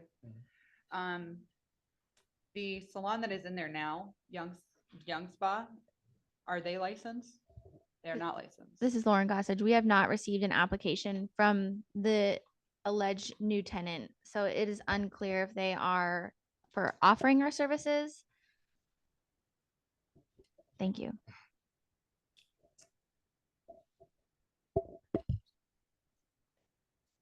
Were there any, I'm sorry, Oh, no, go ahead. were there any violations or citations prior to the sale of the business? This is Lauren Gossage. There was one citation that was issued in 2023 that was paid for. Uh-huh. That would have been prior to the sale of the business, Okay. which was in June 6th of 2023. Okay, that was the June 6th one. And the bill of sale shows September 21st of 2023. So,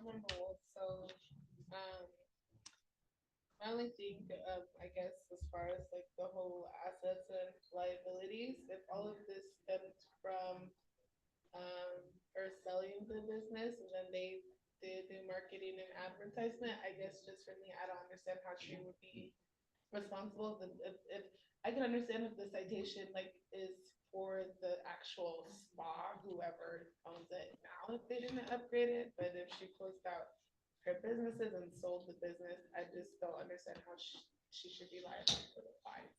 I guess is what, that's just my perception. Yeah. If I sold my business, I don't know how I have to pay, I didn't pay for the application fees. Whatever, so. I'm just trying to figure that out. This is Lauren Gossage. Typically, when we go to an establishment and there has been a transfer of ownership, we will cite the last known owner on file because the license is non-transferable. So the last owner during the sale should have said and removed their license and said, you need to close and submit an application, and maybe walk them through the process of submitting an application and letting them know that you cannot operate until you receive your license, because this license was my license and it doesn't transfer with the bill of sale. So upon Right. an inspection, was Thank you for that. license still on the premises? I would have to defer to an inspector if it was. If the salon license was still on Of the Tea Tree. premise at the time of inspection. You have to come up here. Yeah. Just hold it. Sure. Yeah. For the record, I know where you work too. Do you affirm to tell the truth, the whole truth, and nothing but the truth in this matter? I do. Under penalty of perjury? Yes. Thank you. Hello. My name is Jen Packard, for the record, Inspector. I could not actually get inside that day.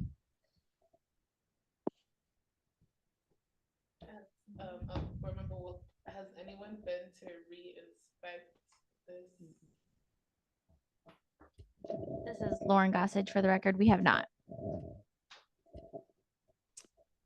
And then again, just to clarify, so the citation that was issued for the false advertising and the operating a salon without a license was that at the time of the inspection, we assumed that the establishment had changed just the name, not necessarily the ownership.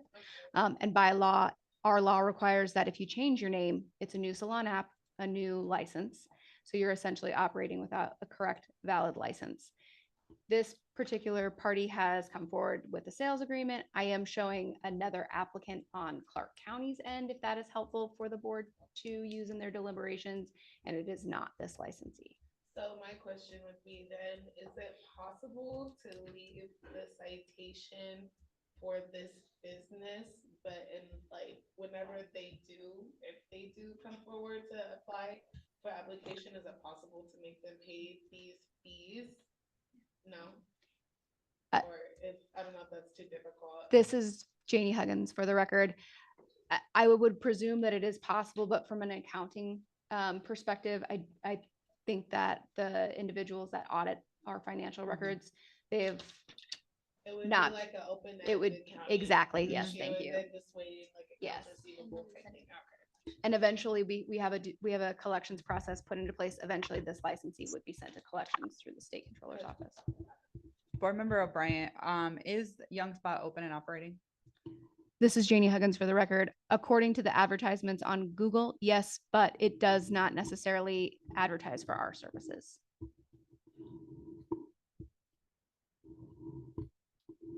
wonder what services they provide. This is Janie Huggins, for the record. According to what I'm finding on Google, there are massage services. There is an application on Clark County business licensing website where it says it is a retail establishment. The different board needs to go, the massage board needs to go out there essentially then to make sure. So essentially then, if the cosmetology license is not transferable and you're saying they're not practicing cosmetology, would that like give some leeway to the whole transferring the spa license, or, cause if it's a new owner, you get what I'm saying, and everything, I just feel like that's just not necessarily fair. I would be frustrated if that was me, so I'm just trying to see. This is Janie Huggins for the record. Again, at the time, I think the inspector was assuming that it was just a name change, not an ownership change, because nobody had relayed to us properly that it was supposed to be closed, so they were cited for the name more so than the ownership. Were you aware that you needed to contact the Board of Cosmetology to let them know you're closing your business? 他说你啥时候联系过呢？这个地儿告诉他你关门了。这儿告诉这你把店关了。我跟这个地方你联系这儿说你把店关了。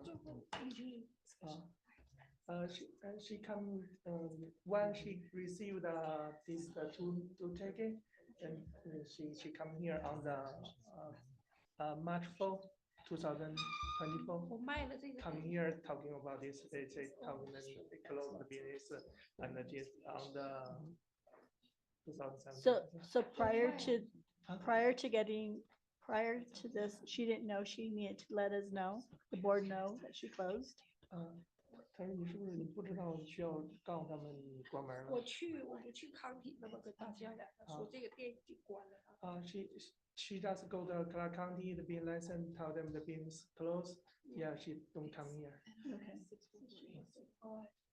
Board Member O'Brien, what, 我的名字、我的 license 都死屁了，都不给他用，让他自己重新申请。She says when she signed the contract with the sale the business, she said, you need a vacation, the new by yourself, the old one we close, you can't use us. You know, that's the contract? Yeah. Madam President, that's in the packet. That's the Oh. second. That's not. I didn't see it. Oh, it's not. I've seen it. I was like, I did not read a contract. Okay. Well, This is Janie Huggins for the record. We are in receipt of that contract. It was not placed in the board packet solely because there was too much confidential information for public. Oh, okay. Thank you. Well, I guess my question is it possible if we just at least upheld the citation, and if we didn't find her today, would that citation would still be precedent on the business? And then if you guys do re-inspect it, I don't know if you guys can move forward that way, or I don't know. This Or what is was your guys' advisement? I don't know. It was to uphold everything.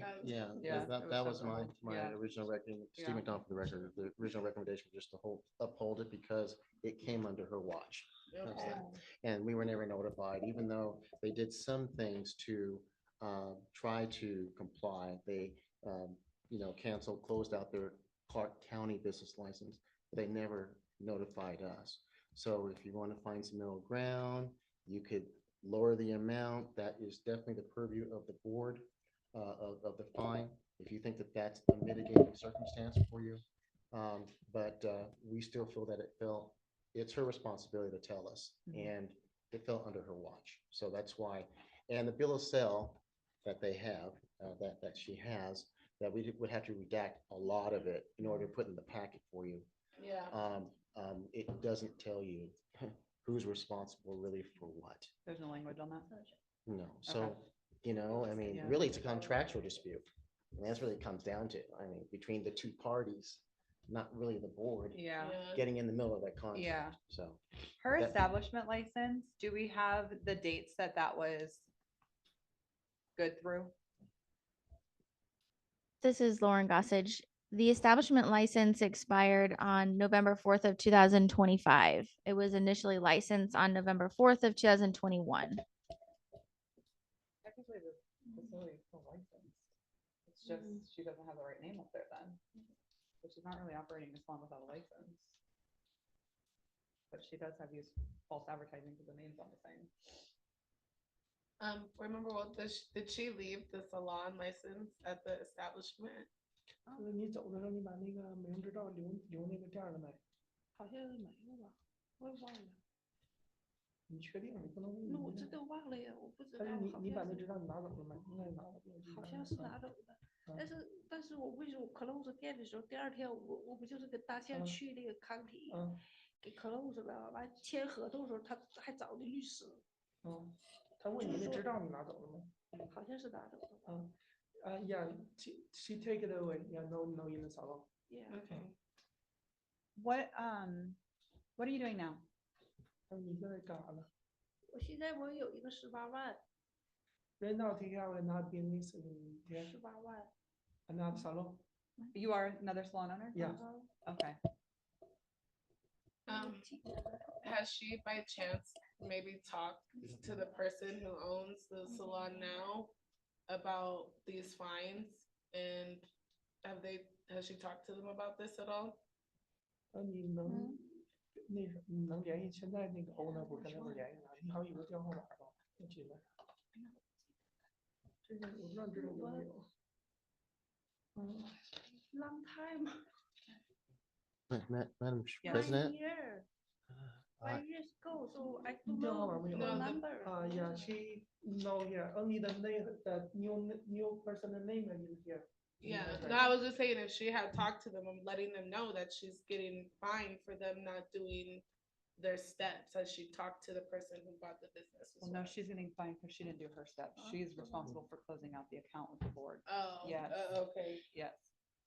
I'm sorry, Madam President, she Yes, just please. raised another, I don't forget which board member asked the question, but she said that she's a salon owner.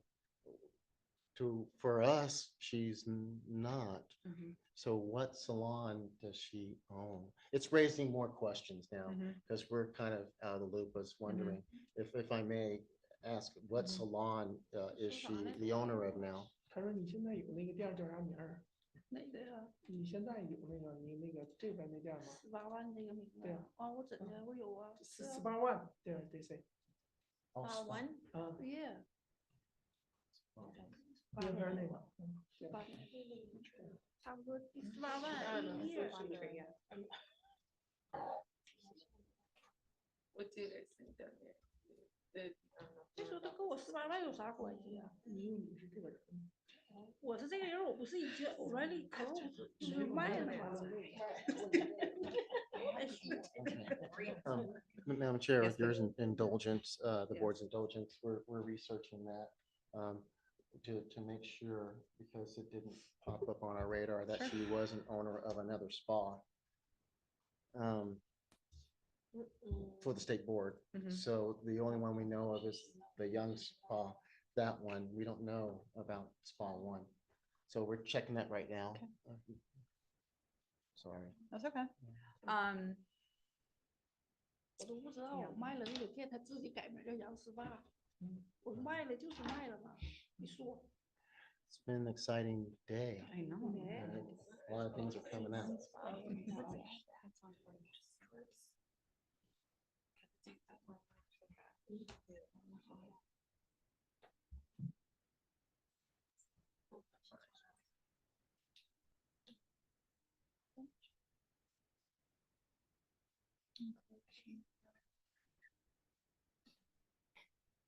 I think this T3 spa I sell already 是23 9月，我得说一下呀，我着急，我花我这些钱。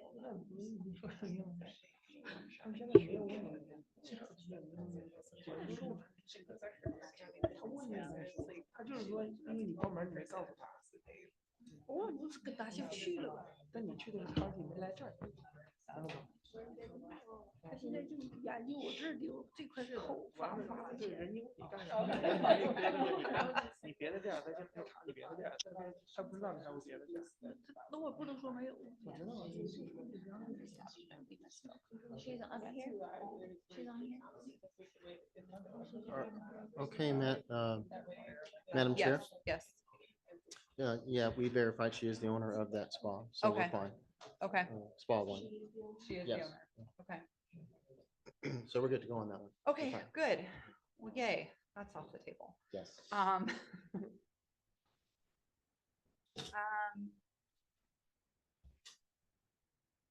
you find the new owner? 他说你怎么找到那个新的那个买家的？打广告卖的。she do the appetizer and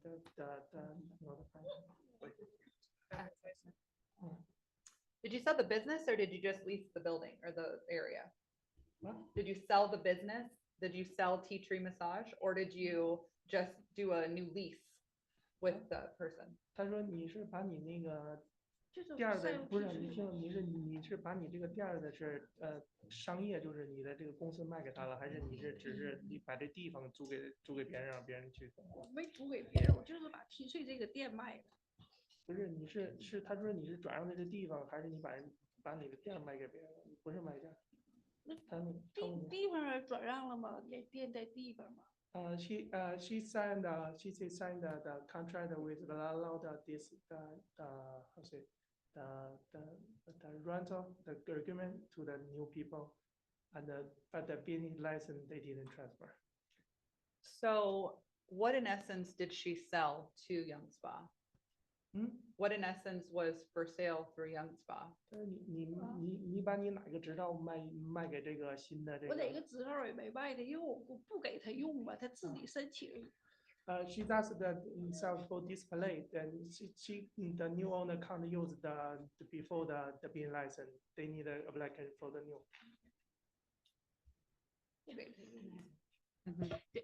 Angela Lee, for the record, did you sell any equipment to the new owner? 他说你把这个那个就是你这个店儿卖给那个新的人吗？对呀，不是去拉着页9月21号卖给他的吗？他说yeah on the 23 September 21 2023 they sell this to the new owner. Did they sell equipment? 他说 Like items? 他说里边东西卖给他了吗 ？Yeah. 对 Yeah. All inside the item. Yeah. They didn't bring away. Did you sell your client list to the new 他 owner? 说你有的那个员工的，就是客人的那个信息卖给那个什么？没有，因为生意不好，没有客人了，所以卖。No, case the business no good and no much customer, so they sell this one. They don't want to open.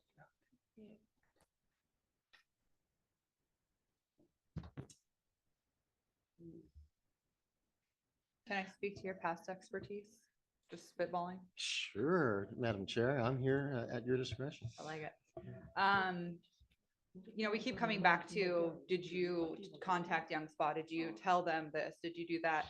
Even if they went and did that together and the board was removed from it, as you suggested, because it really is between them, wouldn't their lawyers then cite our regulations for due diligence and who that goes down to? If it wasn't in the bill of sale? No, typically from my past experience is that they would, of course, you cite the regulation that's been violated, that's obvious, but it's actually a contractual dispute between who's responsible for paying it and who's not. And that can be worked out contractually. Different models of sales agreements that I have reviewed where the person can take the whole ball of wax. When I come and buy it, and I'm thinking I'm going to make so much more than what I'm buying it for, basic stuff, right? Basic economics, is that I'll go in and take the violations that are sitting there and I'll pay that off too, because I'm going to make up the money from the sale. Other contracts will say, hey, anything that happened under your watch, owner or seller, I'm the buyer. I'm not going to take those citations. You have to pay them before I put earnest money down to buy this thing. So it's all by contract. Okay, that makes sense. Follow up.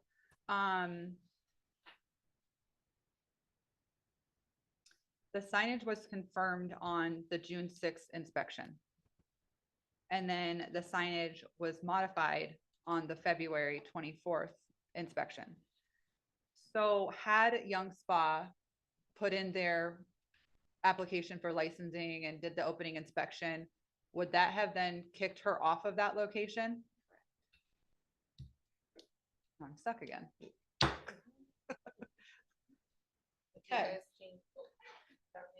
I think we need to make a decision of some sort. This is taking forever. I know what I. Just going in okay, circles. Yeah, okay. How do you feel?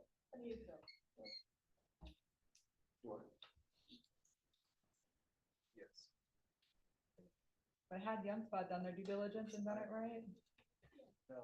Question, their massage?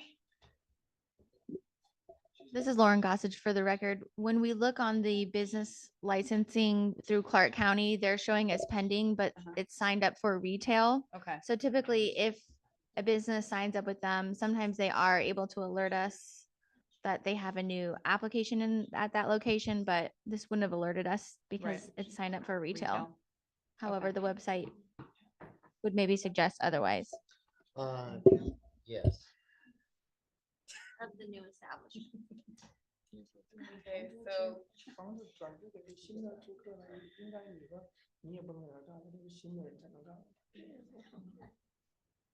what do you think, board member Jeffers? How are you feeling about this? I mean, as a business owner, I've closed businesses and gone through all these motions, so I have sympathy for both sides on this. This is Board Member Douglas, me also. Yeah. That helped out. Well, I'm sorry, what did you say, board member Douglas?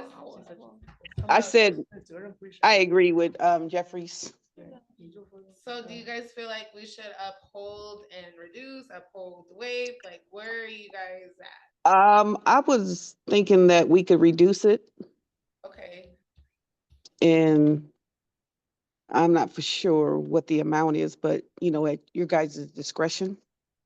Yeah, I would agree with that. I feel like had Young Spot done their due diligence, it would have negated this whole situation, but you can't put that on a new business. Maybe they're renovating, Right. maybe they're doing something else. So Right. at the end of the day, And- there was negligence by not doing what was supposed to be done on our petitioner's Correct. part. But I do Correct. feel like she did take the steps and close out the Clark County. So I think I'd be okay with a reduction and a hold of the citation Me too. by half.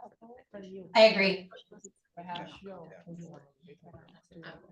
I mean, I'm okay with it, like, dropping the fee and keeping $100.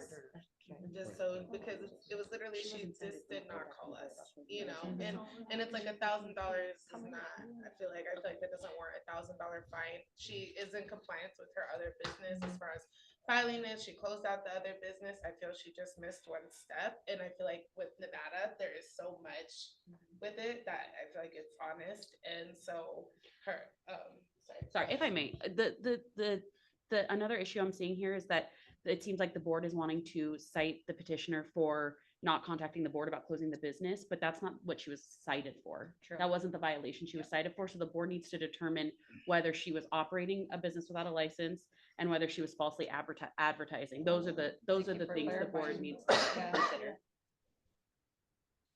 So it might be easier to take it one at a time. So Okay. maybe consider first whether, and I can read the statutes to you guys if that would help with some guidance. Okay. Okay. And again, this is Janie for the record. At the time this violation was issued, it was solely based on the name change, that it went from Tea Tree to Young Spa, which does require a new application in our laws. And so we were not aware at the time that it was another owner. If we were aware that it was a new owner, we would have cited a new owner if we could have contacted them. And this is Board Member Douglas. The other business she opened up, she changed the name. Is that how it wasn't caught? This is Lauren Staff? Gossage for the record. No, she just owns an additional business. It's a Oh, okay. completely separate business aside from this one. Okay. Let's take it citation by citation. Let's start with the big one, operating a salon without a license. Do we feel that the petitioner was operating a salon without a license? No. No. No. No. Let's make a motion on that, please. Board member Wold would like to deny the. It's all one? I'm sorry, what? Okay, it's all one, so we Oh, don't. we did it all as Okay, one. yeah, okay, so then that's, okay, we have our answer for that one, so then we would need, okay. Do we feel that there was false advertisements being used or deceptive statements because of the name change? No. I kind of feel it does. feel it's To a certain extent. yeah. Because advertisements outside of what the license was. Licensed for? Is the name on there? I don't know. Because It's like a balance. the businesses on who did the changes, right? Yeah. So then I had to say no. Like, I understand like the aspect of it, but it was not her, you know, so I just can't honestly say yeah. Right. I agree with that. So how I'm feeling is I would just waive the fees and the citation for it. Yeah, that's what yeah, I agree.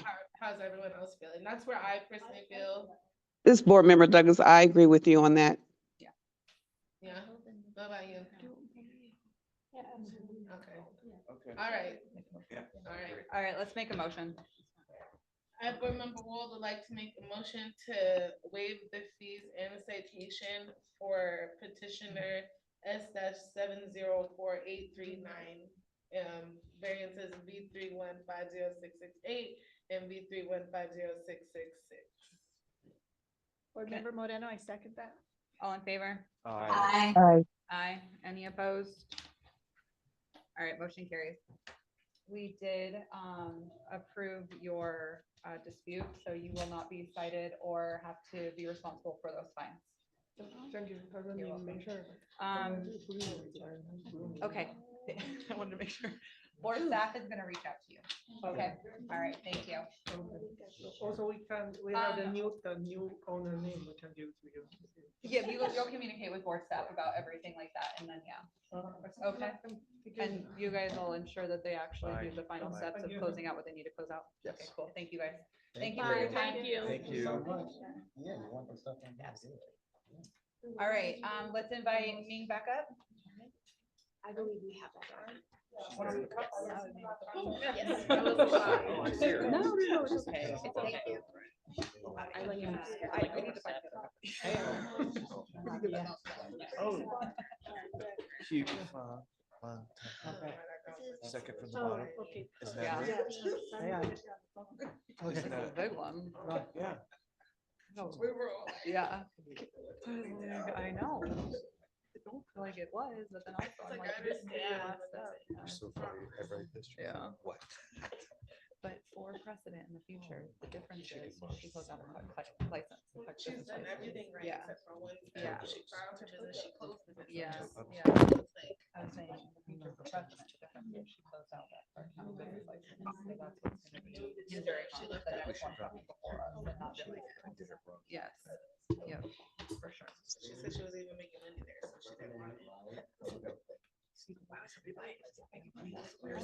Never buy that business. That's probably why they didn't open it as a cosmetological Yeah. establishment. Yeah, I wonder why they're gonna open it up. Yeah.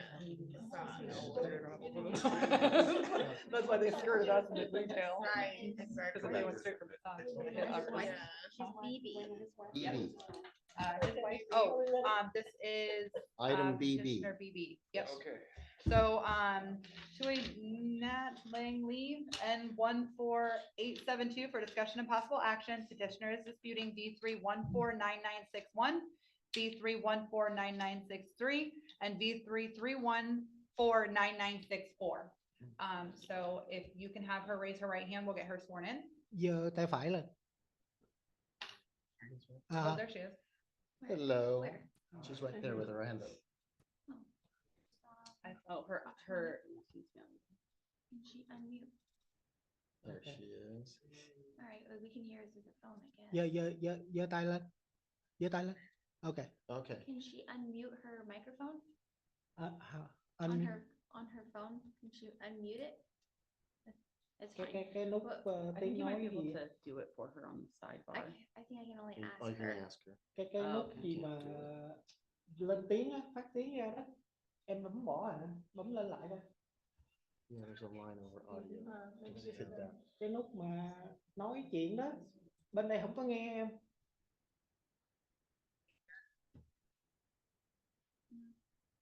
It's fine. We can hear her through the phone. We can just put it. Oh, it looks like she unmuted.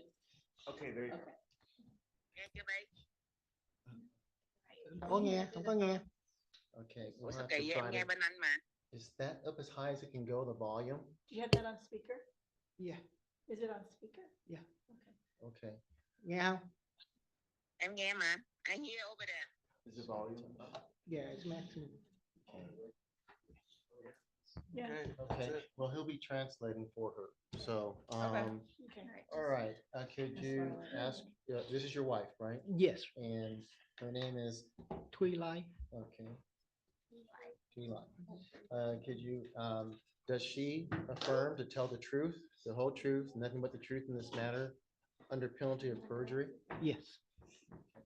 Did she say yes? Nói yes nha. Nói chấp thuận yes. Yes. Okay, thank you. And do you, as interpreting for her, as her wonderful husband? Yes, sir. Yes, all right, thank you. All right. All right, can you walk us through the petition, please? It's the same as me, but the grader, yes, she does have it.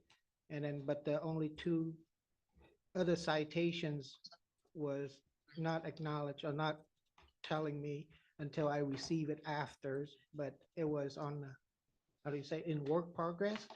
It's not even late, like be there. I mean, I still with the clients. So the disposable stuff disposed right after I service, but the customer is still there. But I was pulled to the side and was told to be site for the grader. Meanwhile, the other inspectors took the pictures and then sent me, there's two inspectors.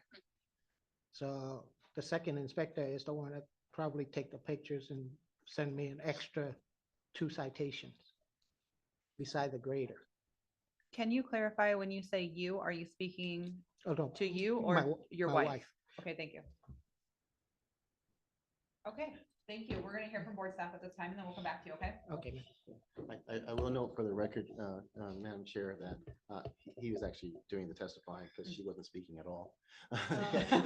She wasn't That's right, saying yeah, that's a anything. great point. Yeah, translation, meaning you just repeat what she says and that's it, but that's. Ông nói, bà nói giống như mà anh nói á là bị phạt á, hai cái lưỡi bào, nhưng mà hai cái tấm hình giữ file đó là bị chụp sau này.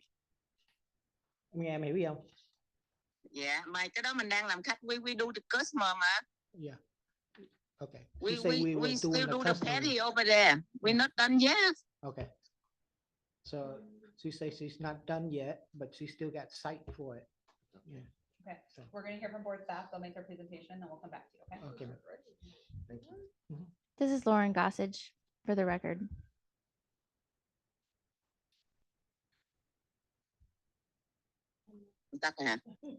Okay, for the matter of Tui Lee, the petitioner is disputing for V3149961, V3149963, and V3149964. These citations are for failing to maintain walls, floor, ceilings, furnishings, and equipment. So the equipment is not kept clean or maintained. Failing to dispose of single-use items. So the buffers that were used and the nail file that was used found during inspection. And for allowing practicing invasive procedures for the grader that was found during the inspection. So there's a total of 3 citations that were issued, all at a first offense.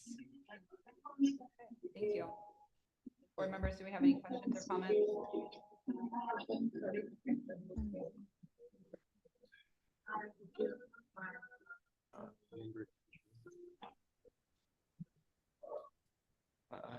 Yeah.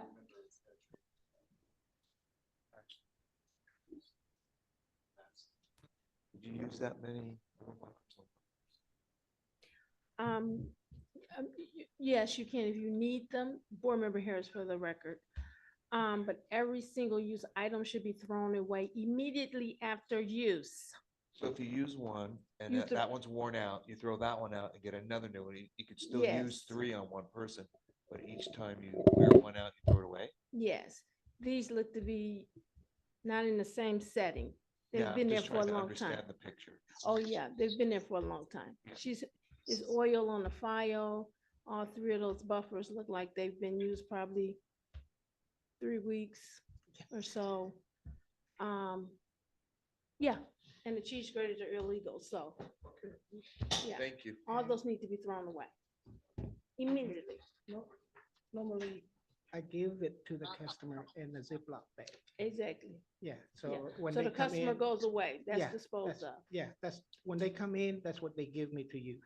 Mhm. And if it's a new customer, then I give them a new one. Oh, no, no, no, you can't, no. You have to use, no, you have to use a new buffer and filer each time that person comes through your door.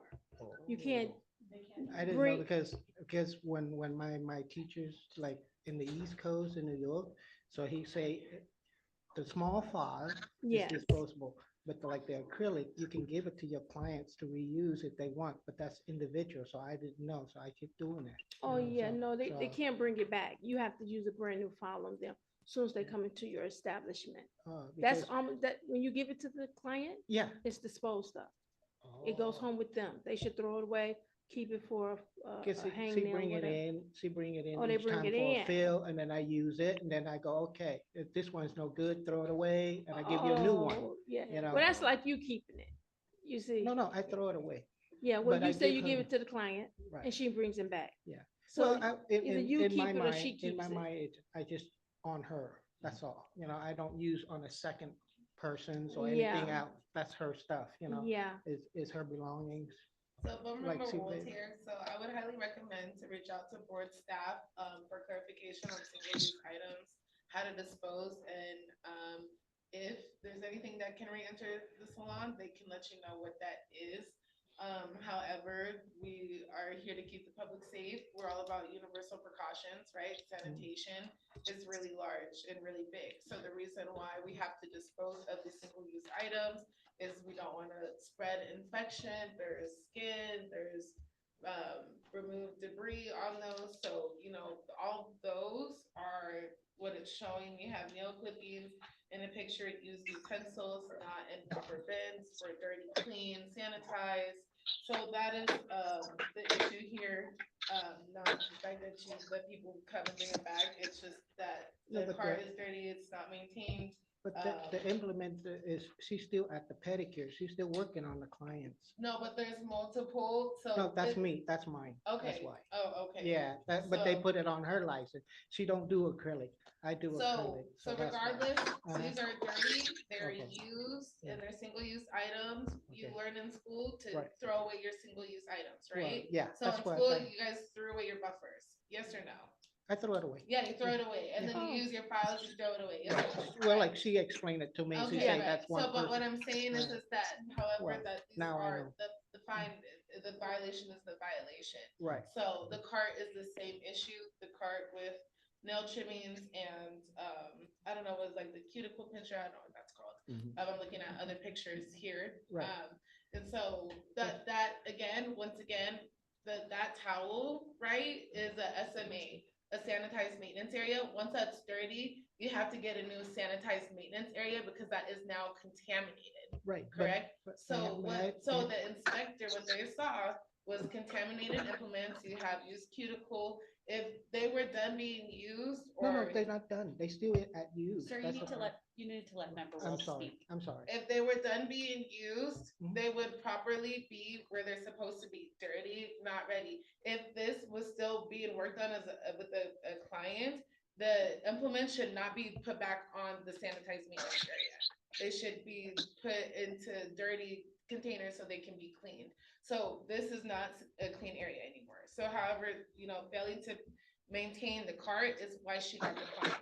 So that is the issue here, is the cart is not maintained. You have something wrapped that's clean next to dirty nail clippings. That's the issue, is this, the sanitation is not there. So that is what is going on here right now. Okay, does that It's- make it's- sense? It does, but I thought it, when we sanitize, we sterilize them, we put them in a pouch. And when we start serving customers, that's when we break them out and we work on them. Yeah. But meanwhile, yes, she's still with the clients, and those are the ones that she used the tray to cut and stuff, she throw it back in. That's why the Puma Stone is still brand new, it ain't even break out yet, because she didn't get there yet. Okay. So she's still in the middle of the process of the service. So I would just highly recommend to reach out to board staff about sanitation and procedures, okay? Right. So That's the that's best the part advice where- I can give you. That's the part where I don't understand is how do you be able to do it while the customers are still there and keep the tool Yeah, away from those? I mean, yeah, we're still working on it. So right. you keep, like I said, that cart, when you have that towel down, right? Then Right. you have everything wrapped up, you have your cleaning equipment. Right. You have your single-use items, right? Let's just say that's all in the cart and the cart is clean. Uh-huh. Once I take that one item off and I use it on my client, Uh-huh. I should not put it back on my client because it is, I should not put it back on the cart because it is dirty. Does that make sense? Because I used it, right? So once I used it, my cart is clean, I used it, it's dirty. Okay, you following me? If I put it back on the cart, it's gonna make my cart dirty. Does that make sense? Yeah. Okay, so when you have a single-use item like the buffer in the other picture, if I use that buffer, right, it has I got dead nails, skin and stuff on it. If I put it back on my cart will be dirty, right? Yeah. Okay, so that is what we're trying to explain here, Yeah. is that we want to keep our area clean. And to do that, you have to follow the proper procedures. So if Okay. you contact board staff, they can help you, they can get you the resources for the rules and the laws and the legislation, okay? Because we want you to understand, Yeah. you know? Because it's very difficult for me, like, to try to understand here is during the procedures of working, how Right. can I maintain those Okay. tools Yes. to be clean? Thank you, Board Member Ward. I appreciate that. So Board Member Harris, so you see this purple towel? Yes. Like you said, you're doing a client, Right. right? Uh-huh. When you get finished with the client, I need for They you to wrap it take up. everything Yeah. in that towel, Yeah. plus that towel, and take it out. Yes, that's And what, dispose of it, and get all new towels, and get all new implements, and that's it. that's what we did all the time, is you spread the towel out and you get the implements said in he- the pouch. But once we finish with the client, then we wrap them up and go sterilize, sanitize, rinse the warm water, the infection control. It's the Right. same way I show my wife how to do that. Yeah. So she wrapped the whole thing and then she Mhm. put a new towel out. It's a whole wrap. Yeah. It's in a pouch, but this is Right. in the middle of a service, I so got I you. didn't But this- understand. This picture Uh-huh. is an old towel. This picture has multiple clippings, probably not just from one person, from many people. So this is why you have that citation. Maybe you normally change it out, but this particular day, you did not, she did not. Okay. So that's why. So you see that towel there? That has to go. Okay. It shouldn't look like that. Right. That's all. Board Member Wold, I would like to call the inspector to the floor, please.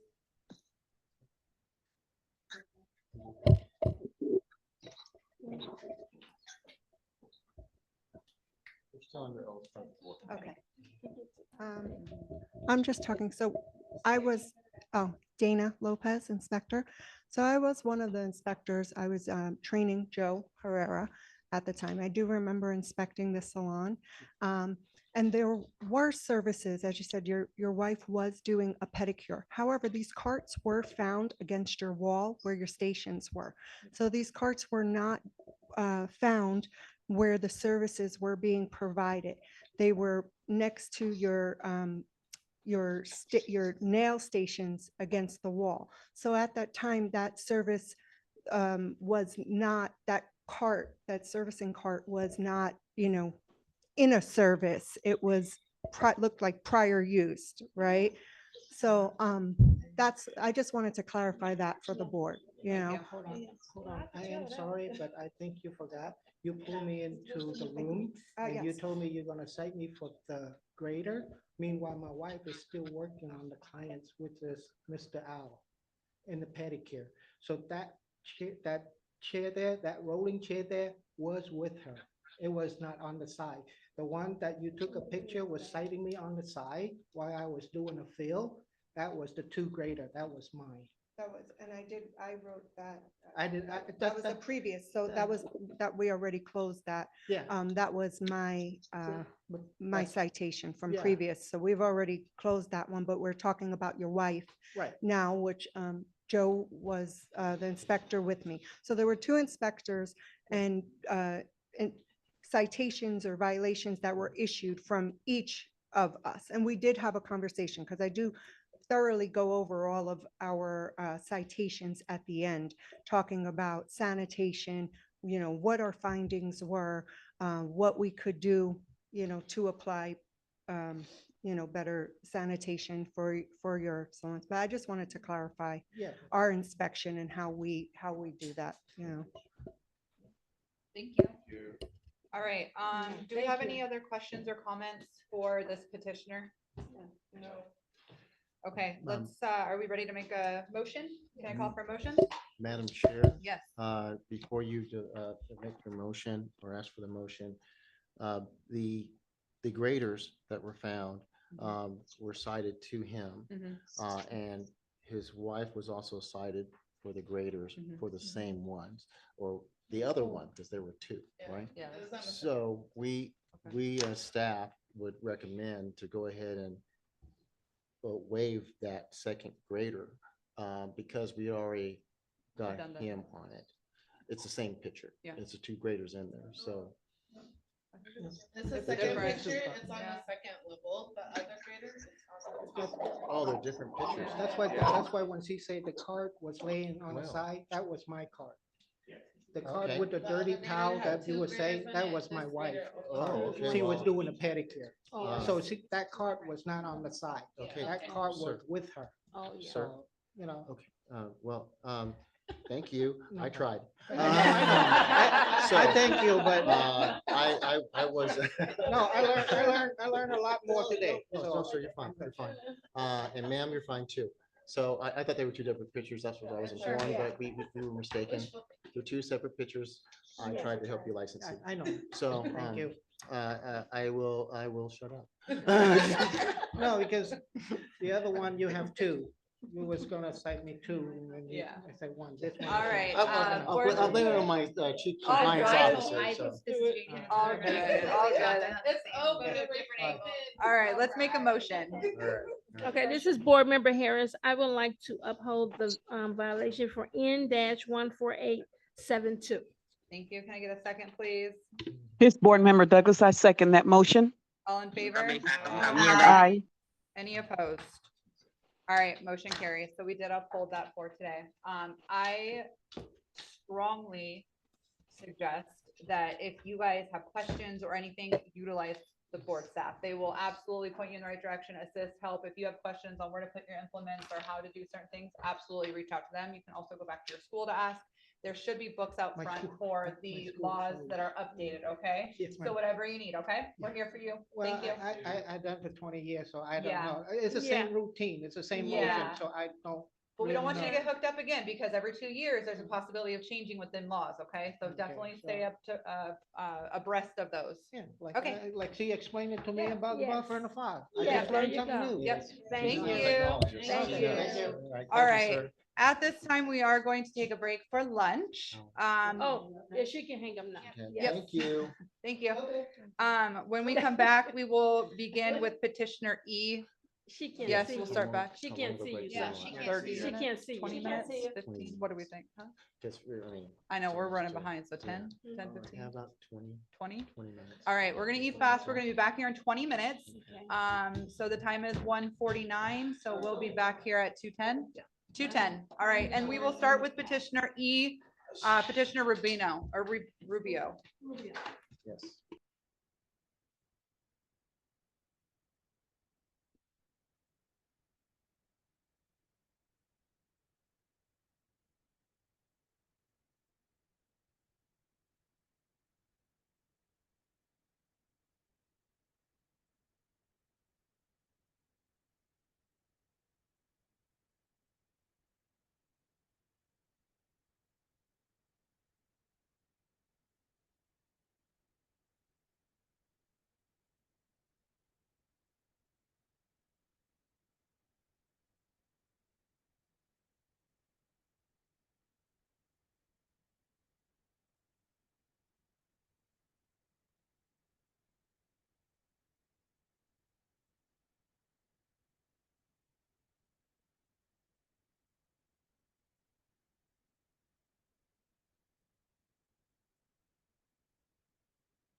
Recording in progress.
Welcome back to the Nevada State Board of Cosmetology. The time is 2:15 on 10/7/2004. We are going to get started with petitioner E. Brizeta Rubio, C-33685 for discussion and possible action. Petitioner is disputing V3153767 and V3153768. Petitioner Rubio, are you here? And we'll give a minute just to get settled.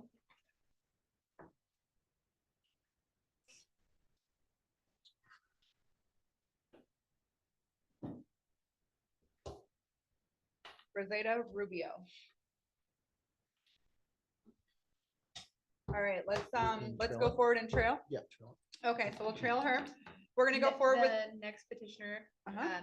Petitioner F, you can call, but she reached out to us earlier, I believe, to say that she was not going to be able to make it. Okay. If you want to call for her, just in case, but we can move her Okay. to another agenda. all right, let's call for petitioner F Sandy Valencia C-44373 for discussion and possible action. Petitioner is disputing V3153800. Are you present? All right, and we will trail based on her previous phone conversation. Okay. Sounds good.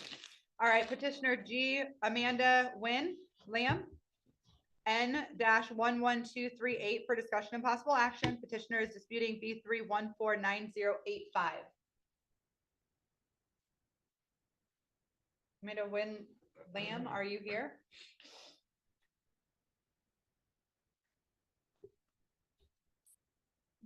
Okay, we'll trail as well. And petitioner H has withdrawn their petition. Perfect. All right, we'll go to petitioner I B Nails S-1888524 for discussion and possible action. Petitioner is disputing V3149312. B Nails, are you present? And then for clarity's sake, the petitioner who withdrew the petition H Oh, is yes. the same person as I, Okay. but she didn't clarify that she would be removing both. Okay. So that is another possibility as well. Okay. Oh my God, it's me. All right, we'll move forward with petitioner J Araceli Hernandez C-34644 for discussion and possible action. Petitioner is disputing V3149653. Petitioner Hernandez, are you present? Is that her? Danielle Bauer. Oh, okay. Where's Danielle at? I am present. Hi, okay, perfect. Let's go ahead and have you raise your right hand and we'll get you sworn in, okay? Okay. So. No, Oh, this is, repeat the name. That is, Is this petitioner Hernandez, Araceli Hernandez? I am present. You are present, perfect. Yes. Okay, I know you don't have your camera on, but can we have you raise your right hand, please, and we'll get you sworn in? I will need an interpreter if that's possible. For what language? Spanish. We have Bertha, but she's up In the Arizona. north? Yeah. I mean, she could try to. Bertha, are you available for this? I am available. Okay, Should we go for it? yes. All right, would you please be translator for us? Yes. Okay. Okay, thank so you. Agenda item J. The ones who denied them review citations. Okay. All right, Mr. Hernandez, will you please raise your right hand so we can get you sworn in? Yes. Okay. All right, Mr. Hernandez, do you affirm to tell the truth, the whole truth, and nothing but the truth in this matter under penalty of perjury? I do. Okay. Thank you. And of course, again, I know where my staff works. Bertha, Chief Operating Officer, is going to translate. She speaks Spanish fluently. Do you affirm to translate to the best of your ability in this matter? Yes, I do. All right. Thank you, Bertha. All right, Ms. Hernandez, could you please tell the board why you're here today?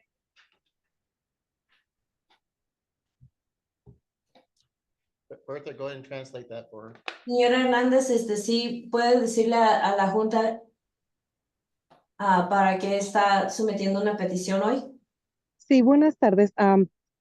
Puse mi petición porque, bueno, cuando vino, obviamente, State Board y hubo revisión, yo no estaba en el salón realmente el día que sucedió eso. Y aparte de eso, como ustedes sabrán, tuve otra multa, la cual fue pagada, pero no estoy de acuerdo con esta. Y en parte tampoco con la que se pagó, que no sé si puedo explicar un poco, pero esta en lo particular, primero sí vine ese día por la mañana, estuve presente en el trabajo y al parecer se encontraron residuos en mi contenedor de desinfectar, pero esa agua era agua limpia que yo dejé para desinfectar mis peines. En el momento que estuve aquí, entonces yo tuve que hacer algo, salí del salón y cuando yo regresé, yo sé que ya había venido inspección. Okay, so she's saying that she was not present during the inspection. She was there in the morning, had to leave for a different reason. Came back, but during that time that she was gone, the inspector came by and found some items or something in her disinfectant jar, which she claims was a clean jar. Okay, thank you. At this time, we'll hear from board staff and they'll make their presentation. Will you let her know that? Ahorita van a presentar, la junta va a presentar su evidencia y ahorita yo le explico qué es lo que encontraron. Gracias. This is Lauren Gossage for the record.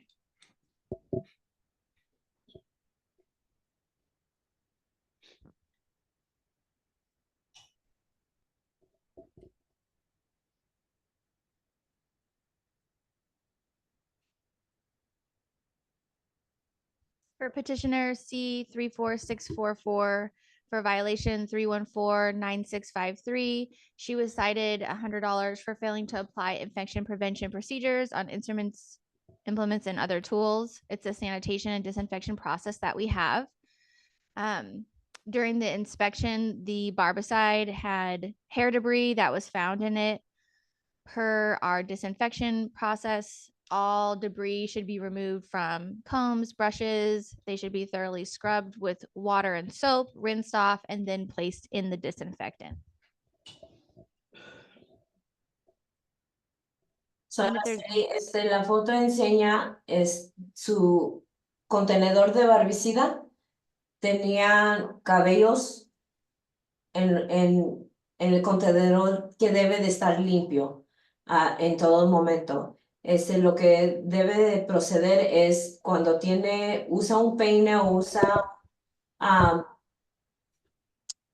unas tijeras, lo que sea que va a usar y lo va a poner en este contenedor, tiene que ser lavado primero y luego entra al contenedor de desinfección.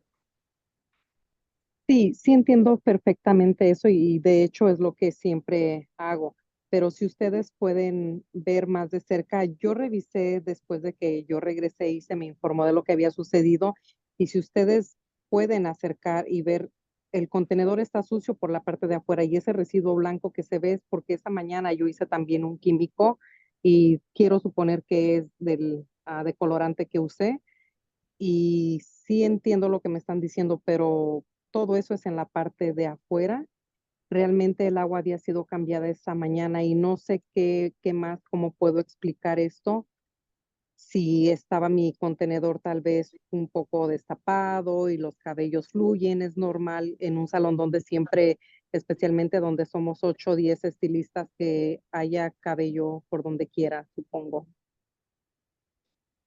Okay, so she understands what you guys explained and what the photo shows. But she's saying that the hairs and the residue that's shown in this photograph is on the outside and not on the inside with the barbicide.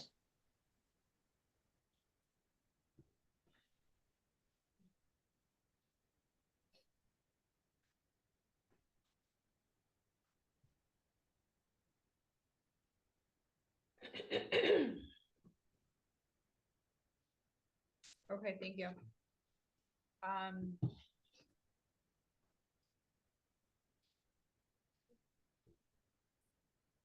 Do we have the inspector?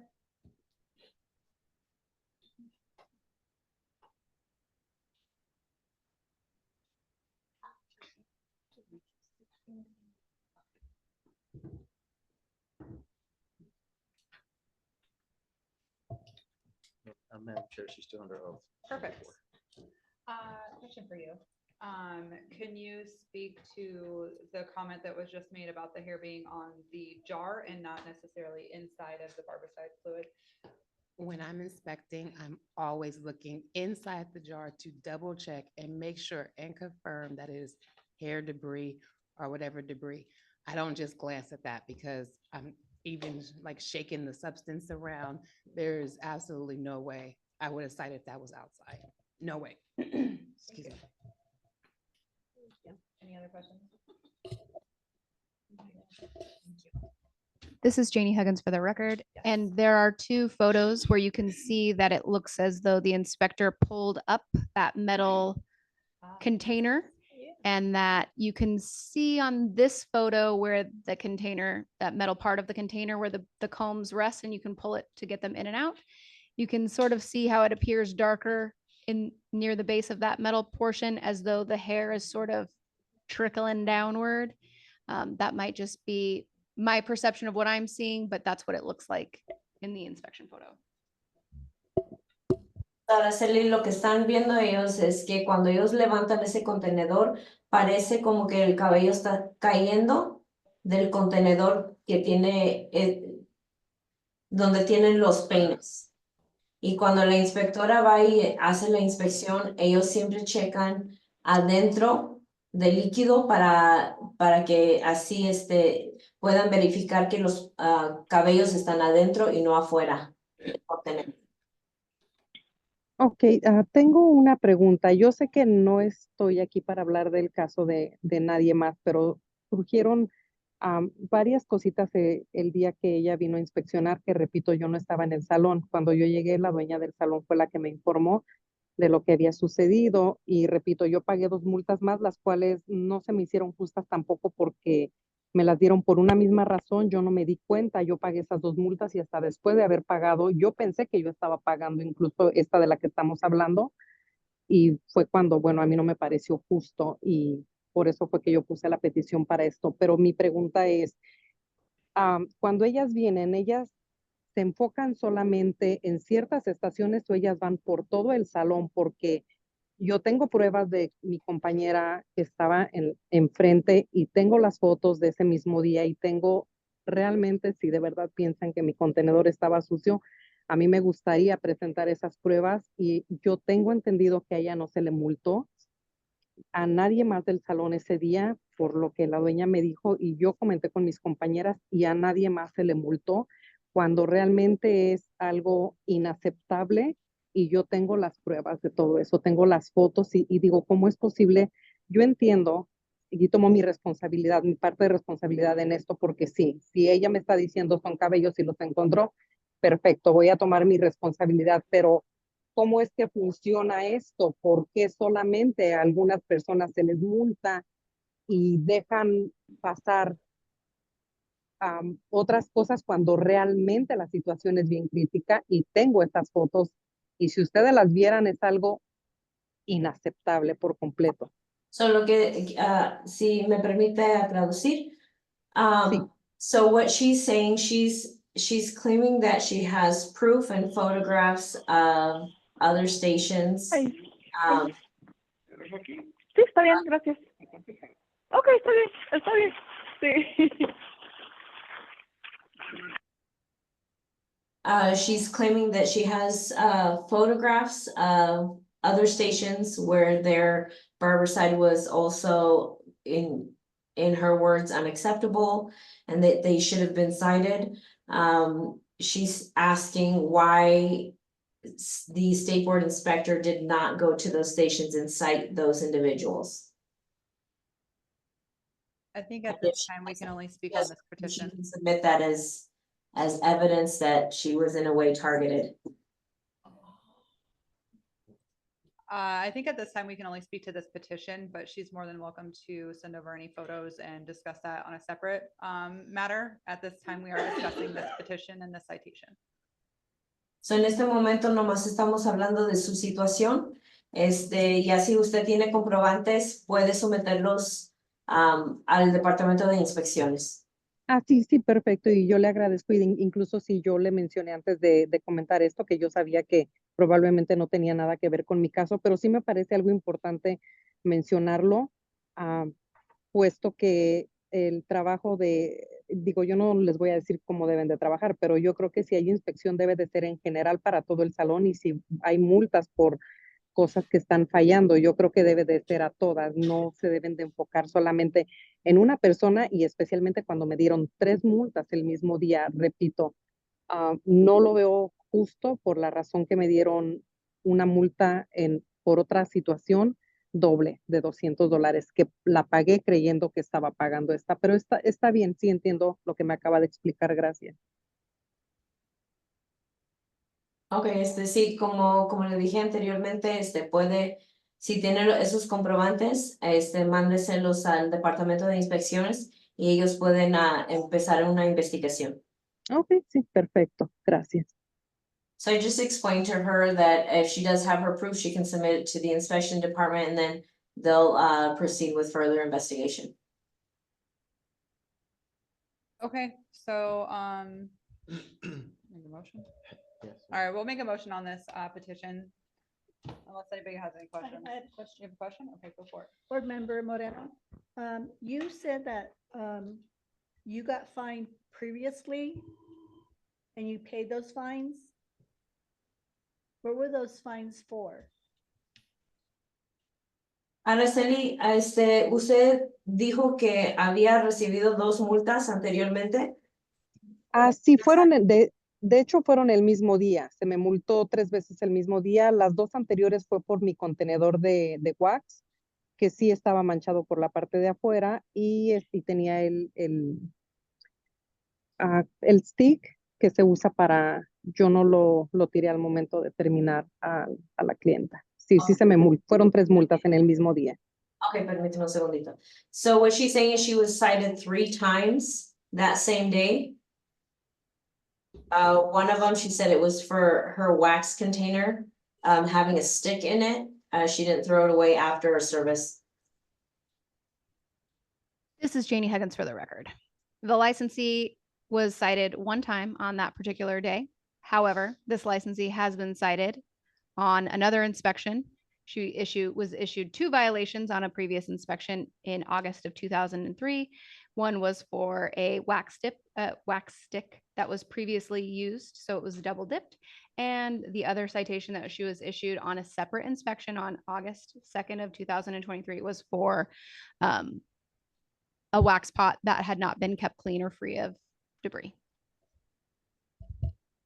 So lo que están diciendo Araceli es que tenía ese día que le multaron, fue nomás una multa que le dieron por el herbicida y que en una visita anteriormente en agosto del 2023 le dieron otra multa de $100 por el contenedor de wax. Ok, entonces debo de estar confundida. Okay, so she's saying she must have been confused. Okay, thank you. At this time, board members, do we have any more comments or questions? All right, are we ready to make a motion? Yeah, Board Member Harris, I would like to make a motion to uphold the petition C-34644. Board Member Moreno, I second that. Uphold we need to fix the wording. Oh, I'm sorry. The violation. Yeah. it's a Oh, uphold the violation, not a violation. I'm sorry. That's all right. Board Member Moreno, I second that. All in favor? Aye. Aye. Any opposed? All right, motion carries. We are going to uphold the violation for Ms. Hernandez. Su señora Araceli, sí van a mantener la multa, y sí se tiene que pagar la multa de $100. Ok. Ok, y así como le dije anteriormente, si tiene comprobantes, por favor somételos al departamento de inspecciones para que empiecen la investigación. Ok, mi pregunta es, de esto ha pasado meses y yo les dejé saber desde el principio que tenía las pruebas porque sí se me hace un poco molesto que vuelvo a repetir que se enfoque en una sola persona. ¿En qué me va a ayudar a mí el someterlas o qué van a hacer después de tanto tiempo? Digo, porque no quiero poner mi tiempo en algo que no va a llevar ninguna solución o si no van a hacer nada. Esa es mi única pregunta. Si realmente va a servir de algo el que yo someta esas pruebas que tengo y que realmente les va a sorprender a ustedes lo que tengo para que, digo, si va a servir, lo voy a hacer. Si no, no quiero perder mi tiempo, honestamente. Es muy difícil de darle una respuesta porque no hemos visto las fotos. Ok. Si usted tiene los comprobantes, como le dije anteriormente, lo puede someter. Si no, es totalmente su decisión. Sí, sí lo voy a hacer. De hecho, sí lo voy a hacer porque me parece injusto. Ok, ya si tiene otras preguntas, el departamento se va a contactar con usted, ¿ok? Ok, gracias. Gracias. All right, let's move on to petition K, Mary Ellen Dogman, C-9042 for discussion and possible action. Petitioner is disputing B3150216. Here. Hi. Hi. Can you please raise your right hand and we'll get you sworn in? I don't know how to turn this picture on, but it's raised. Okay. Okay. All right. Mary Ellen, do you affirm to tell the truth, the whole truth, and nothing but the truth in this matter under penalty of perjury? I do. All right. Thank you. Thank you. Can you please tell us why you're here today? Well, I wasn't at the salon the day of the inspection, but apparently they took pictures of a drawer that I had some dirty brushes in. I didn't have it marked as dirty brush drawer, which is done now, but they came back for a second inspection after that one, and I wasn't cited for anything. I've been a hairdresser for 50 some years, 40 some here. I just clean my brushes sometimes in the morning, sometimes in the evening. But I have another drawer that's marked for clean brushes in my cabinet.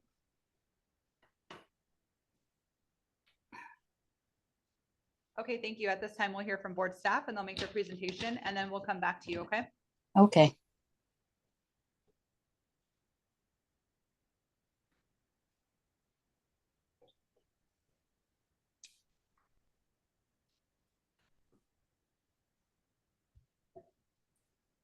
This is Lauren Gossage for the record.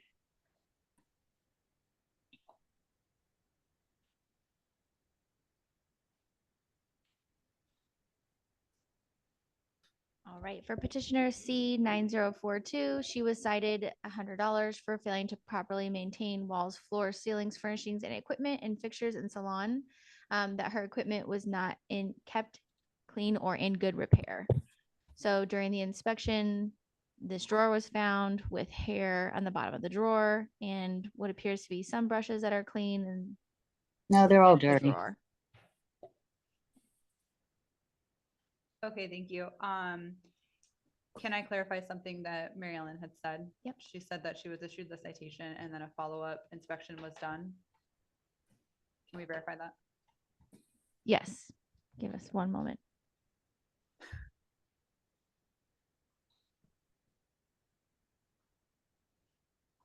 No worries.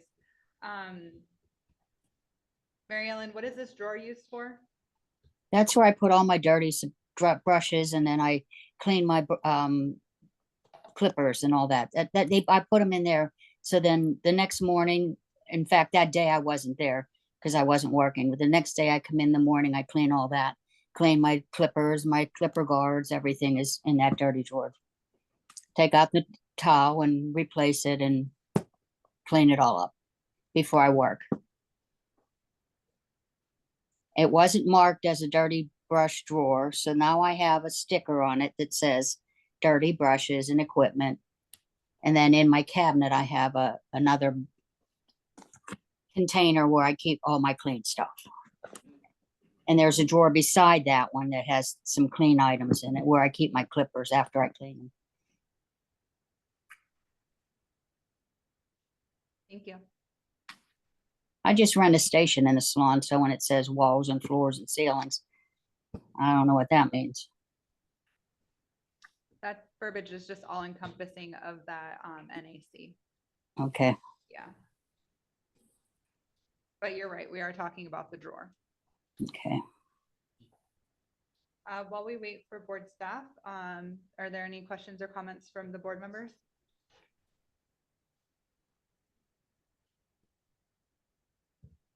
Yes, Board Member Harris, how long have you been keeping this drawer like this? Since I've been there, Oh, how many years is that? I've probably been at that salon for 5 years. 5 years, so you never changed that bottom towel? Of course I have. Oh, okay. I take all the brushes out. I take the towel and put a new towel in. I'm not going to keep that towel in there with that hair on it. Member Well, but you said you have new sanitation procedures that you implement now, correct? I'm sorry. I said that you have new sanitation procedures that you stated you implement now. Yes.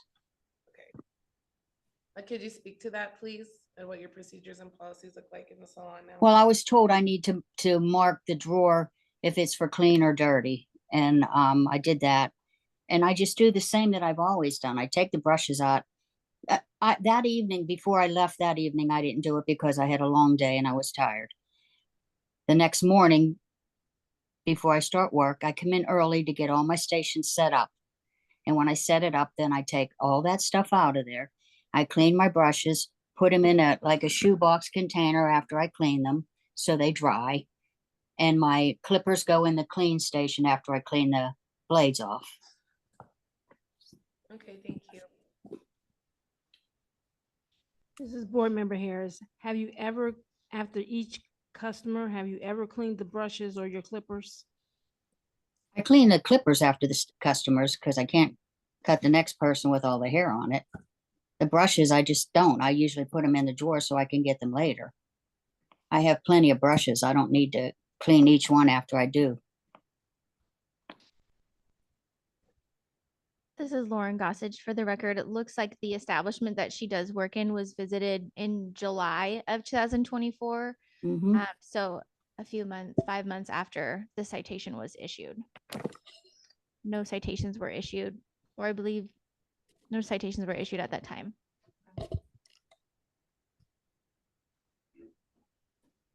Is the label on the drawer acceptable for it being labeled dirty brushes? Is that kind of how we want this done? This is Janie Huggins for the record. That is outlined in the regulations as something that is acceptable, but only for tools and implements. Clippers, which are in that drawer, have a different section in the regulation, and that does not comply with what is required in the regulations for cleaning them. Thank you.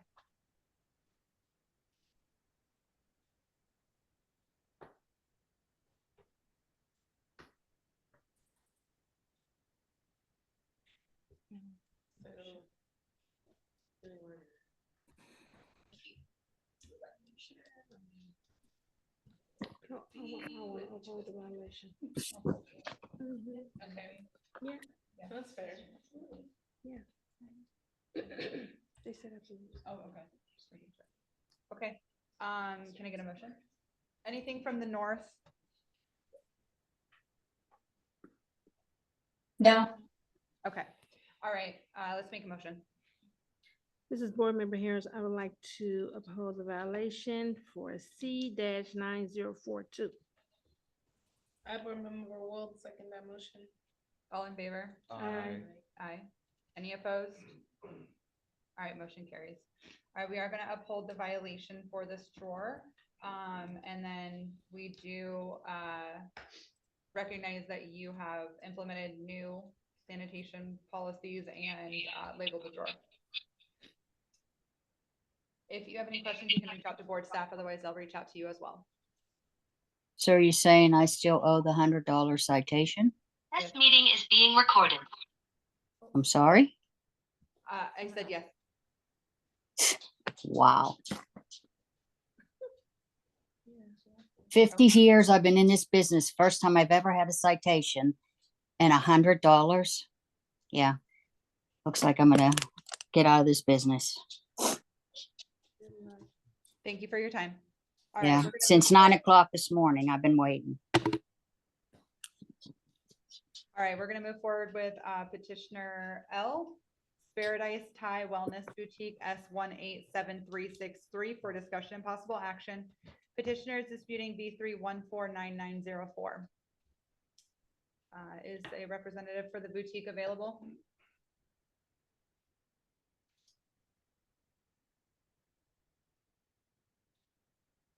Paradise Thai Wellness Boutique. All right, let's trail.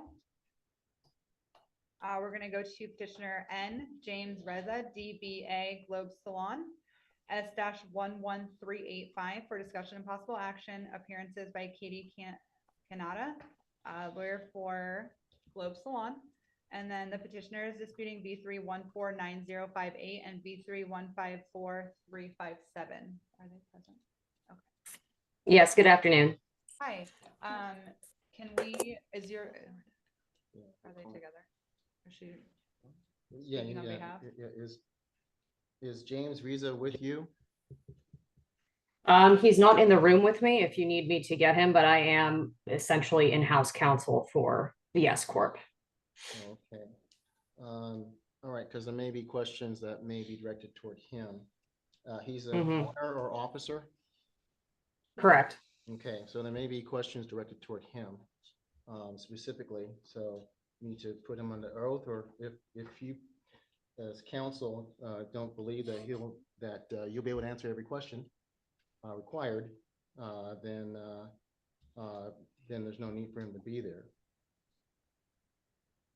If you are, Well, I just told him to come in, but I can go ahead and make general statements. And then of course, if the board has any follow-up questions, I can have him here to answer them in due course. All righty, sounds good. You just swear him in at that point then? Yes. Okay, perfect. He's coming in right now, I believe. Oh, that's not him. Somebody walking by. He's right here. Oh, okay. Oh, yeah. Board Member Moreno, I'm gonna recuse myself because I'm familiar with the salon. All right.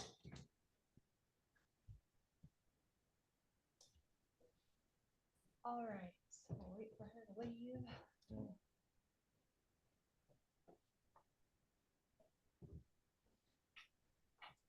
Okay, Ms. Canada, can you walk us through the petition, please? Yeah, so as we all know, in October of 2023, NRS 6044A530 underwent certain minor amendments. The Nevada legislature replaced the term position for workstation as to where current licenses are required to be displayed.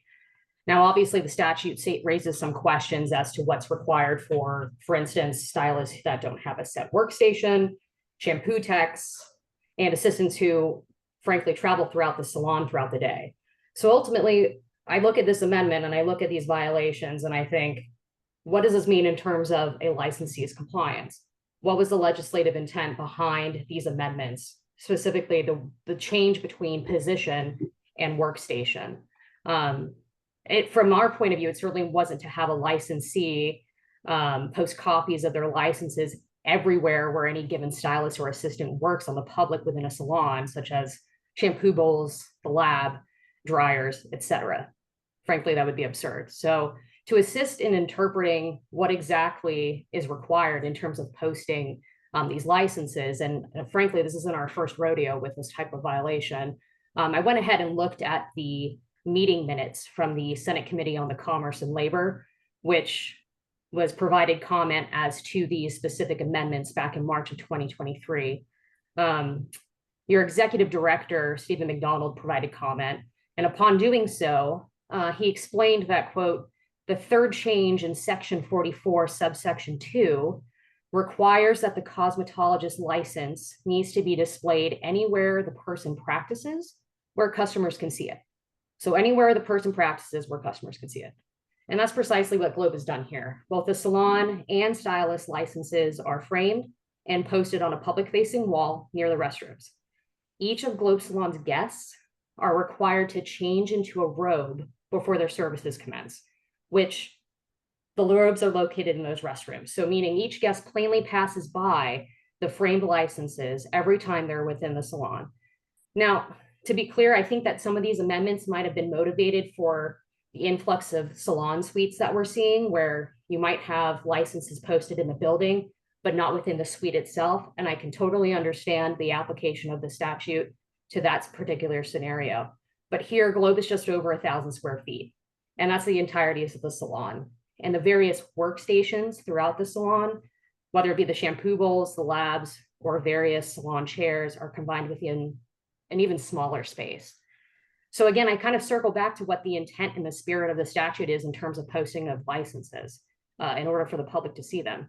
And it's clearly to display them in a place where guests are going to see them whenever they visit the salon, which we believe Globe's licenses achieve that.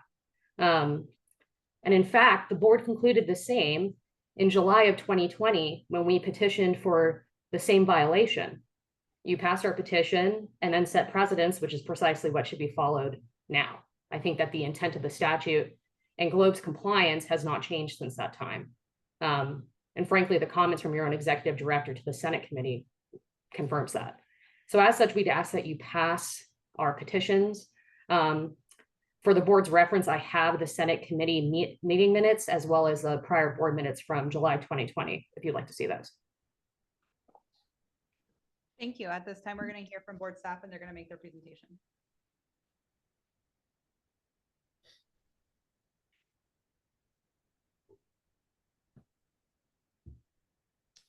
This is Janie Huggins for the record.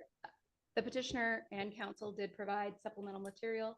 I can go through that now, but she essentially covered the bulk of it. If it pleases the board, we can review the supplemental material or we can go into board staff's presentation.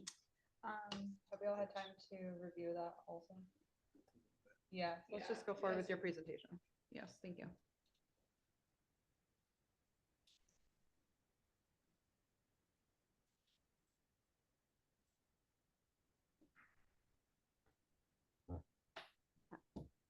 The petitioner's counsel is correct that this particular establishment has gone before the board in 2020 for the same violation. In that board meeting, the board agreed with the petitioner and removed the violation. I believe the posting of the licenses in 2020 is comparable, if not identical, to what they do now. The violation being upheld in 2020 was a direct impetus for us to change the language of the law. Establishments like this, as well as many other establishments where it's not clear where the licensee is working in their workstation, it's not clear to the public, it's not clear to inspectors. So it is challenging to determine if the individual is licensed. It is challenging to determine if the individual has any violations of a sanitary nature. So we directly changed the language to support posting the license exactly where they're working or as close to humanly possible. So this establishment had been given a warning after that law had passed, become effective, and been codified. And then they were cited once and then again just recently, and we've included these violations here. This is the language and how it was changed by SB 249. How council explained that we changed the language to say from positioned, and it now says at the workstation within clear view of the public. And again, the purpose of that was to make it very clear that when we are going through trolleys, workstations, carts, etc., that we know who is working out of that area. This is a copy of the compliance review, which is essentially a written warning that was given to the establishment after this law was in effect. And then this is a copy of the violation photo itself. This is how they post their licenses in the wall that she described. And then this is, again, how they post their licenses. This is from the second offense violation that was just issued to them in August of this year. That's all we've prepared. She is correct that she has gone before the board with her clients before, but the law has changed, and it has changed because of that particular reason. The inspectors that have issued those violations are here. The board wishes to make any, or has any questions for them, and that's all we have prepared. Thank you. I have a question for council.